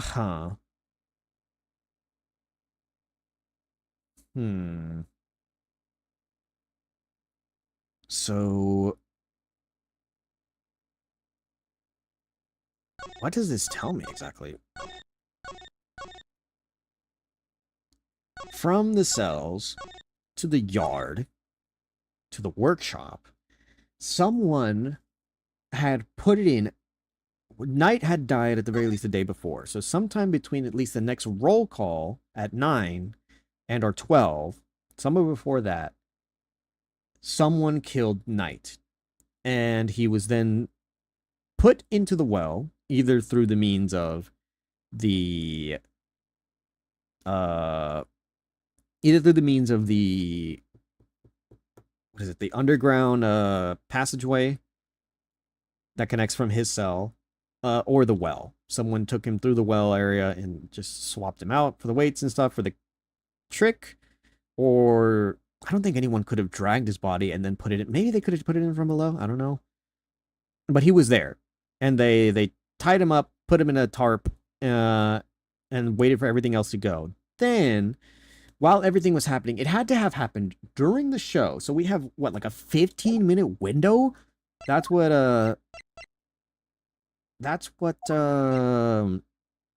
Gavel said. Between the time that Saint had finished his trick and the body had to have been moved from the point that the trick ended to the first workshop area, when Frank saw it. So when he saw his body. Okay. Did Canis know about this contraption? Even if he did, he wouldn't have been able to do much with it. And I highly doubt that he told his dog to suspend bodies halfway down wells. Which means Canis isn't the killer. That's what I was confused about. But still, it seems like his weapon was used.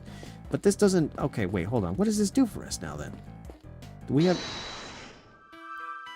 Okay, we got more pieces. Okay. The body was left dangling inside the well. Disappearing apples. What does this do for me, though? The body was left dangling inside the well the night before the incident.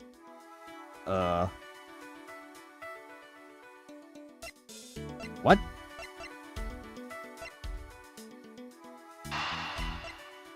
Body used as a weight. It couldn't have been the elephant. Oh, God. Okay, hold on. So could these two have been connected from the start, and then this gives me something else? Because I have to connect something. I don't think the elephant has anything to do with the body or the weight. And the body doesn't have anything to do with the apple. So did she just eat them then? Can I confirm these now? Okay, this could be confirmed the whole time. And I just never did. The apples in the basket were likely eaten by Ozia. Really? That's strange. I made sure to put the cart where her trunk couldn't reach them. Are you sure about that? Okay, hold on. This may add something else then. Never mind. Oh yes, it was still full of apples the night before the show. Then we must consider the possibility that the cart was moved to somewhere within Asia's reach. A large basket full of apples couldn't have been moved by the wind. Which likely means somebody moved it for a reason. The basket was moved by someone the night before the show. So before the show had even started, the cart had been moved and the apples eaten. Yes, that seems to be the most probable timeline. Let's update the recreation, Kay. Will do. I'll add that into the simulation of the performance then. Let me just change back the recreation first. Updating based on what Regina told us.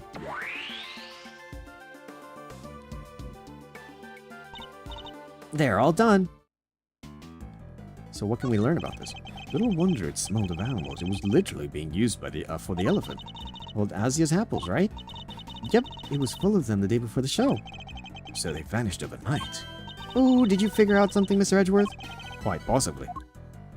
Okay. What does that... Basket of apples. The basket was moved by someone the night before the show. Body was left dangling inside the well the night before the incident. Do these connect? I don't... It's the only two things we have left. But what do they mean to one another? Maybe they do? I mean, it's one of the last shots I have. I'm running out of options. I don't really like how low my thing is, though. How do these connect? The basket was moved the night before the circus performance, and we've deduced that the weights were switched out for the body at around the same time. Hard to chalk that up to coincidence, huh? Then the next question we should be asking is, why was the cart moved? I think I can hazard a guess. The cart would have been blocking the door. The door? Oh! Oh! So in the other recreation, we said that the thing was moved over there, in front of the door. And if it had been blocking the door, wait. But who has access to this area? That this would have been needed. We can't even enter the power room. Because I think Kay said that she needed a lockpick it. Which can only mean that somebody needed to open it. Now let's see what's... It's locked. Oh, great. It's locked. Yeah. Let me ask a guard for help. Hey, Mr. Guard! Yes, miss. What can I do for you? That was fast. Guard, where's the key for this door? Oh, the warden keeps hold of that. The warden?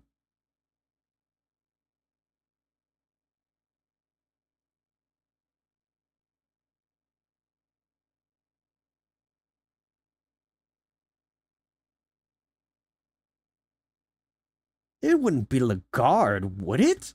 What right would she, or what purpose would she need to kill... Why would she need to kill... Why would she need to kill him? All the things are somewhat... Definitely not the first person I would have suspected, but... If she's the only one who has access to that area, and then... For what purpose would she have needed to kill Bronco Knight? What?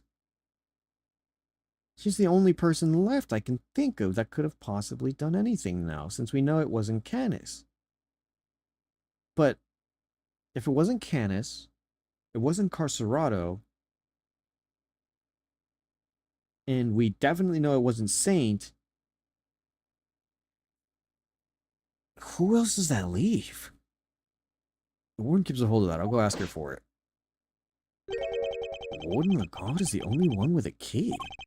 Meaning if somebody did open the door, they would have had to get it from her somehow. Thanks for the help. What the fuck? Look at all these breakers. They must control the electricity for the whole prison. So we're thinking somebody got in here the night before the show, right? Nobody steals the keys off of Lagarde, right? She never claimed to have lost any keys. It was just the keys for Knight that were stolen. And we know that was stolen by Carcerado.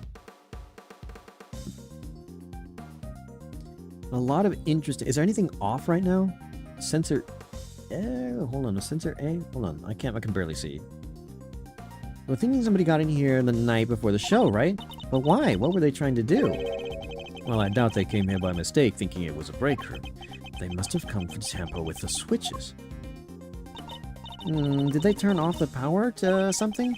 Come to think of it, wasn't this something that lost power? What might have lost power had a breaker been flipped? The cameras, I think. Where is it?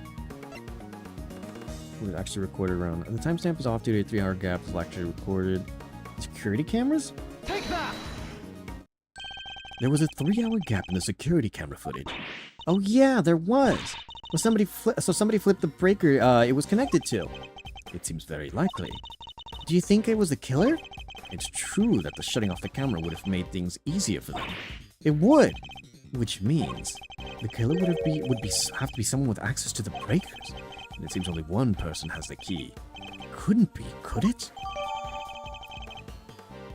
They tampered with the night before the body was found, but why? Alright, little thief, your work here is done.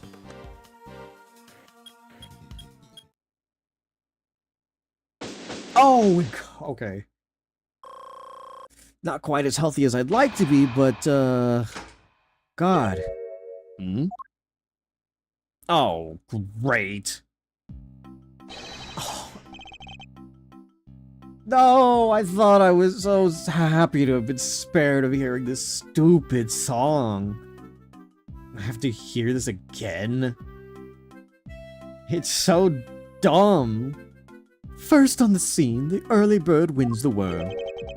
Good morning, Mr. Winner. What? You? How did you get here before me? Good morning, Mr. Edgeworth. I see you've made an early start. And I say that you've made a late one, Judge Cavell. This is not my only case. I'm a very busy woman. Not all of us enjoy the freedom of a prosecutor relieved of his only current responsibility. Grr. Oh, I do apologize. I meant, of course, an associate attorney. Pfft, associate? More like asinine. We'll see about that. Eustace, let us begin the investigation of the yard. Okay. I'll go get some officers to help. That won't be necessary. Why not? We've already finished investigating the yard, and won quite the prize in the process. What? Won? But I'm supposed to be the winner. Your Honor, I'd like to revisit your theory from yesterday, in order to thoroughly disprove it. I would caution you to choose your words carefully, Mr. Edgeworth. As I'm sure you remember, your badge is in my hands. Okay. How could I forget? You've told me several dozen times already. Perhaps you'd care to try a different threat. Ooh, fighting word. You've been warned repeatedly, yes. And each time my words seem to have fallen on deaf ears. Allow me to make this crystal clear. The committee cannot and will not tolerate insubordination. The fate of my badge and the whims of the committee are not of no concern to me now. The only thing that concerns me is proving Simeon Saint's innocence. Interesting, and spoken like a true defense attorney. In that case, I shall be equally uncompromising. In the name of the goddess of justice, I will strike down your case without mercy. And when I am done, your career as a prosecutor will be over as well. I hope that you do not come to regret this. Oh, God, okay, well, I know we're not done yet. We still have Lagarde as a suspect now. My theory remains the same as when I related it to you yesterday. Mr. Cosserado did not see Mr. Knight's body when he passed through the tunnel. As such, the body could only have been dropped down the well during the show. We both know that the only one who could have dropped the body down there during the show is Mr. Saint. That's still your assertion, and you can prove it, of course. Of course you can! Who do you think you're up against? What Eustace means to say is that we received the final autopsy report just ahead of our arrival. She really is a very busy woman, busy looking after baby Winner. The victim appears to have died the night before the body was discovered. So yeah, one night prior. So not at the time that she suspects that it could have been done. I think, right? In other words, the night before the show. The cause of death was as stated. It seems the wound is 4 inches deep. Between 3 a.m. and 6 a.m. of the 27th, instant death from a stab wound to the neck. Simeon Saint was off stage for a period of 15 minutes. That was plenty of time for him to throw the victim's body down the well. Judge Cavell hasn't investigated the yard yet, which means... I fear there may be something of a flaw with your theory, Your Honor. You seem very confident of that. But do you have any evidence to prove it? Yes, I think I might. I think I just might. Okay.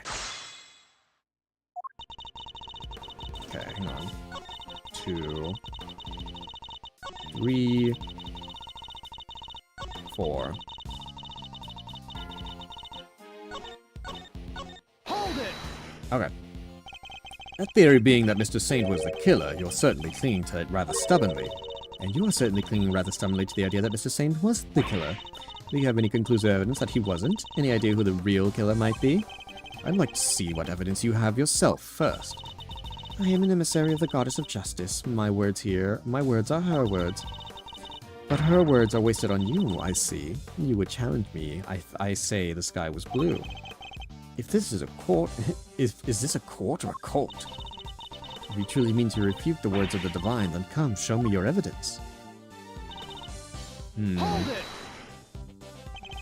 Isn't it possible that Mr. Casarato simply failed to notice the body?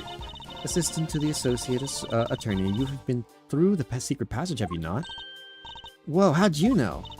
I noticed mud on you yesterday. Oh, on that charming key in your hair, to be precise. That's incredible. You could be the great thief with eyes like that. Answer me truthfully, in the name of the goddess. Would you or would you not have noticed a body had one been present? Well, I guess I would have. There you have it, Mr. Casarato did not see a body, which means there was no body there to see. Hold it! Could you talk us through your reasoning on that a little bit more? The day before the performance, Mr. Knight borrowed the keys from Mr. Casarato, or more specifically, the key to his cell. Mr. Knight then used the key to leave his cell and enter Mr. Saint's cage. Mr. Saint took Mr. Knight into the yard, took to the yard in that cage, and that's where he killed him. The following day, Mr. Casarato crawled his way through the tunnel, but there was no body there yet. Wait a second, that doesn't add up. Mr. Casarato smelled a sweet smell, so Mr. Knight must have been in that tunnel already. No, his body did not pass through the tunnel until sometime after Mr. Casarato had crawled through it. Mr. Casarato used the tunnel right around the time the show was starting. The body was discovered just after the performance ended, from which you deduce that the body could only have been thrown down there well during the show. Yes, and who the culprit must be... Hold it! Are you sure about that? Could nobody else have done it? I understand that Miss Barry was on the stage for the entire performance. Most of the prisoners were watching the show, and those who were not have plausible alibis. What about the guards? They too were watching the show, as was the warden. How can you be so sure? A guard could have easily approached the well unnoticed. None of the guards left their posts during the show. I have checked for this myself, you know. I took statements from each and every one of them. Oh, she's thorough, I'll give her that. Are you finally ready to accept the truth? That the killer could only have been Simeon Saint? Judge Gavel hasn't carried out a full investigation of the yard yet, which means that we've got the advantage for a change. I should review the evidence we've gathered during our investigation for the yard, so it's something that we've gathered, eh? What did we all gather, then?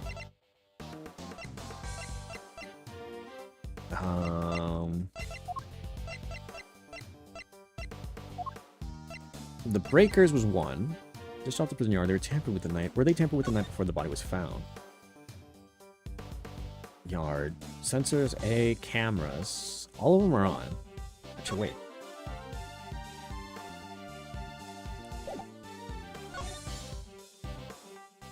Yeah, no, they are all on, okay. And Mr. Saint's trick. Used during the show to send Saint flying, the weights were replaced with the victim's body by someone. So we've got two things here. What could I do then? Theory remains when related to yesterday. Miss Casarato did not have Mr. Knight's body when he passed through the tunnel. As such, the body could only have been dropped down well during the show. We both know that the only one who could have dropped the body down there during the show is Mr. Saint. Is this the trick then? Because it can't be the breakers. I guess if we're going to use what we have... Objection! Yeah, if we're using what we have, that's the only newest piece that's still relevant to the topic. Sorry, Your Honor, but something else you're going to have to take into account. The well in the yard was rigged up to create a certain unique contraption. A contraption? Go on. You will recall that Mr. Saint was sent flying from the stage by the elephant.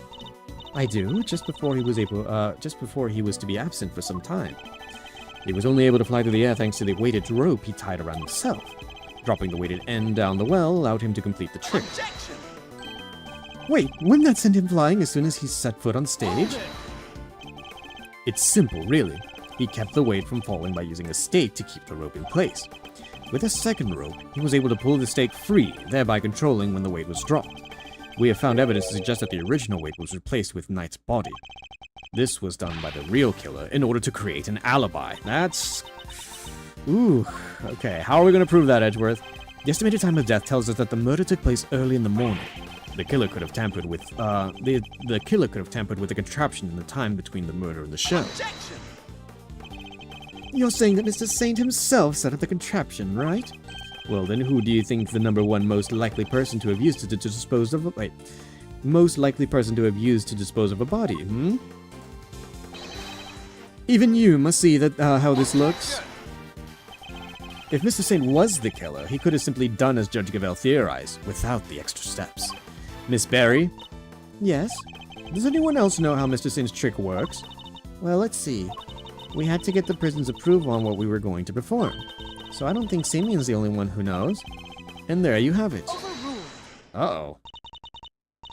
Interesting. You have certainly been diligent in your investigation. And yet, I fail to comprehend your actions still. Why do you not work to do what is right? Is what I'm doing wrong? If so, who is it that deems it so? How can you not grasp even that? How can you not see that you are doing wrong in this very moment? You are a prosecutor, and yet you aid the defense. This flies in the face of common sense. You are breaking every rule in the book. I think only what is right and just, and act as I see fit in each situation I am confronted with. This is the path that I've chosen, and whether you can comprehend that choice is immaterial. But if you mean to stand in my way, I will fight back with all that I can bring to bear. Perhaps the goddess of justice is testing me. Very well. If it is her will that we must fight, then I shall end this once and for all. Listen well, Mr. Edgeworth, for there is another reason why only Mr. Saint can be the killer. Go on. If the body was moved from the yard to the workshop, then Mr. Knight must have first been brought here to the yard from his cell. The only person to have had the opportunity to do that is Simeon Saint, and thus he remains the only plausible suspect. That's it? Mr. Saint took the cage with him to Mr. Knight's cell, but that isn't that not relevant to this stuff because the times are off?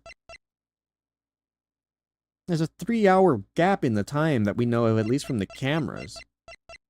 Or, hang on, am I overthinking this? When did this all happen? In the night before... No, because Simeon Saint saw him twice in one day. And we know that the murder took place the day before, not the day of. So if he saw... Wait, no. Because if he saw him the day of... No. When did he see him again? Damn it. Okay, hold on. I might be overcooking.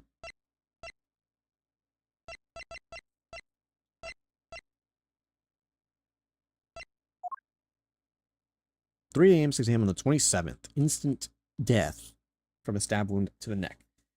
And this was...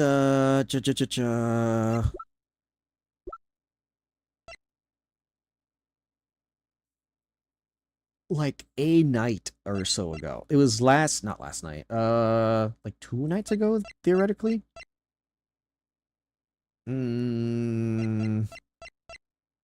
Not yesterday, like we were assuming.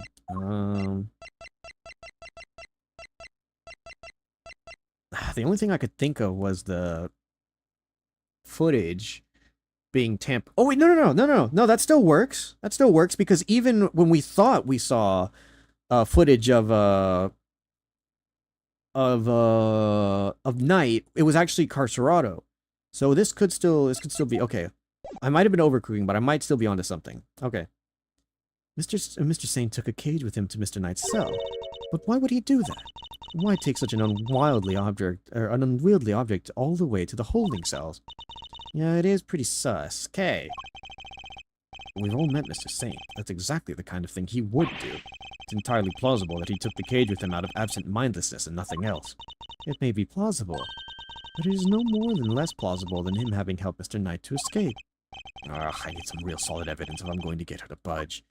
I think it's the camera, since we know that the times are wrong. At the workshop, then Mr. Knight must have first seen him brought here to the yard from the cell. The only person who has opportunity to do that is Simeon Saint, and thus remains the only plausible such. We've only got 4. Let me press everything and make sure that I've got all the details. You may have something else to say. You seem to think that Mr. Knight was killed here in the yard. When do you think he was brought here? Sometime between midnight and 8 a.m. the day of the show. It could have been during that time. In other words, between the end of the rehearsal and the start of the performance. As I was saying, if the body was moved from the yard to the workshop, then Mr. Knight must have been... It's probably not these first two since they're tied together in such a way. Was there really no other way that he could have come here? Mr. Knight was awaiting trial. If he, a random non-inmate, had openly entered the prison proper, he surely would have been noticed. And presumably none of your witnesses have testified to having seen such a thing. Precisely. Praise be to the goddess of justice in granting you this insight. So, as you will agree, it can only have been Mr. Knight, it could only be that Mr. Knight was brought over here in secret. Hold it! You're certain nobody else had the opportunity? Need I remind you that we are in a prison? The entire facility is monitored all the time.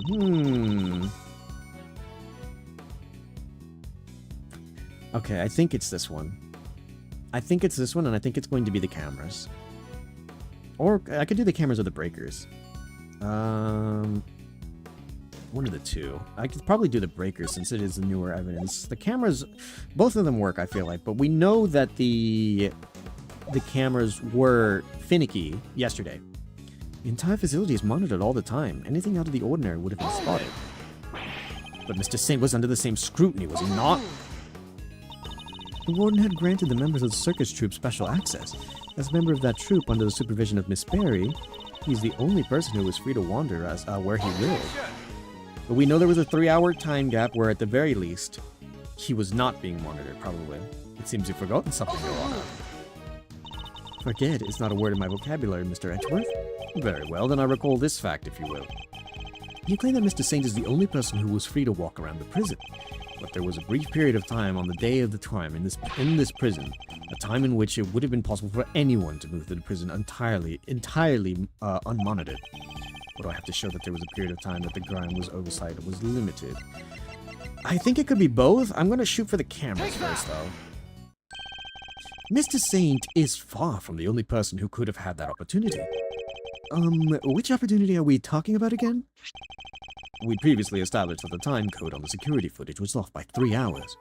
And from this we can deduce that there must have been a power outage lasting for that length of time, during which anyone could have moved around the prison undetected. Do you mean to say that our killer intentionally created this 3-hour gap? That is to say, that it was no simple camera malfunction. Is that even possible? It was completely possible to create a 3-hour gap, using the breakers. Our investigation of the yard turned up something rather interesting. A panel of breakers, one of which can be used to cut the power of the security cameras. We also learned that the door to the power room may have been opened at around the time of the murder. What? Such a shame to see one so capable fall so short of the mark. Uh-oh. Mr. Edgeworth knows what he's doing. Ha ha ha.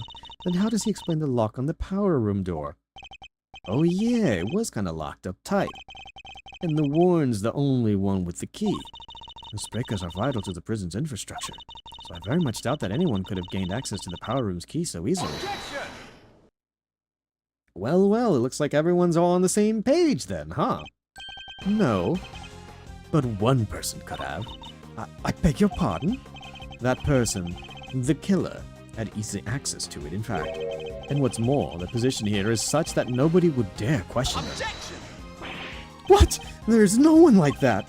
The breaker to the electric fence is in there. They would be questioned in an instant. There's only one person who meets these criteria. I can hardly believe it myself, but I have to follow where the logic leads.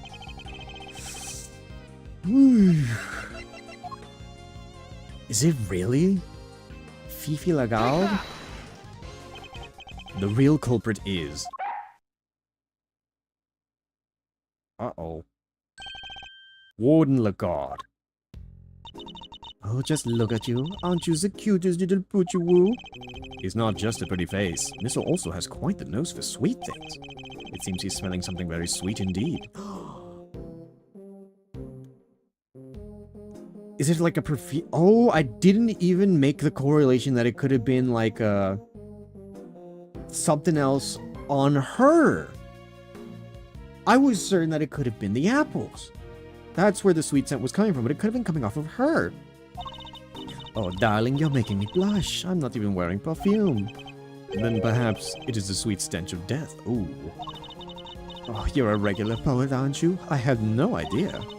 But if I didn't know any better, I'd almost think that you were calling moi the killer. That is precisely what I'm calling you. Uh-oh. What? Warden Lagarde is the killer. Mr. Edgeworth, do you realize what you're saying? Oh ho ho, such a naughty boy.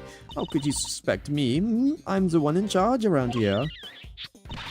It's like we are in a murder mystery, aren't we? And an equally far-fetched. This is preposterous. Sadly, it is not, although I can hardly believe it myself. But this is where the evidence points, and we must trust the evidence. This piece of evidence proves the one Lagarde is the killer. Is it the smell?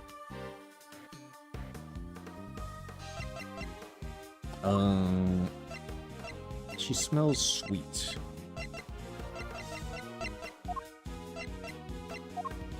It's the only thing I can think of is the sweet smell.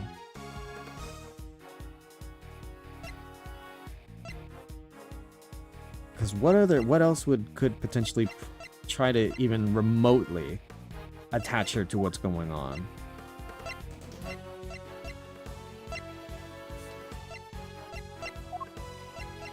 Yeah, that's about it. That's about the only thing I can see. The sweet smell that's coming off. Your scent betrays you, Warden. And here is your accuser. The police dog. We had him track a sweet scent that was lingering around Knight's body back when it was in its first found. And now, he now appears to be smelling the same scent, and it's coming from you. Oh ho ho, darling, you're priceless, really you are. Your evidence is a whiff of suspicion. Verity, dear, do put him in his place. Uh-oh. It seems Judge Gavel may have reached a similar conclusion to myself. You believe this to be no mere coincidence, Mr. Edgeworth? I do. After all, she had the key, and the scent found lingering on the body is hers as well. Were it just one or the other, we might be able to brush it off as coincidence. However... Indeed, then it seems a conclusion approaches. Perhaps we should hear what the warden has to say for herself. We should, and when we have, this case will finally be at its end. Oh, thank God, we're getting somewhere! You're all being simply awful. Stop looking at me like that. Me? The killer? How could I possibly do such a thing? Okay, so the only things that we have attached to her... What do we know? What do we know? We know that she has a sweet smell that was found on Mr. Knight. I thought apples don't, I guess, have such a strong scent that they could be attached in such a way, but I thought that maybe that could be the case, given what we know so far and what I was trying to put together. I was very much off the mark there. But, assuming that she even came somewhat close into contact with the body, her scent could be there. But, from what Gumshoe said, he said it smelled like cake. Why would it smell like cake? Does she smell like cake? She's not wearing perfume. Edward said, Gumshoe said it smells like cake, and then Missile went over to fuck, I forgot his name. Canis. He went over to Canis's room. There we did find a cake. And then after that, we went underground, and from underground that led us to the hole that led to Knight's cell. But also we learned that that connects to the well. So maybe she didn't go from underground, but rather because we know that the lock is broken on the well, she just put it there after seeing like all the stuff moved around. And then what? Why does Canis's dog move it still? That's like one of the only details I'm not sure. If she kills Knight, which is one of the things that we don't know because we don't understand the motive yet. If she kills him and then goes through the trouble of putting him up, why does Canis's dog move it? What is the correlation there? Those answers, or those questions need to be answered. Verity told me everything she knows about the case, sweetie. The victim died in his cell, so by your logic, I would have had to kill him there. But how am I supposed to have moved the body, especially as I never went into the prison? I was too busy with work, you see. I was cooped up in my office until right before the show began. Check if you like. You won't find any record anywhere of me having entered or left the prison proper. I haven't the first idea what harebrained theories you little scamps have cooked up, but I'm innocent. There's simply no way I could be the killer. Give me a break. Missile doesn't lie. Don't make it hard on everyone and just come clean. Oh dear, I'm afraid you are the one making things difficult. As I have just said, I never went into the prison. If you think I'm lying, go and check the records. She clearly wants us to check those records, which means that they won't help us. We'll just have to find another way to get the truth out of her. Please, Mr. Edgeworth, stop being a big silly. You've made a boo-boo, and you know it. Lady told me everything that needs to about the case. The victim died in his cell, so by your logic, I would have had to have killed him there. How am I supposed to have moved the body? Especially when I never left the prison. I was too busy with work. You see, I was cooped up in my office until right before the show began. Check if you like, but I didn't find any records anywhere of me having entered or left the prison. Whoops. Hold it! Press everything. Judge Gavel told you everything. Are you close? Thick as thieves, darling. Why do you ask? Are you jealous? Jealous of what? I had to ask Warden Lagarde a lot of information on the first day of our investigation. It seemed only right that I share some information in return. Oh, Verity, you do have to make it sound so awfully dry. I thought we had a lovely chat. Ha ha ha ha. Simply share the truth in our conversation. It was the least I could do. I'm not so sure what's going on with these two. They're terrifyingly formidable together. Hold it! Okay. The murder took place in his cell. You seem happy to accept that. And why wouldn't I be? It seems a most likely place for it to have happened without drawing attention. And besides, they found Knight's blood in his cell. Yes, but that was from being struck by Mr. Coserato. Though I needn't tell her that, I suppose. I could take it there's also been no testimony to the contrary. What does it matter? Knight's been killed in his cell. Doesn't that go against any other facts anyway? But how am I supposed to move the body? Hold it! Do you have any evidence that you didn't enter the prison? Please, darling, let me finish. Okay, well that didn't take us anywhere. Hold it! So you were in your office the whole time, and you didn't notice anything unusual? No, I can't say that I did. And you didn't notice anything missing? I must confess I am a rather messy girl. And a forgetful one at that. I put something down, and it's lost forever. It's a curse, darling, a curse. I even lost some important evidence recently. It was gone. Poof, just like that. That's not good. What? And she still has a job? Honestly, if somebody came into my office and took something, it might be years before I noticed. No, it seems like she'll need more than just the power room key to expose her. On the day of the murder, I was working in my office. Oh, and looking for something I'd misplaced. Even if I had a reason to go into the prison, I simply wouldn't have had the time. Hold it! Okay, this is looking pretty tricky. Sure, maybe you didn't go through the main entrance of the prison, but what if you took another route? Are we gonna... Oh! I just noticed. I looked... I'm so in-depth. I'm sorry, what's up? I didn't see the redeems. Hang on. I'll do that just now. I'm gonna get up. I'm gonna stretch. I'm gonna take a big sippy, too.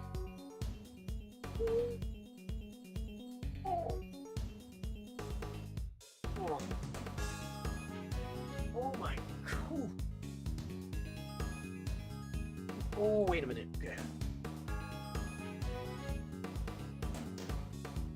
Okay. Yeah, no, I needed that. Oh my god. I really needed that stretch. Holy crap.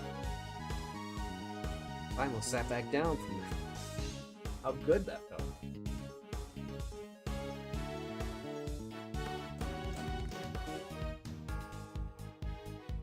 Let's go ahead and reset the chair, too.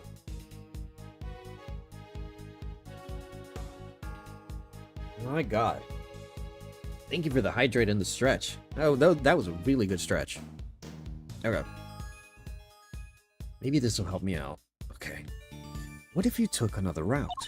Oh, come on, sweetie. Surely you don't mean that awfully filthy tunnel they discovered?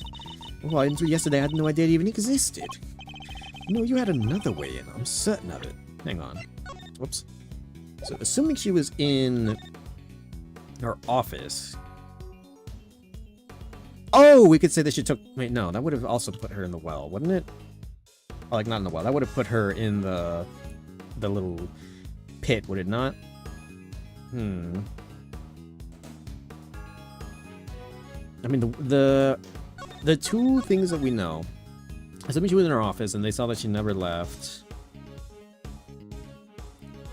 She's the only one who has access to that side of the yard, though. So maybe... Hang on. Where the electric fence is. You had another way, and I'm certain of it. A route didn't require going through the main entrance or the tunnel. The route you took went through this location, this area. Take that! Through the fence. Warden, you took Knight from his cell and brought him to your office, which just happens to be connected to the yard. If you had a way through the fence... Yeah, she could take him through the well there. Then you would have been able to circumvent both the entrance and the tunnel. Hee, the gold star for creativity, darling. Oh, a gold star for creativity, darling. And how would I have gotten through the fence, The extremely high fence topped with razor wire with thousands of volts of electricity going through it. Here, how is she supposed to have gotten through that, The fence's electricity supply can be cut off from the power room. And only you have the key, Warden. No one could have done that, but, no one else but you could have done it. Utterly ridiculous. The power room is on the prison side of the yard. Warden Lagarde was on the detention center side. How could he have even reached the power room? Exactly, Verity darling. Very clever, Puss. You've dug yourself a real hole now. If there is no record of Warden Lagarde having entered the prison proper,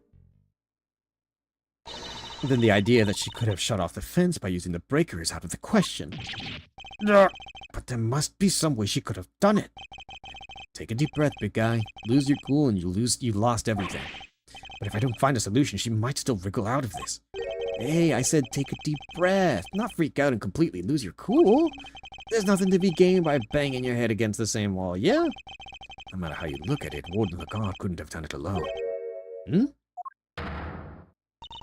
Mr. Edgeworth, if you cannot find a... Now, you aren't doing yourself any favors by obstructing justice with your silence. That was a reflexive objection.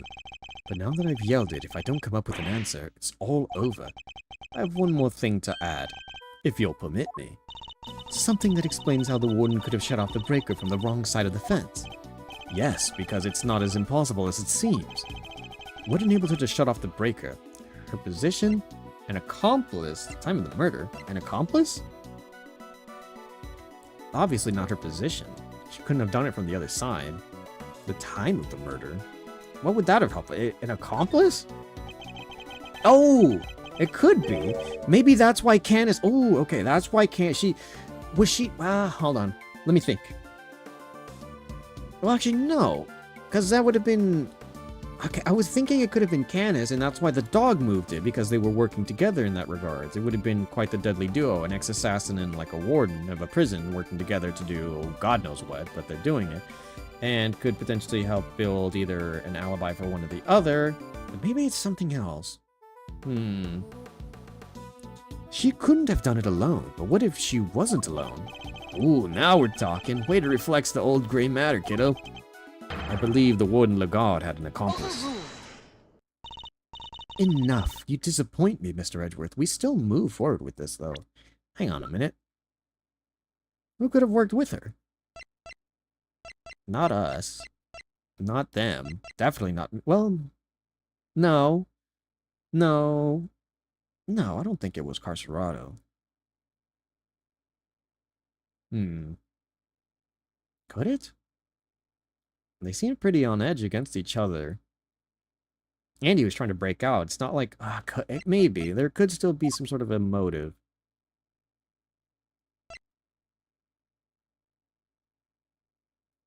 Wait! Oh!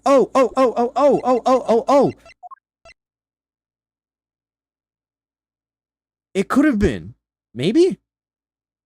Okay, hold on. Wait, that seemed like a very important detail. Okay. So, of the 3 prison inmates, maybe it could have been Carcerado. Maybe. I don't see why, though. They seem pretty, like, against one another, and so I doubt that there was any sort of a correlation between them and Knight. At all. It could have been Frank. The bracelet is the biggest key evidence to potentially go working against him there. That he could have been able to have moved in and out, at least at the time of the murder and all, to be able to go ahead and do things. Now, whether or not she knew about that or not, up for debate. But these two were pretty close to one another. She praises him so highly, and didn't she also say, hang on, Didn't she also say something like if he knows what's good for him or something? So like she would either throw him under the bus or like do something or whatever? Maybe. And then I also thought Canis as well, but now he's actually kind of shot down to like the lowest of the three. Surprisingly, I think if I were to throw my suspicions onto like a number rating, it would probably be Frank, then Carcerado, and then Canis, because I thought Canis could have been it because it's his knife that it looks like it's being used, because it has the bell on it, and it was his dog that moved the body, but I don't know necessarily if that was in conjunction with working with Lagarde or if that just happened to have been a matter of circumstance. Okay. So I'm willing to say that it was either Frank or Carcerado, but Frank has the biggest target on him so far. You disappoint me, Mr. Edgeworth. What do you mean? Mr. Edgeworth has said nothing wrong. The inmates of this prison are all issued with security. Ah, okay, there we go. There we go. I jumped to the gun a little bit. The ones that raise the alarm if people go where they're not supposed to. Ah! I see that you've realized your error, and we are, of course, within the prison's grounds. Where not only are the bracelets worn, but even the guards surveil each other for signs of wrongdoing. And despite all that, no one noticed Mr. Carcerado's escape. The only ones who are free to roam are the animals, and they most certainly could not have operated the breaker. No, so our accomplice must be human. Then who did it, given that it cannot have been a prisoner or a guard? It most certainly was a prisoner. I wouldn't be so quick to rule out either, Your Honor. The fact is, there's one person, someone whose movements weren't restricted, and I might just have the evidence to show for who the free-roaming person was. Take that! The bracelet, the broken bracelet. This is one of the prisoner's bracelets. Indeed, a broken bracelet belonging to a certain proclaimed model prisoner. What do you mean? And who is this prisoner?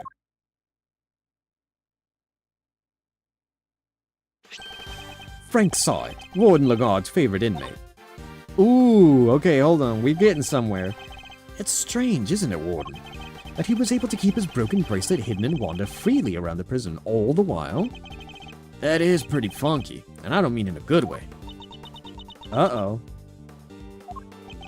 It couldn't be the case that he was permitted some sort of special leeway, could it? Although you are in the habit of giving such leeway to certain others. Bodhidharma Canis, for example. Mr. Edgeworth, that is pure speculation. In that case, why don't we ask Mr. Sawed himself? I'm confident he'll be able to confirm for us that he and Warden Lagarde were accomplices in this crime. If the two of them had worked together, a certain route into the prison becomes viable. The real route by which Knight was moved from his cell to the prison proper.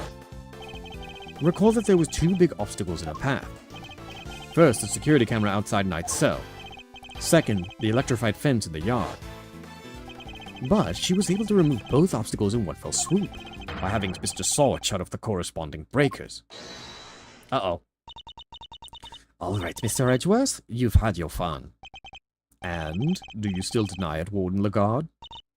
No, darling, you've got...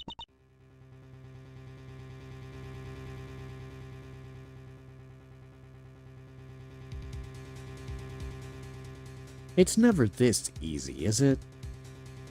Every time someone's like, I confess, you got me. I was the one who did X, Y, Z. They always say it's either something else or that we have it wrong some way. No, darling, you've got me. I admit it. Warden? Tell me this isn't true.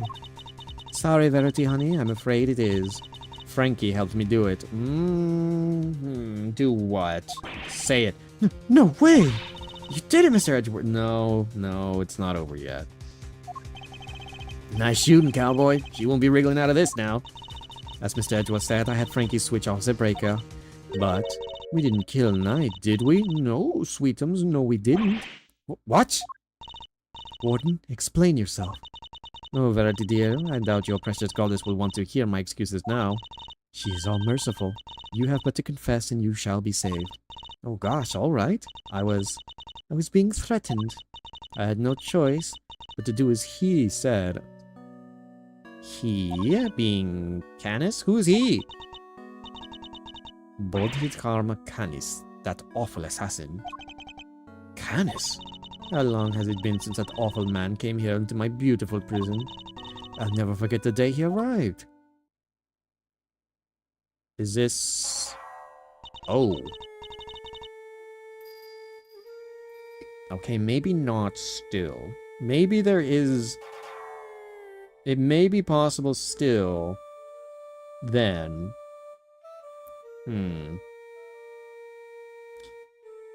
Dang it, I thought we were getting somewhere. It might still not be over. Oh my god. The moment that we were alone, he said this to me. You should know that I have other dogs. Dogs not confined to this fine institution. Others? Yes, very loyal dogs. Dogs who will do anything I ask of them. Of course, he wasn't talking about the real dogs. He was talking about his very human cronies. And then he said one last thing. I would recommend that you take care on how you treat me during my stay here. I wouldn't want to have to send my dogs on you, or your precious family. I had no choice. I gave him that cell. I gave him everything he asked for. Everything? Wait, is that how he became the fixer? Yes, darling, I obeyed his every command and smuggled in for him all that he wanted. Eventually, I brought dear sweet Frankie into our little conspiracy.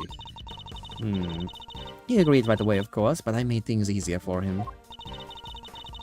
So you're smuggling so you were smuggling in contraband? How exactly? Once a week, late at night, Frankie would show up to break us. That allowed me to go from my office into the yard without being seen by the cameras. Then I simply dropped up the packages down the well in the prison side and went back to the fence.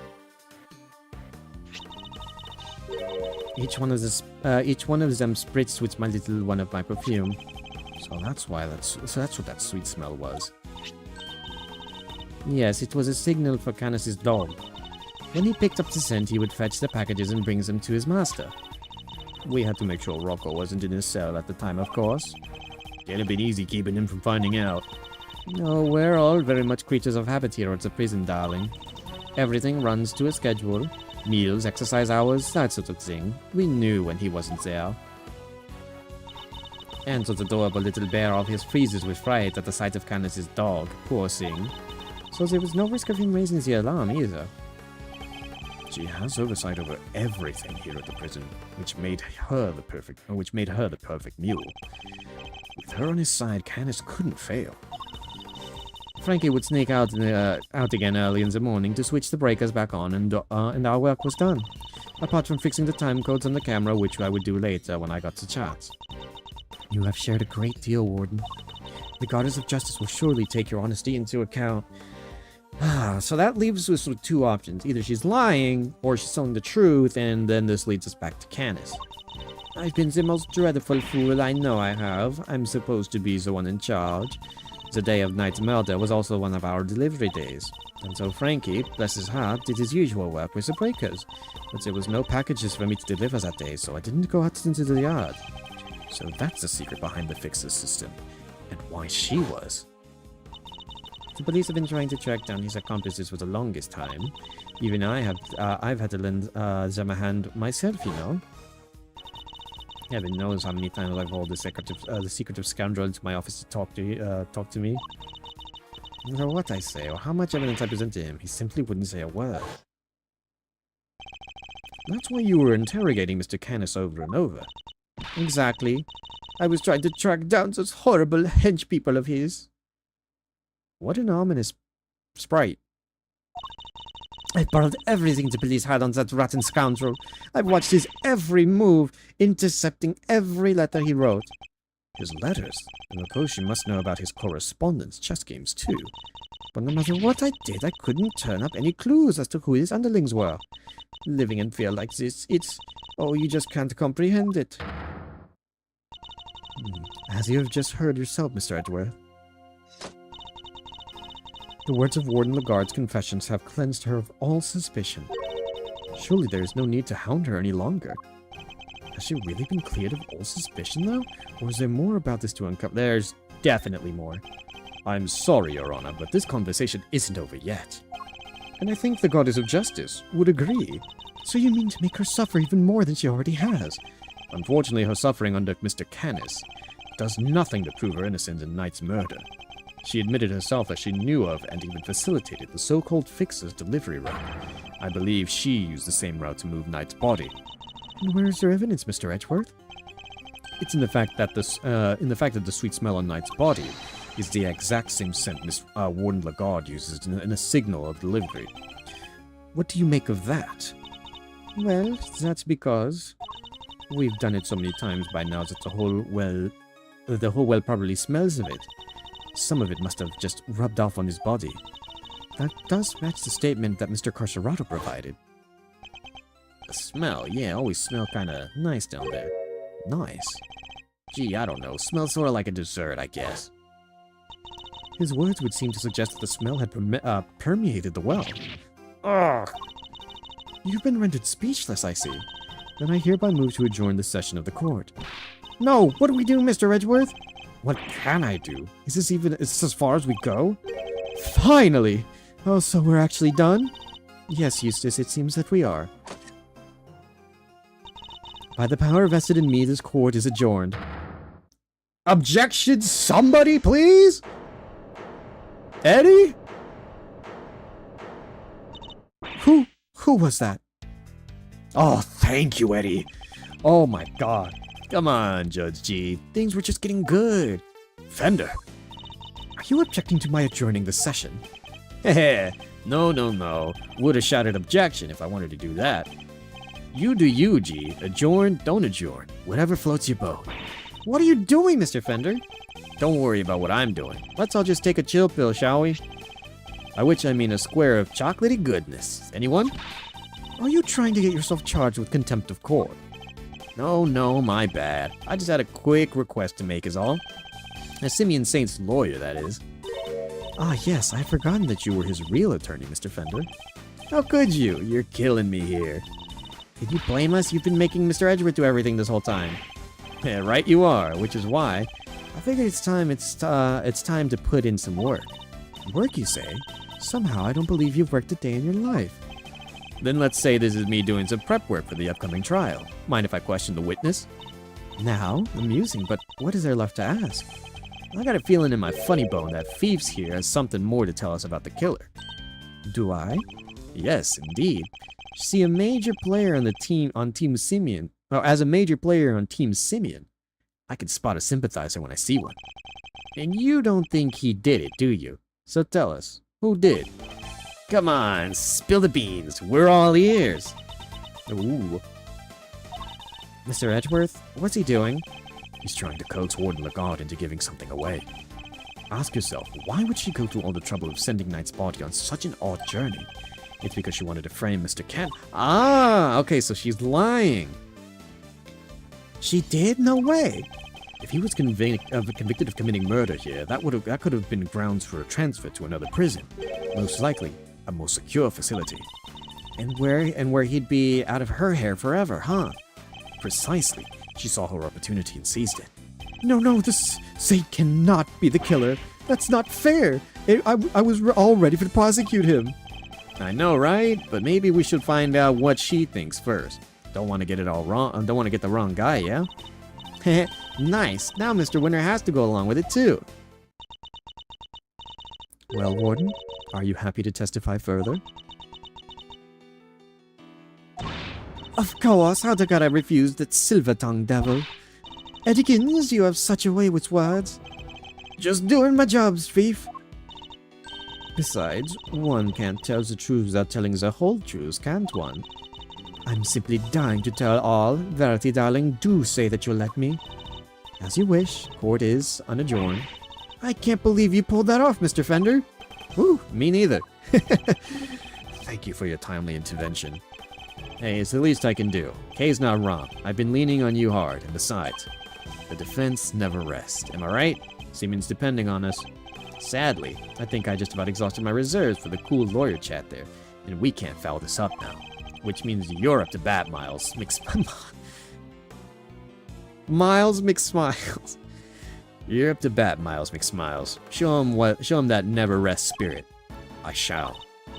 Fabulous. Then let's get started. I really don't think anyone could have done it but that dreadful man Canis. There's no telling what went on between him and the victim. Perhaps he simply took a disliking to him. He said he's a type, but whatever the sordid details, it was him. He stabs that poor man to death. And then he had his dog dispose of the body. That simply has to be what happened. Mr. Knight, yes? I did him the most terrible disservice. Yes, you killed him. I suppose you could put it that way. If it weren't for such a sorry excuse of a warden, this could have never happened. And that's why I have to clean up this terrible mess. Warden Lagarde, as ever, your honesty is truly to your credit. I'm certain that Mr. Knight is looking down and weeping tears of gratitude. You've clearly never met Mr. Knight. Oh boy. Okay, we're getting somewhere. 1, 2, 3, 4, and 5. Okay, from the top. You seem very confident in your assertion. Why is that? Because all the other children in my little home are absolutely sweethearts.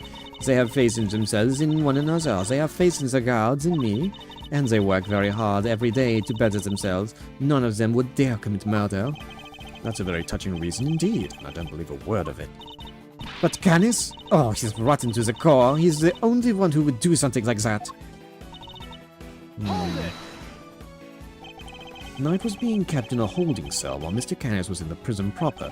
What could possibly have happened between them when they were on the opposite ends of the facility? Prisons aren't as big as they seem, you know. All kinds of awful things can happen. And Knight only arrived 2 days before he was murdered. I can't imagine anything significant happening in that short space of time. Then you don't know Canis, my dear. He'd find a way, I'm sure of it. How could he take to disliking someone all the way over in the holding cell? Oh, I'm just plucking possibilities out of the air, darling. As I said, there's no telling what really went on between them. You're so awfully serious, aren't you? Not that I mind, of course. Why is she looking at me like that? So noble, so dashing in that marvelous suit. So clever. I can feel myself becoming your biggest fan, darling. I really can. Oh god, it's another Wendy. No! Stay with me, Mr. Edgeworth. No, I wasn't prepared for that mental onslaught. What more can you tell us about those two sordid details? Well, we all know that Canis once did for a living. I doubt the killing part gave him much trouble. Especially as the victim was already injured, his neck, I think. Couldn't turn his head to the right, poor dear. That's what they told me when they brought him in, anyways. They must make some sort of report for the warden when new prisoners are admitted. You seem keen for us to think that you didn't know much about Knight. That's because I didn't, sweetie, and the victim was simply a fun target to the monster, nothing more. I expect Canis used that chisel that was hidden in the chest set, don't you? The what? He hid this in the chest set? Wait, is it in the chest set? Is it the dog? No. Because it's always been there. Is there a chisel here?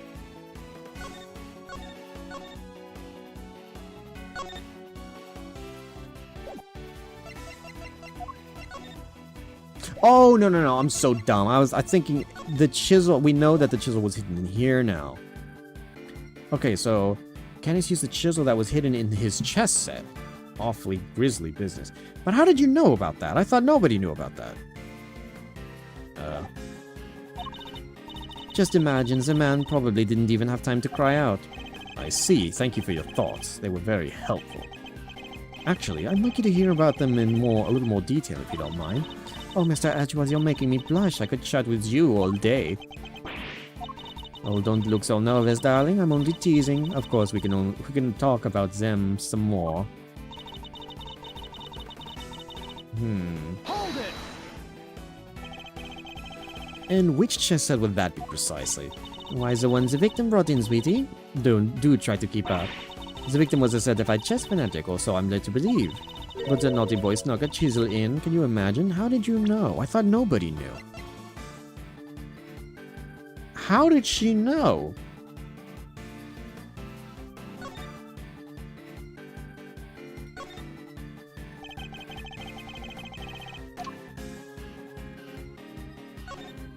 It flips. So now we know that there was a chisel in here, and... But nobody knew. It got passed. So unless she knew and let him keep the chisel... Huh? Hang on a minute.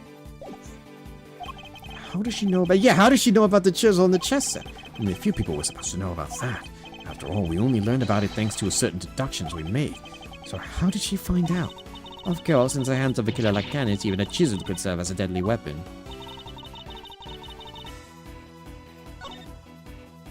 Hang on. Objection! How did you know? I think you might have spilt a little too much there. Warden Lagarde, you strike me as being more careful than your image, than the image you project suggests. Oh, Mr. Aswatch, please call me Fifi or Sweetie Pie if you prefer. However, I think you may have been a little less careful than you realize in this instance. Tee, aren't you just the most adorable little creature? Don't be embarrassed, we're all family here. Come on, Mr. Edgeworth, don't let her get inside your head. You said earlier that you didn't know much about Knight. In which case, I find it rather strange that you know about the chisel. Well, of course I do, darling. Do you think we don't check prisoners when they come in? You're not talking your way out of this one, Warden. That is entirely irrelevant, and you know it. Knight didn't bring the chess set into the prison himself. It was brought by Mr. Saint when he came to visit. Knight wouldn't have had it with him when he arrived. What? I mean, of course, that when Mr. Saint came in, You checked him. I find that hard to believe, because if you did, that makes your story all the stranger. If you found the chisel, why did you not confiscate it there and then? Ooh. Judge Cavell, did you tell anyone about the hidden compartment in the chess set? I did not. If no one leaked our findings, then how exactly did you learn about the chisel, Warden Lagarde? Because it certainly couldn't have been when you checked Knight or Mr. Saint on their arrival. Indeed, such a thing would imply an intentional oversight if it had been found, yet let through. Precisely. So Warden Lagarde, and answer truthfully this time. Where and when did you learn about the chess set? If you won't answer, then allow me. I submit that... Alright, darlings, there's no need to rub it in. You got me, all... She's done this twice now.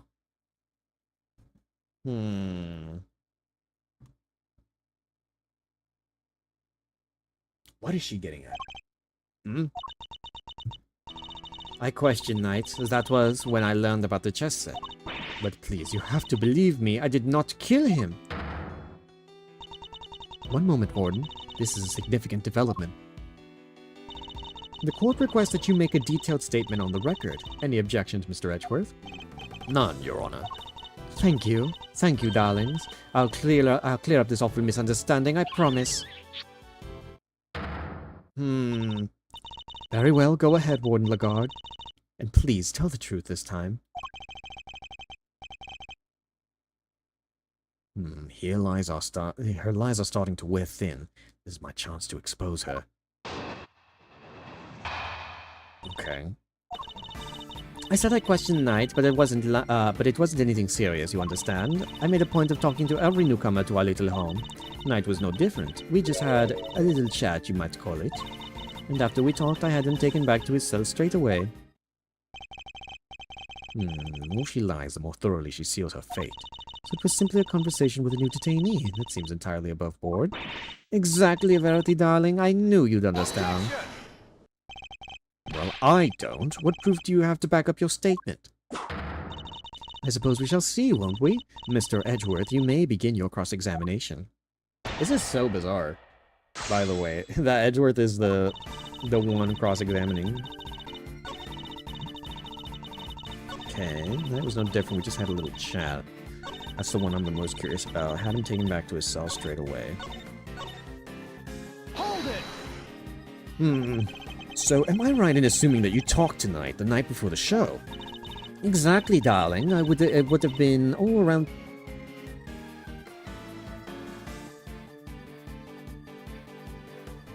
3 a.m. on the 27th. 3 a.m. That falls squarely within the window of time laid out on the autopsy report.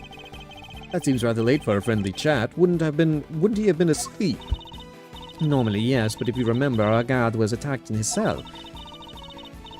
Oh, yeah, I was about to say, no, that was Carcerado who had his bear go after him. But we had to examine the scene of the crime, gather information. These things take time, sweetie. I assure you, he was wide awake. We all were. Regardless, I find it somewhat odd that you would choose to question him at such a late hour. Oh, you're such a tease, aren't you? Ugh.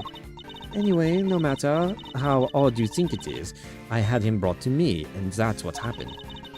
Must you really insist on questioning every last little thing I say? Sorry, Thieves. He's like a dog with a bone sometimes. I'm sure to scold him once we're done. Though, would you mind giving us a little more info, like where you had him brought to? My office, of course. Where else? Her office, which is where we believe the body was moved from. Would you mind appending what you just said to your testimony? Tee, anything for you, darling? The night before the show, I had them bring him to my office. Okay, so we have a new piece then. Remind me, where's your office now? You've seen the sign in the detention center corridor, I imagine? The one that says no entry? That's it, sweetie. My office is just up in there, a short walk from the holding cell. I understand that you have access to the yard. Why, of course, that's where my gorgeous little garden is. Oh, I see where you're going with this. You're saying that that's how I move the body. You had the means and the opportunity. It's hardly impossible. Hardly impossible proves nothing. You have no evidence for this assertion. Uh-oh. There was no other way for the body could have been moved. Oh my god, okay. Surely you haven't forgotten that, Surely you haven't forgotten that it was Mr. Saint who dropped Mr. Knight's body down the well. Yeah, what she said. You're miles off, Edgeworth.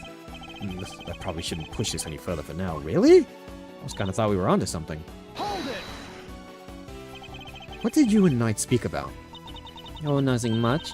Just some small talk, really. I asked him about what animals he liked, what his hobbies were. His hobbies? But I imagine that you talked about chess. Oh yes, I couldn't stop talking about it, in fact. He even had a piece of paper covered with little notes about it in his cell. At least I think that's what they were about. So she's seen Knight's correspondence chess diagram. Hold it! How was he when you spoke with him? Oh, he was so open and honest, darling. What? That guy? Honest? He was talking about one croissant and promoting a prawn, and I suppose that he must have been hungry. En passant and promoting a pawn. It seems that she spared no one from his obsession with chess. Okay, well that didn't really help. Hold it! If he really had gone back to his cell, he would still be alive today. Okay, so yeah. You think that I murdered the poor man right there in my office, don't you? But what would my motive have been, darling? I told you I barely knew him. I'm no angel, but I have my grudges against Canis, but Knight had nothing to do with that animal. She really does hate Canis. Warden of God, I must insist that you append your statement to your testimony. No angel, but I have my grudges against Canis, but Knight had nothing to do with that animal. Hold it! Did you say that you bear grudges against only Mr. Canis, is that correct? No, I despise him, coming to my prison, thinking he can do whatever he wants. But he won't get away with it. I'll clip his wicked wings if it's the last things that I do. Oh no! Hey, where did they go? Oh god, hang on, chat. I just realized something horrible. Okay, there it goes. My shorts had their, the string that goes through it. Like, go under. Also, I didn't realize, what the heck? I looked down because I was messing around with my shorts. And one of the string pieces had went inside the little hole slot, so I was trying to get that fixed. And that awful dog of his, it's a menace, completely upended the peace and quiet of my home. She even hates his dog. It does seem at first glance that she didn't have much of a motive to kill Knight. But she hates Canis so much that she probably hates anyone who has anything to do with him. Thinking about it from that angle, the key to breaking her testimony will surely reveal itself. She likes to get to know all the the peeps, huh? Pretty chummy prison warden, if you ask me. Chummy? She killed a man, detective. Poor guy would have been in cuffs, not to mention the neck brace. He was defenseless. Warden Lagarde was the murderer. The evidence points to that conclusion and no other.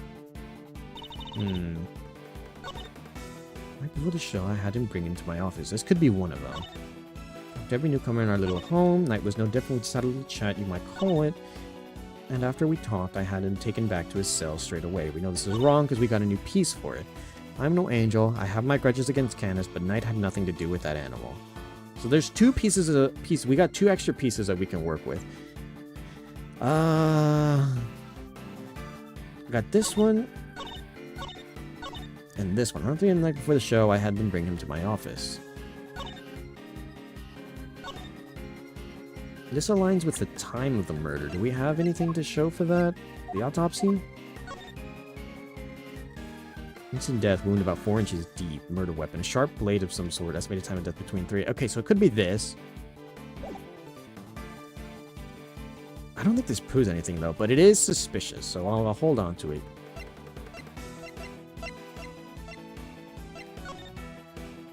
Is there anything on what they were playing against? Next move to bishop g2. What next? Rook? No. Pawn to g6? Pawn to g6.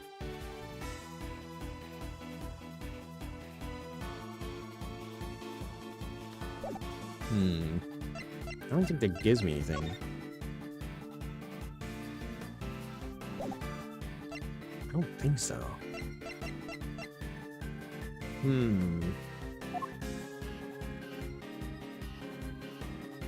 What could it be?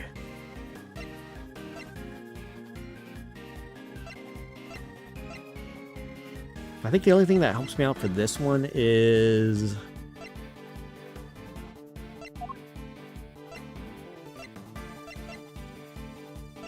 the autopsy report. So we have that for this one, and then what do we have for this one? I'm no angel, but I have my grudges against Candace, but Knight had nothing to do with that animal. The only thing that I can think of, whenever I was looking through it again, was the potential connection of them just playing chess together, which is why I wanted to reread what this one showed, because maybe like how it was with the last quest that we did, where they were trying to communicate through the map. Maybe they're communicating something through here that we just haven't quite figured out yet. So there may be something here. Maybe if they were planning either to kill Lagarde, maybe, or maybe there was some sort of like extra communication here that I'm just not seeing. Pawn to g6. Could, but why?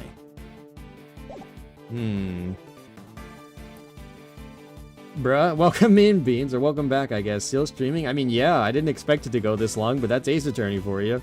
Can't ever really be too certain with how long these will be, it seems. So, avast, we are here. I feel like I'm close, though, so I'm trying to... Ow, what the fuck? What's that for? I don't think I deserve that at all. I'm just doing my stream biz. This is about what I normally do for like some of the other things, like Persona and other stuff. It's not too far-fetched. Okay, so we have the dog pieces or the chess here that shows that they have interacted somewhat. And then this for the time of day stuff. Looking in the power room just off the prison yard was tampered with the night before the body was found. I think we've gotten what we needed from the breakers so far. Okay, so we have two things to work off of. I'll start with the first one then, because I only have one piece of evidence to go for that. I think that could work in our favor. So we'll do that one first, and then maybe it's enough. I'm not sure.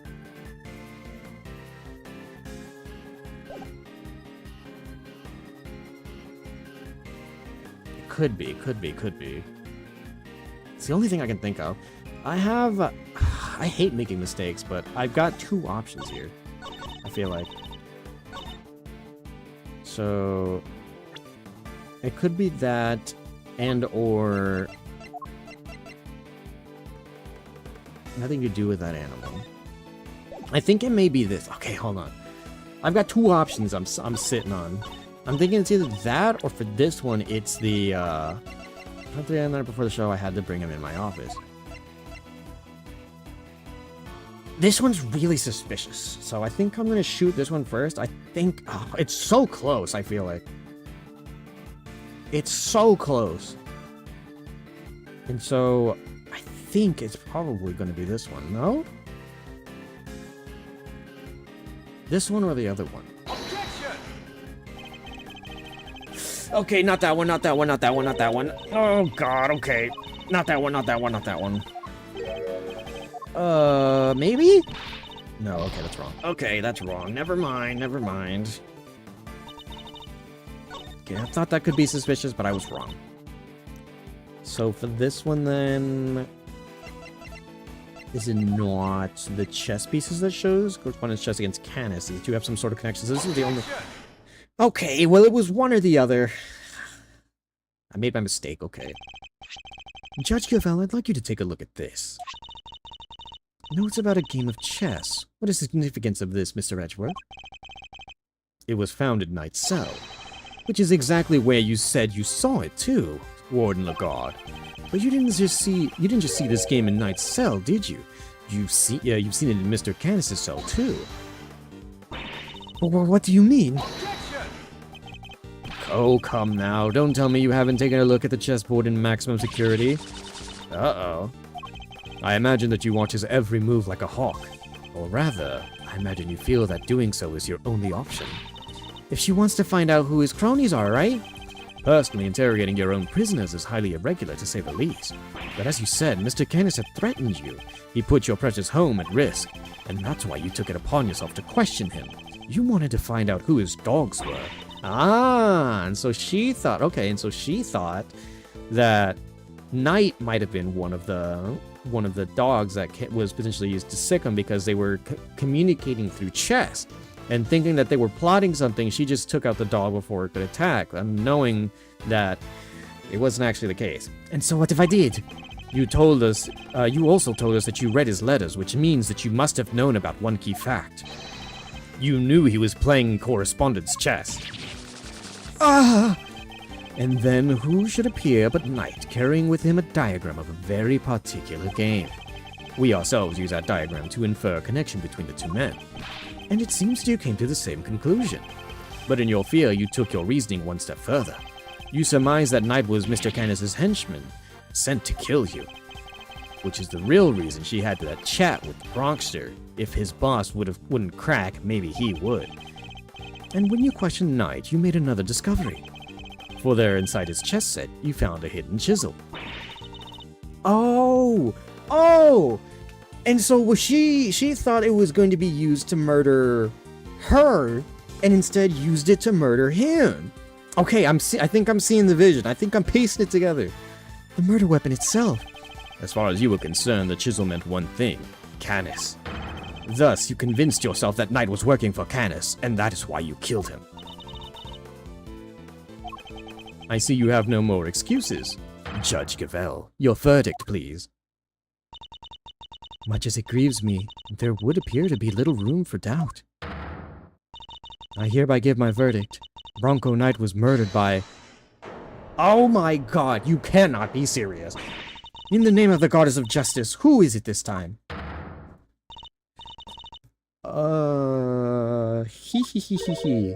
Warden? It's a joke. It's all a big, stupid joke.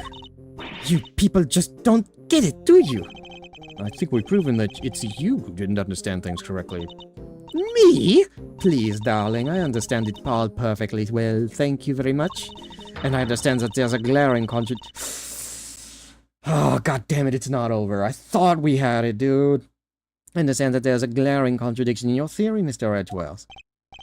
Heh, you're just grasping at straws now. I have no time for this. Your Honor, the verdict. Uh-oh. I'm curious to hear what the warden has to say. What? You're a doll, Verity. I just have one last thing to say, then Mr. Edgeworth can declare himself the winner. You rang? Does anybody remember the certain autopsy report? Of course, we received the finalized version only this morning. That's right, and I was listening to what you told us about it, Verity, even if nobody else was. Ow! What the heck? Cherry, why? Why would you bonk me this time? Hi, I see you. Why would you bonk me? I think I'm doing a relatively good job. That just seems uncalled for. You said the wound was 4 inches deep. 4 inches? Wait. Riddle me this, Mr. Edgewells. How does a tiny chisel make a 4-inch wound? No! Forgive me, oh goddess, I came perilously close to making a terrible mistake. Looks like your theory is the one that doesn't hold water, Edgewells. What now, What do we do? It'll be fine. Mr. Edgeworth always comes through, right, sir? Looks to me like the Maelstron's out of commission. You're an attorney too, aren't you? Why don't you do something? Turn things on their head and just, with a desperate bluff, blurt out their first mind-blowing thing that comes to you? Look, detective, I'm as much of a man of action as the next guy. Without evidence, we're up a creek without a paddle here. This might be the end of the road. We can't give up now. We have to do something. I'm back. You wanted to announce that your return with a bonk on my head? That seems a little overplayed, don't you think? I'm certain that wound Lagarde is a killer. It's the only explanation that fits the facts of the case. What if the chisel wasn't the murder weapon?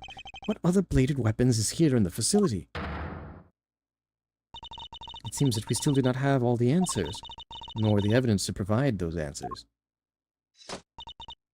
Alas, we must wait until the trial to see this matter resolved, I'm afraid. Objection! Oh? Come on, G. You're just giving the killer a chance to destroy the evidence. Overruled. Are you calling the judicial process into questioning, Mr. Fender? No, not me, nuh-uh. I tried, Miles. Any bright ideas? What is the real murder weapon? Since it's clearly not the chisel. Confound it, this question throws everything we've deduced out the window. Nothing to add, Mr. Edgeworth. Allow me to remind you that claims not supported by sufficient evidence are subject to have the harshest penalties.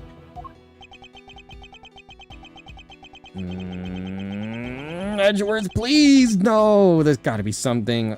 Unless somebody else shows up to say something. It's hopeless. I can't think of anything. I need more time. Loath as I am to admit it, You can't give up now. Remember what Mr. Fender said. Simeon's counting on us. Without us, Remember how upset he was? He was devastated. Nobody's in more pain than him over Mr. Knight's death. There's no way he did it, but if we can't save him, who will? And what's more, he believes in us. We're sitting in the cell, he's sitting in the cell waiting for us to bring him the good news. And I, for one, won't walk away until we have some. Okay. Gee, Miles, your little buddy there is quite the motivational speaker. And she's right, too. When you find yourself on the ropes, think of your client. Picture them pleading with you to help them. Doesn't that make you want to fight back as hard as you can until the very end? Think of your old man, good old Gregory. No matter how bad things look, he always find a way to turn it around and save his client. And you're just like him, right? If there's any way to force a turnabout here, turnabout? You're the one who'll find it. Simeon's counting on you. Judge Cavell, you seem to have recovered your composure, Mr. Edgeworth. But if you mean to attempt a defense, I would advise you to consider the ramifications. You have repeatedly proposed misguided theories and have made numerous false accusations. If you do this so again, I will have no choice but to judge you unfit to serve as a prosecutor and relieve you of your badge for good. She's right. I'm not sure if that's a full-on threat, but, I don't want to make any mistakes here.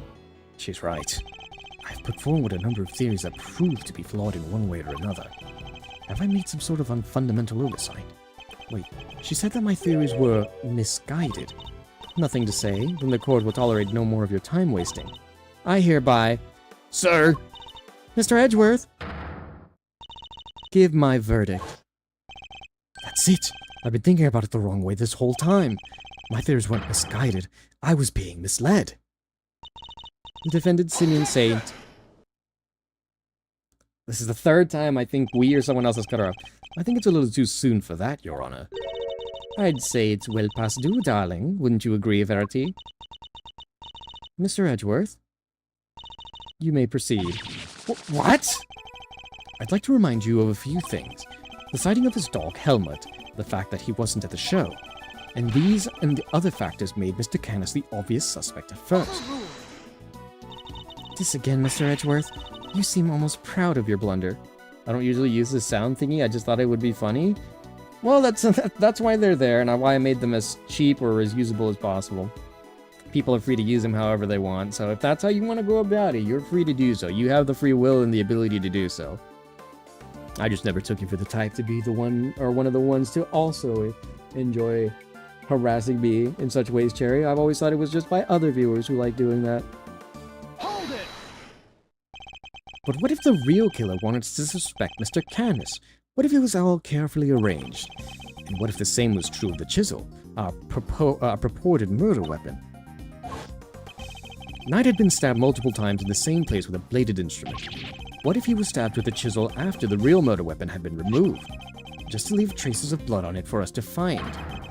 That was how the killer misled us into thinking that the chisel is the murder weapon. But why mislead us in this way? Why indeed? Why make us think the chisel is the murder weapon rather than whatever was really used? Because it is the murder weapon in order to get the Knight transferred, in order to get Canis transferred. Warden, you took advantage of what the chisel seemed to suggest. What it suggested? What are you talking about, darling? Mr. Witter, if I were to tell you that the murder weapon was a chisel, what would you think? Huh? That Mr. Canis is the killer. And there you have it. That was the trap the warden set for us. Oh, Mr. Canis has a bunch of chisels, so she wanted us to think it was one of his, right? Indeed, that was her plan right from the start. To frame Bodhidharma Canis. Your reasoning would appear to be sound. Warden Lagarde certainly seems to harbor a deep and abiding hatred for Mr. Canis. However, I think that you know what I'm going to say next. That alone is not sufficient proof that Warden Lagarde is the killer. I knew that wouldn't be enough. There's only one thing that will prove it. The real murder weapon that we now know must exist. If you cannot prove your theory, then this conversation ends here. If we could just find the real murder weapon... Objection! How many times do we have to go over this? We searched the prison from top to bottom. Eustace is quite correct. No other possible murder weapon has been found, so I'm afraid that you're a bit of an impasse. Objection! I can still prove my case yet, Your Honor, because it's still here inside this prison. This would have made sure of that. Security gate? I'm glad that you at least remember that what it was. And you remember what it does. Of course I do, I'm not an idiot. The security gate detects metal, which means that you can't bring any metal into the prison or take it out. Oh! Precisely. If there is another murder weapon, it cannot have been taken off the premises. But nor could it have been brought into the prison in the first place. And so we find ourselves right back at where we began. Judge Gavelle? What I'm trying to tell you, Mr. Edgeworth, is that if you wish for me to believe that there is another murder weapon here in the prison, you will also have to explain to me how it got here. Alright, we know how the chisel was smuggled into the prison inside a pocket chest set. But our contention is that the chisel is not the real murder weapon. So if the weapon came from outside the facility, then there must have been a way to bring it in. Yes, the question of the hour is this. Can you show me the alternate route? Ah! How did the weapon Warden Lagarde use get into the prison? He borrowed... Wait! Ow, what the fuck? Why? Oh, Beans, you're still here. What the heck? Did she have... Wait. Did she attach, the bell? It's the bell. It's the bell. If she has only two... If only two of his bells have ever been attached to anything, or like that he has, one on his dog and one on his murder weapon... Oh, that's so right. Then she must have had the bell. You borrowed evidence from the police to help with your investigation. Is that correct? Why, yes, sweetie. Everything related to Canis is with me now. It's the bells. It's the bells. Heavens knows how many times I've hauled this secretive scoundrel into my office to talk with me. Of course, that's how. The fact that this is here with us shows us how a bladed object could have been brought to the facility as well. The bells! It has to be the bells! Take that! Allow me to remind you of our conversation with Mr. Canis yesterday. Yes, it was but one of my bells. One of only 2 in existence. Just 2? 2 and only 2. One is for my knife, and one is for my beloved helmet. Exquisitely crafted, utterly unique. Wrap it up? I think we're getting close to it being wrapped up, so... I think. God, I hope. My ears are my guide after all, and I must be able to use my tools precisely. Of course, as you said, the knife has long since been taken from me. So you see, there is a way for objects to be brought into this prison unscrutinized. As part of the evidence Warden Lagarde borrowed from the police. What? Mr. Canis's knife was part of the evidence in the case against him, and that evidence was here in the prison. Not only that, but the knife had a certain bell attached to it. The bell that was attached to the chisel. Correct. The killer took the bell from the knife and attached it to the chisel. But that can't be right. The chisel only had Mr. Knight's fingerprints on it. Easy enough to explain if the killer wore gloves. She made it look as if the chisel was the murder weapon and then attached the bells to it. In doing so, she made sure that all the evidence pointed to Mr. Canis. And who had access to all the evidence from which the bell was taken? Why, only the person to whom it had been entrusted. Who was it, sir? Who had been messing with the evidence? I believe that would be you. Isn't that correct, Warden Lagarde? The bells aren't exactly rare, you know. Anybody could have set that up. Heh, unluckily for you, that isn't quite true. These particular bells are unique, because there are only 2 of them in existence. What? By attaching that bell to the chisel, you as good as declared yourself the killer. But you don't have any proof that the knife was ever even here to begin with. I don't, not yet anyways. Mr. Winner, I'd like you to order another search of the prison right away. Huh? But if you do find something, that's going to make things awkward for me. This isn't about what's convenient for you. We have to find the truth. You're a prosecutor, aren't you? Well, yeah, but, you know... This worthless excuse of a prosecutor. If I had investigative authority, I wouldn't be sitting on it. Anyhow, it's not my decision to make. The warden would have to authorize it. You know full well that she will do no such thing. You have the power to insist on a search. Use it. Sorry, darling, but not without evidence. The goddess of justice cannot bestow her blessing onto those who lack the proof to support their claims. Our work here is done. The rest of this matter will have to be settled in the court. You cannot be serious! I thought we were done with this! How many crossroads are there going to be here? Though, if we give Lagarde the opportunity, she'll destroy whatever evidence is left. I have to object. I have to stop them. But what do I say? I don't have anything concrete to offer. What am I thinking? I'm never this reckless. No, I can't back down now. I've got to put everything on the line. I'm not a prosecutor right now. I'm an associate attorney with a client to defend. Only I can save Mr. Saint, and that means... Objection? Even if my chances are 1,000,000 to 1, it's still worth a shot.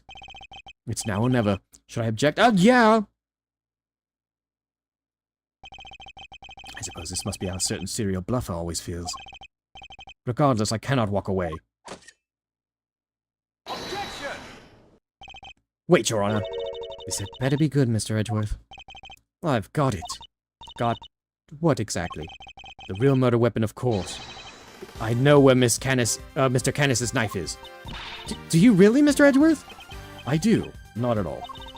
If I did not know any better, I would say that you were bluffing. Ha! You wound me, Your Honor. I don't know the meaning of that word. God, this is terrible for my heart. There's no way you could... It's not here, I tell you. Well, would you be so kind as to enlighten us? Where is the real murder weapon? Think, Miles. Think! Somewhere not even the police would search. A blind spot in the zoo. A hiding place that even the warden could be absolutely sure of. A hiding place? No.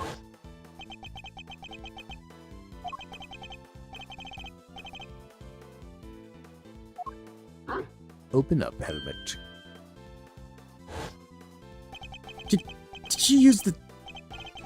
Is that what's inside the alligator? Did she use the same trick? That's ridiculous, isn't it? But the more I think about it, there was metal detected in it. How many foolproof ways to evade detection could there be? Mr. Edgeworth, how long do you intend to keep us waiting?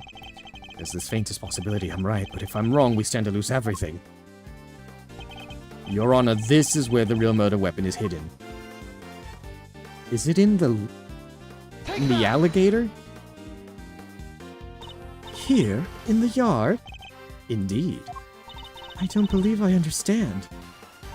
Would you care to explain a little more? Where exactly is the real murder weapon hidden? It's in her gator? It's in the gator! Of course, that's where it must have been. The metal detector was beeping in it. It's a metal detector, sir. It's reacting to the alligator. What? How? The metal detector was reacting to something inside her after all. Your Honor, I'd like you to remind you of this piece of the evidence. The chisel? Didn't we just figure out that that isn't the murder weapon? You might recall that Mr. Canis hid the chisel in his dog's mouth. Would you believe that the real murder weapon was hidden in much the same way? Uh-oh. That's right, the murder weapon is hidden inside the alligator in the pond over there. What? No way! We detected the presence of a metallic object during our earlier investigation. Judge Gavelle, we need to know what's inside that alligator. Understood. Then we will need to summon a veterinarian. I'm sure I could get the little sweetie to open up for us. I'd be happy to give it a little try. Please, by all means. Go on, Regina. Warden Lagarde, the real murder weapon is about to be revealed. Why not do the right thing and confess? I have nothing to confess. As you wish, then you can simply wait and watch as your lies are exposed. Sir, we got it. That has to be it. It's over, Fifi Lagarde. The real murder weapon was Bodhidharma Canis' knife, making you the only person who could have killed Bronco Knight.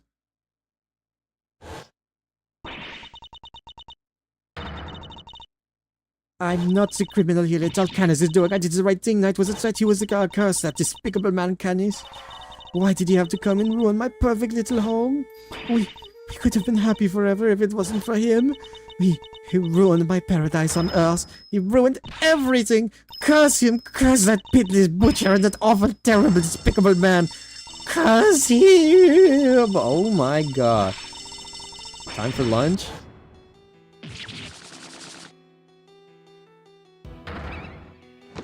Oh. Oh my god, they were all animals. Her coat was alive.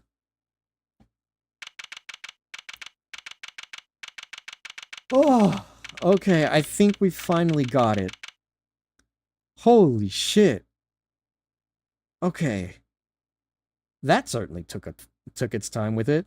And boy, did I flub this one so bad. This was one of the worst ones I think I've had that I've done in a while. I've made so many mistakes. Prosecutor Prosecutor Thwinner, the test results have come back. Thwinner? I guess we've all been under a lot of stress. Traces of Bronco Knight's blood were found on Mr. Canis' knife. It's just like you said, sir. Congratulations to a stunning victory. Oh, they're giving it to him? And his stupid little theme. Thank you, officer. Excellent work. You can continue complimenting me if you like. Yes, sir. Thwinner wins again. I think that's swelling up a little. With rage? Excellent work, Eustace. Just a few loose ends to tie up and we're done. Huh? What are you talking about? I just solved the case, didn't I? We have yet to confirm whether or not Knight really was working for Mr. Canis. It will be vital to know if Warden Lagarde was simply jumping to conclusions on that front. Huh? Huh? There's Clueless, then there's you. Well, then I guess we better get back to our investigation. All right, officer, you're with me. You're about to see the winner win a whole lot more. Prepare to witness first-rate investigative talent in action. Yes, sir, I'm right with you, sir. Can't wait to watch you at work. It's winning time. I expect this case will cause quite a stir. The attempted murder of a president is news enough, and now his would-be assassin has been murdered. But Knight never sought to kill the president in the first place. The truth is not always as important as it might seem, Mr. Edgeworth, in the eyes of both society and the law. How could you even say that? You do not have to believe me. However, as a prosecutor, Mr. Edgeworth is obliged to accept that this is the reality of the world he operates in. Being a prosecutor is about more than proving people guilty. That's what I believe. We are all free to believe as we choose, but the law is not to be toyed with for your own personal goals. If you refuse to accept this, then you must prepare to suffer the consequences. What does that even mean? Wait, you're not gonna take his... I'm afraid I must be going now. Farewell, Mr. Edgeworth.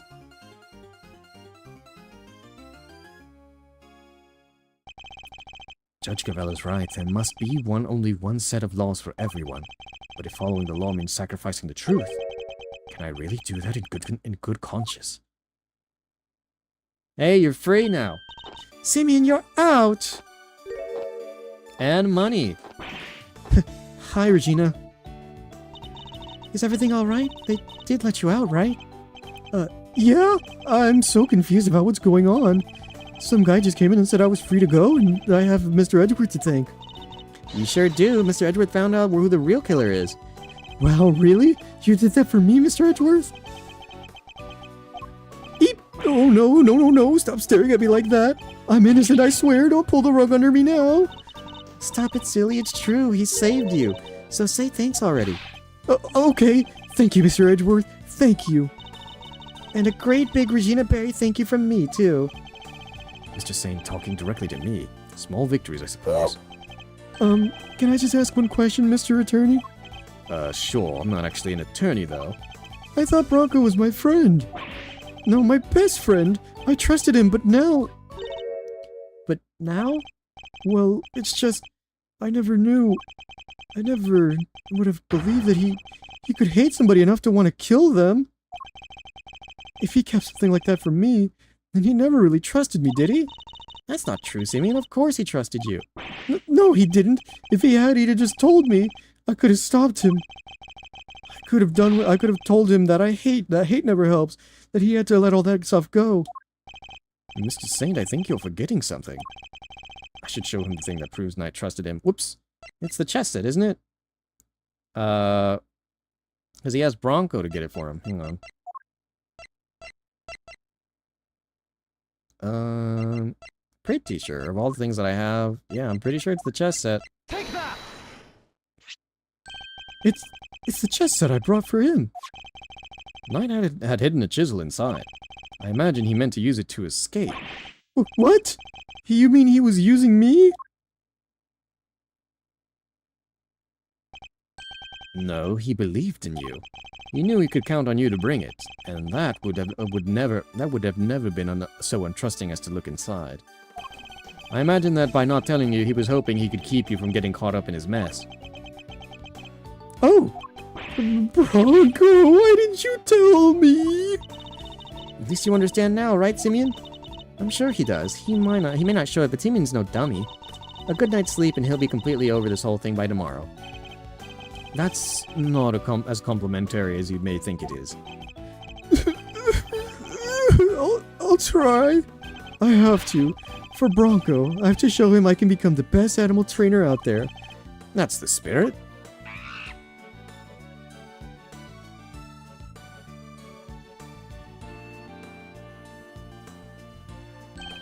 Oh, I almost forgot. We're, doing a new show soon. There he is! It's Max! What does it say? Hold on. Wow. I'm doing a new show soon. I'd love if you could come, Mr. Edgeworth. Oh, okay, it said the one, the only Berry Big Circus is back. And there he is! Max Galactica! I'll be joining Regina on stage for this one. That's right, the Berry Big Circus is the biggest, most fabulous event in town. You'll have oodles of fun. Sounds great, doesn't it, Mr. Edgeworth? Come on, we have to go. Well, I'll think about it.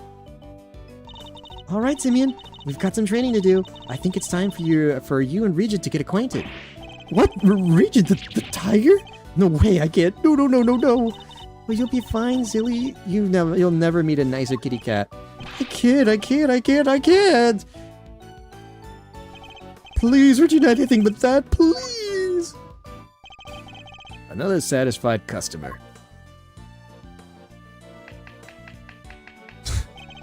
Well, that was really something, Smiles. Talk about pulling it out of the bag. I couldn't have done it without you, Fender. Without your timely intervention, she would have gotten away. Besides, I have you to thank for everything being able to investigate the case in the first place. Oh, stop it. Pat me on the back any harder and you're gonna make me blush. Or topple over. I suppose it would be asking too much for you to take this seriously. Seriously? Miles, my friend, I'm always serious. Anyway, how does it feel to save an innocent client? That's what it means to be an attorney, after all. To be an attorney. Gotta say, I had a blast. Reminded me of the good old days. Like Gregory was standing right beside me. It's been like a zillion years since I felt this warm and fuzzy on the job. That's good? Bittersweet? I'm not sure. Say, Miles, you ever thought about going into the defense game full-time? Excuse me? You know, pick up where Gregory left off. Get out there and actually help people. Hey, pal, don't get any big ideas. Mr. Edgeworth ain't about to switch sides. Why not? Come over to the light side's all the rage. Everyone's doing it these days. Come on, Mr. Fender, you know it's not about that. Chill, team, chill. Don't get it twisted, I was just asking a perfectly innocent question. No, you weren't. The heck you were. Looks like you've gotten a mean defense team there, Miles. Fender, I am a prosecutor. Yep, and I'm an attorney. You could be one too. I'm serious. Well, I've said my piece. If you change your mind, you know who to call. I'll be waiting. What a case. I liked a lot of these characters. Fender's really taking it up as one of the more likable ones. Follow in my father's footsteps. Hi, Herbert. Oh, hi, Herbert. Could I really do such a thing? Don't feel I'm a defense attorney, just like my dad. Ooh, well, Gregory has his own sprite here, too. An attorney like my father. Me?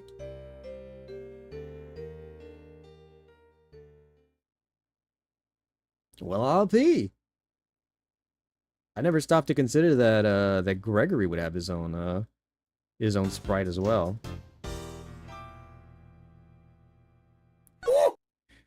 Alright, so we finished the Turnabout Captive. So, let's get our sneak peek for the last one then. Or maybe not the last one. This next one. Oh, that was only the second one! Wait a minute. Okay, hold on. I just had so many emotions collide at the same time. I was gonna complain, kind of, that was only the second case. We're almost 6 hours in today's stream. From where we last played last time, which was a lot still anyways. That was only the second case, but that silhouette. Is that Gregory? Hang on. I had so many emotions just collide. Is that Gregory?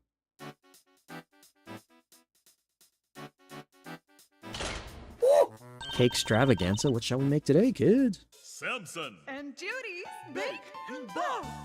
Hello? Sound effects? Or voice acting? Macarons, waffles with cream, chiffon cake are that light up the dream. What? Laugh and sing, smile, it's true. All that sweetness waiting for you. Oh, what? When, where, over there. The oven's got something special to share. Oh, it's a song. Bing! Oh, it's a song. Let's see what we've got for you. Oh, Samson and Judy. Okay. It's cooking time. Are you ready to make something special together? Oh, this is shaping up to be pretty good. やる。超かわいい。遊びたい。かわいい子がいい。 Bacon Bop. やる。超の好 Extravaganza. き。シェケブリ。おや。 Ah, what the fuck? Whoa! Young Fender. I'm going back there tomorrow with your boy. What? Finally going to find out what happened 18 years ago. That's a young Fender. His little hat. What the heck? Wait, this case actually might be huge. Like, actually incredible.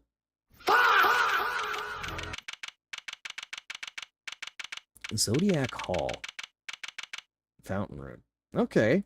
Well, I think that's a solid enough point to go ahead and put a pin on everything. Okay, hold on. I want to see it all again next time that we do an Ace Attorney stream. That was incredible. I liked that. Oh, wait. Okay, so we're here. I'm just going to have some BGM play in the background. But, goodness me, what a time. What a time that we spent all in this one stream. I do apologize for how long it was. Yes, I know. We're going to be wrapping it up here, okay? So, just hold your horses. We'll be out and about in due time. Don't have to go ahead and keep blaring noises towards me, yeah? We'll be out of here soon. So, I'm gonna go ahead and just put the socials up, do my little song and dance, and then we'll be right on our way. Probably not gonna raid out today. We could, I guess, but I'm probably just gonna go ahead and wrap us up here, and then we will be on our merry way for the day, okay? So, thank you to any and all who managed to have caught the stream as it was happening live, and any people who may be watching this as a VOD or video in the future. This was a lot of fun. This is what I love about Ace Attorney. Even though I fumbled the bag so bad in the middle, like I felt so stupid going through the middle part of that stream. But like still, like I think that all came about so well. I liked what this case is, and I think I'm going to like even more what this sorry, I got distracted seeing the fucking Pingus emotes fly about, but like I'm liking where the game is going so far, and it's actually just so fun. So like I cannot wait to see what this like game continues to do. This is looking so good. So I hope too that you guys look forward to seeing more of it in the future, because this is lots and lots of fun. Holding? What are we holding it for? What does the court have to say? Before the court is no longer adjourned. What are we holding for? We've been held? Is someone looking to be held in contempt of court here? What's the play?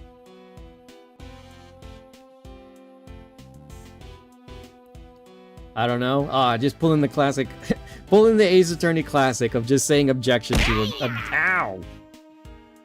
What the heck? What was that for? Guys, I'm trying to do an outro here. You can't be distracting me like that. Goodness gracious, did you guys not learn any manners? So, let's be rightfully on our way then. You did enjoy anything that you saw here today. I do recommend that you go ahead and follow on any of the socials that I have posted above. Twitter's going to be the best place to go ahead and follow if you are interested in anything that I happen to be doing at any given point in time, since I do post the most out of all of my socials on there. Both, shower thoughts, anything else that I happen to be thinking or posting, stream related or otherwise. And so if you want to say hi or keep up with anything that I have going on, feel free to go ahead and check it out when the objection is heard.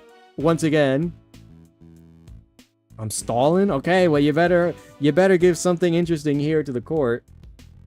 The court.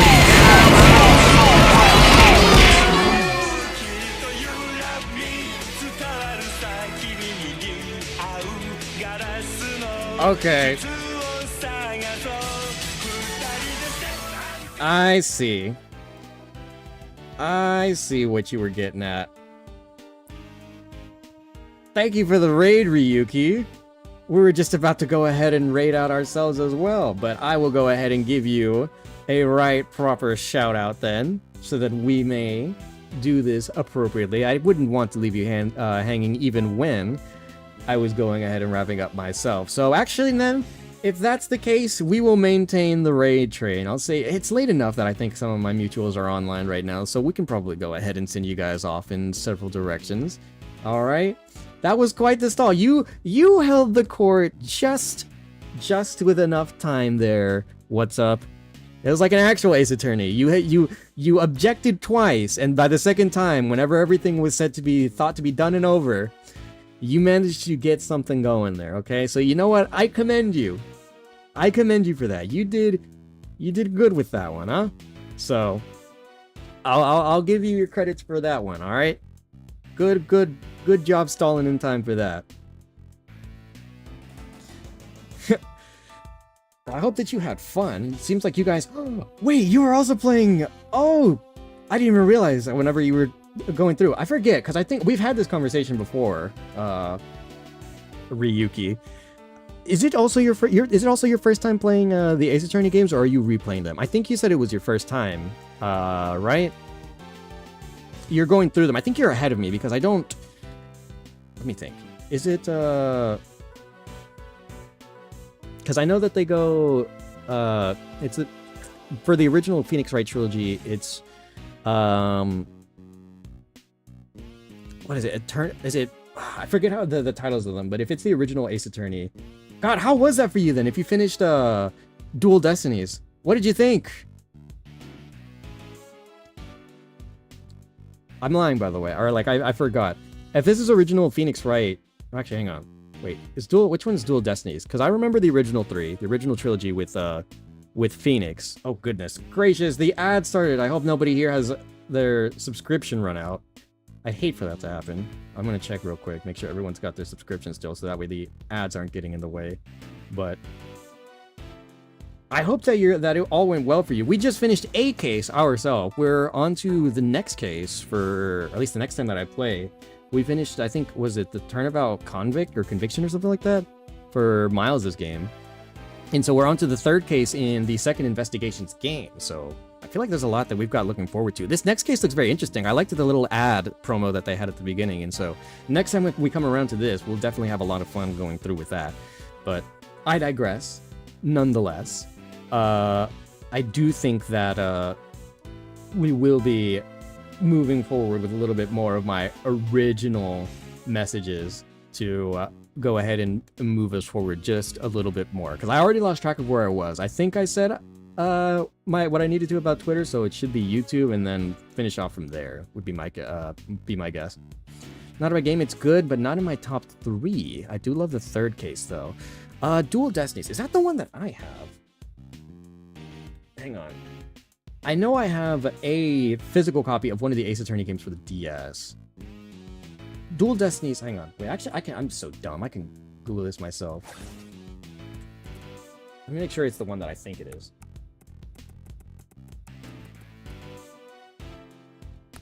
This is the one that I think it is? Oh, no, I'm lying. Yeah, no, I haven't played this one, okay. This one is not in my game repertoire. Yeah, so yes, I was right. You were ahead of me. You are ahead of me in that regard. I'm not that far yet. So, no spoilers, never mind. But, if you're done with that, gosh, okay.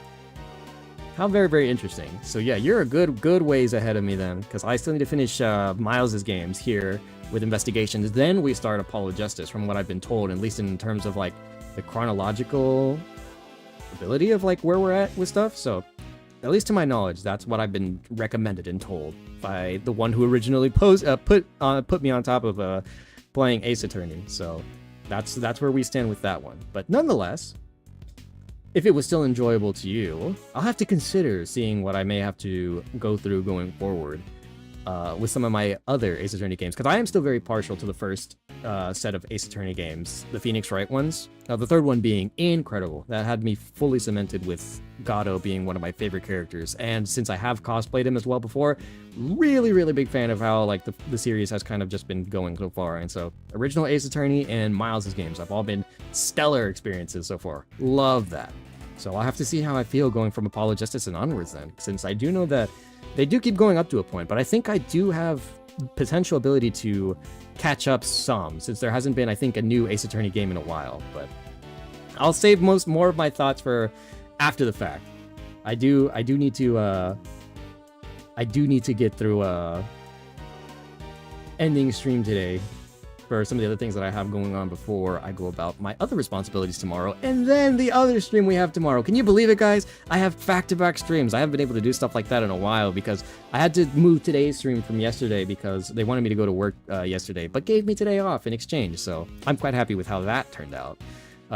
So very pleased with all of that. But again, this will also be uploaded to YouTube. We are also dual streaming to there as well. So if you want to go ahead and rewatch all that happened today, all of my mess ups and all the things that we had going through to make it to this point, it will be archived on the current VOD YouTube channel. So if that's something you're interested in, or you want to look through any of my other old content, that has all been documented and archived onto the YouTube channel. Which pretty much wraps us up for all of our socials, at least for the time being, since I don't really use the TikTok. So, yep, just follow me on Twitter if you want to keep up with me or see what's going on stream-wise or otherwise. And YouTube is going to be the place to look at for all of my current archivals. So, if you enjoyed, once again, I do appreciate you all for being here and for having joined us, whether it was during stream, after stream, or even right here at the end. I do appreciate you all greatly for having joined whenever you could. We have another stream planned for tomorrow, and then I will be posting our schedule for the remainder of the week on Sunday, the day after. So we'll see what we've got going on this next week as well. So keep an eye out for all of that as it comes by, and we will certainly be on the lookout for much more things to enjoy together. I think you'll love the Prosecutor and Dual Destinies. I just love being able to voice characters. If I can grow to enjoy characters and giving them a voice, like how I see it and stuff, because I've been wrong, or at least like my initial interpretation for a lot of characters has changed from like having played the game. And one of my friends, the one who put me on this game, Pizza Crust is Yum. I don't know if he's still here or not, but if he is, he put me on Ace Attorney. And then after I played the first game, we started watching the anime, and I realized how severely wrong I was about some of the voices that I gave. So if I were to play it again, myself or with other people, I definitely would give different voices to some of the characters I played. But you know, with what I know and how fun these games are, you know, I'll always be sure to, you know, put my best foot forward to try to do the best that I can to give these characters their best, like, capabilities to come to life. But that'll do for today. Be safe out there, y'all. Be good to one another. Make sure that you guys are getting plenty of rest. Stay hydrated. Eat lots of yummy food. And make sure that you guys are participating in as much self-care as you possibly can. All right, I may not be the best one to go ahead and be preaching this, but as long as you guys are even remotely aware of it and are following in some regards, I think it works better for everyone overall. So we will see each other again tomorrow for another stream, and then I will be posting the schedule for the week following after. But until the next time that we see each other once again, I will bid you all farewell. Bye-bye, y'all. Take care. We'll see each other again very soon. Bye-bye.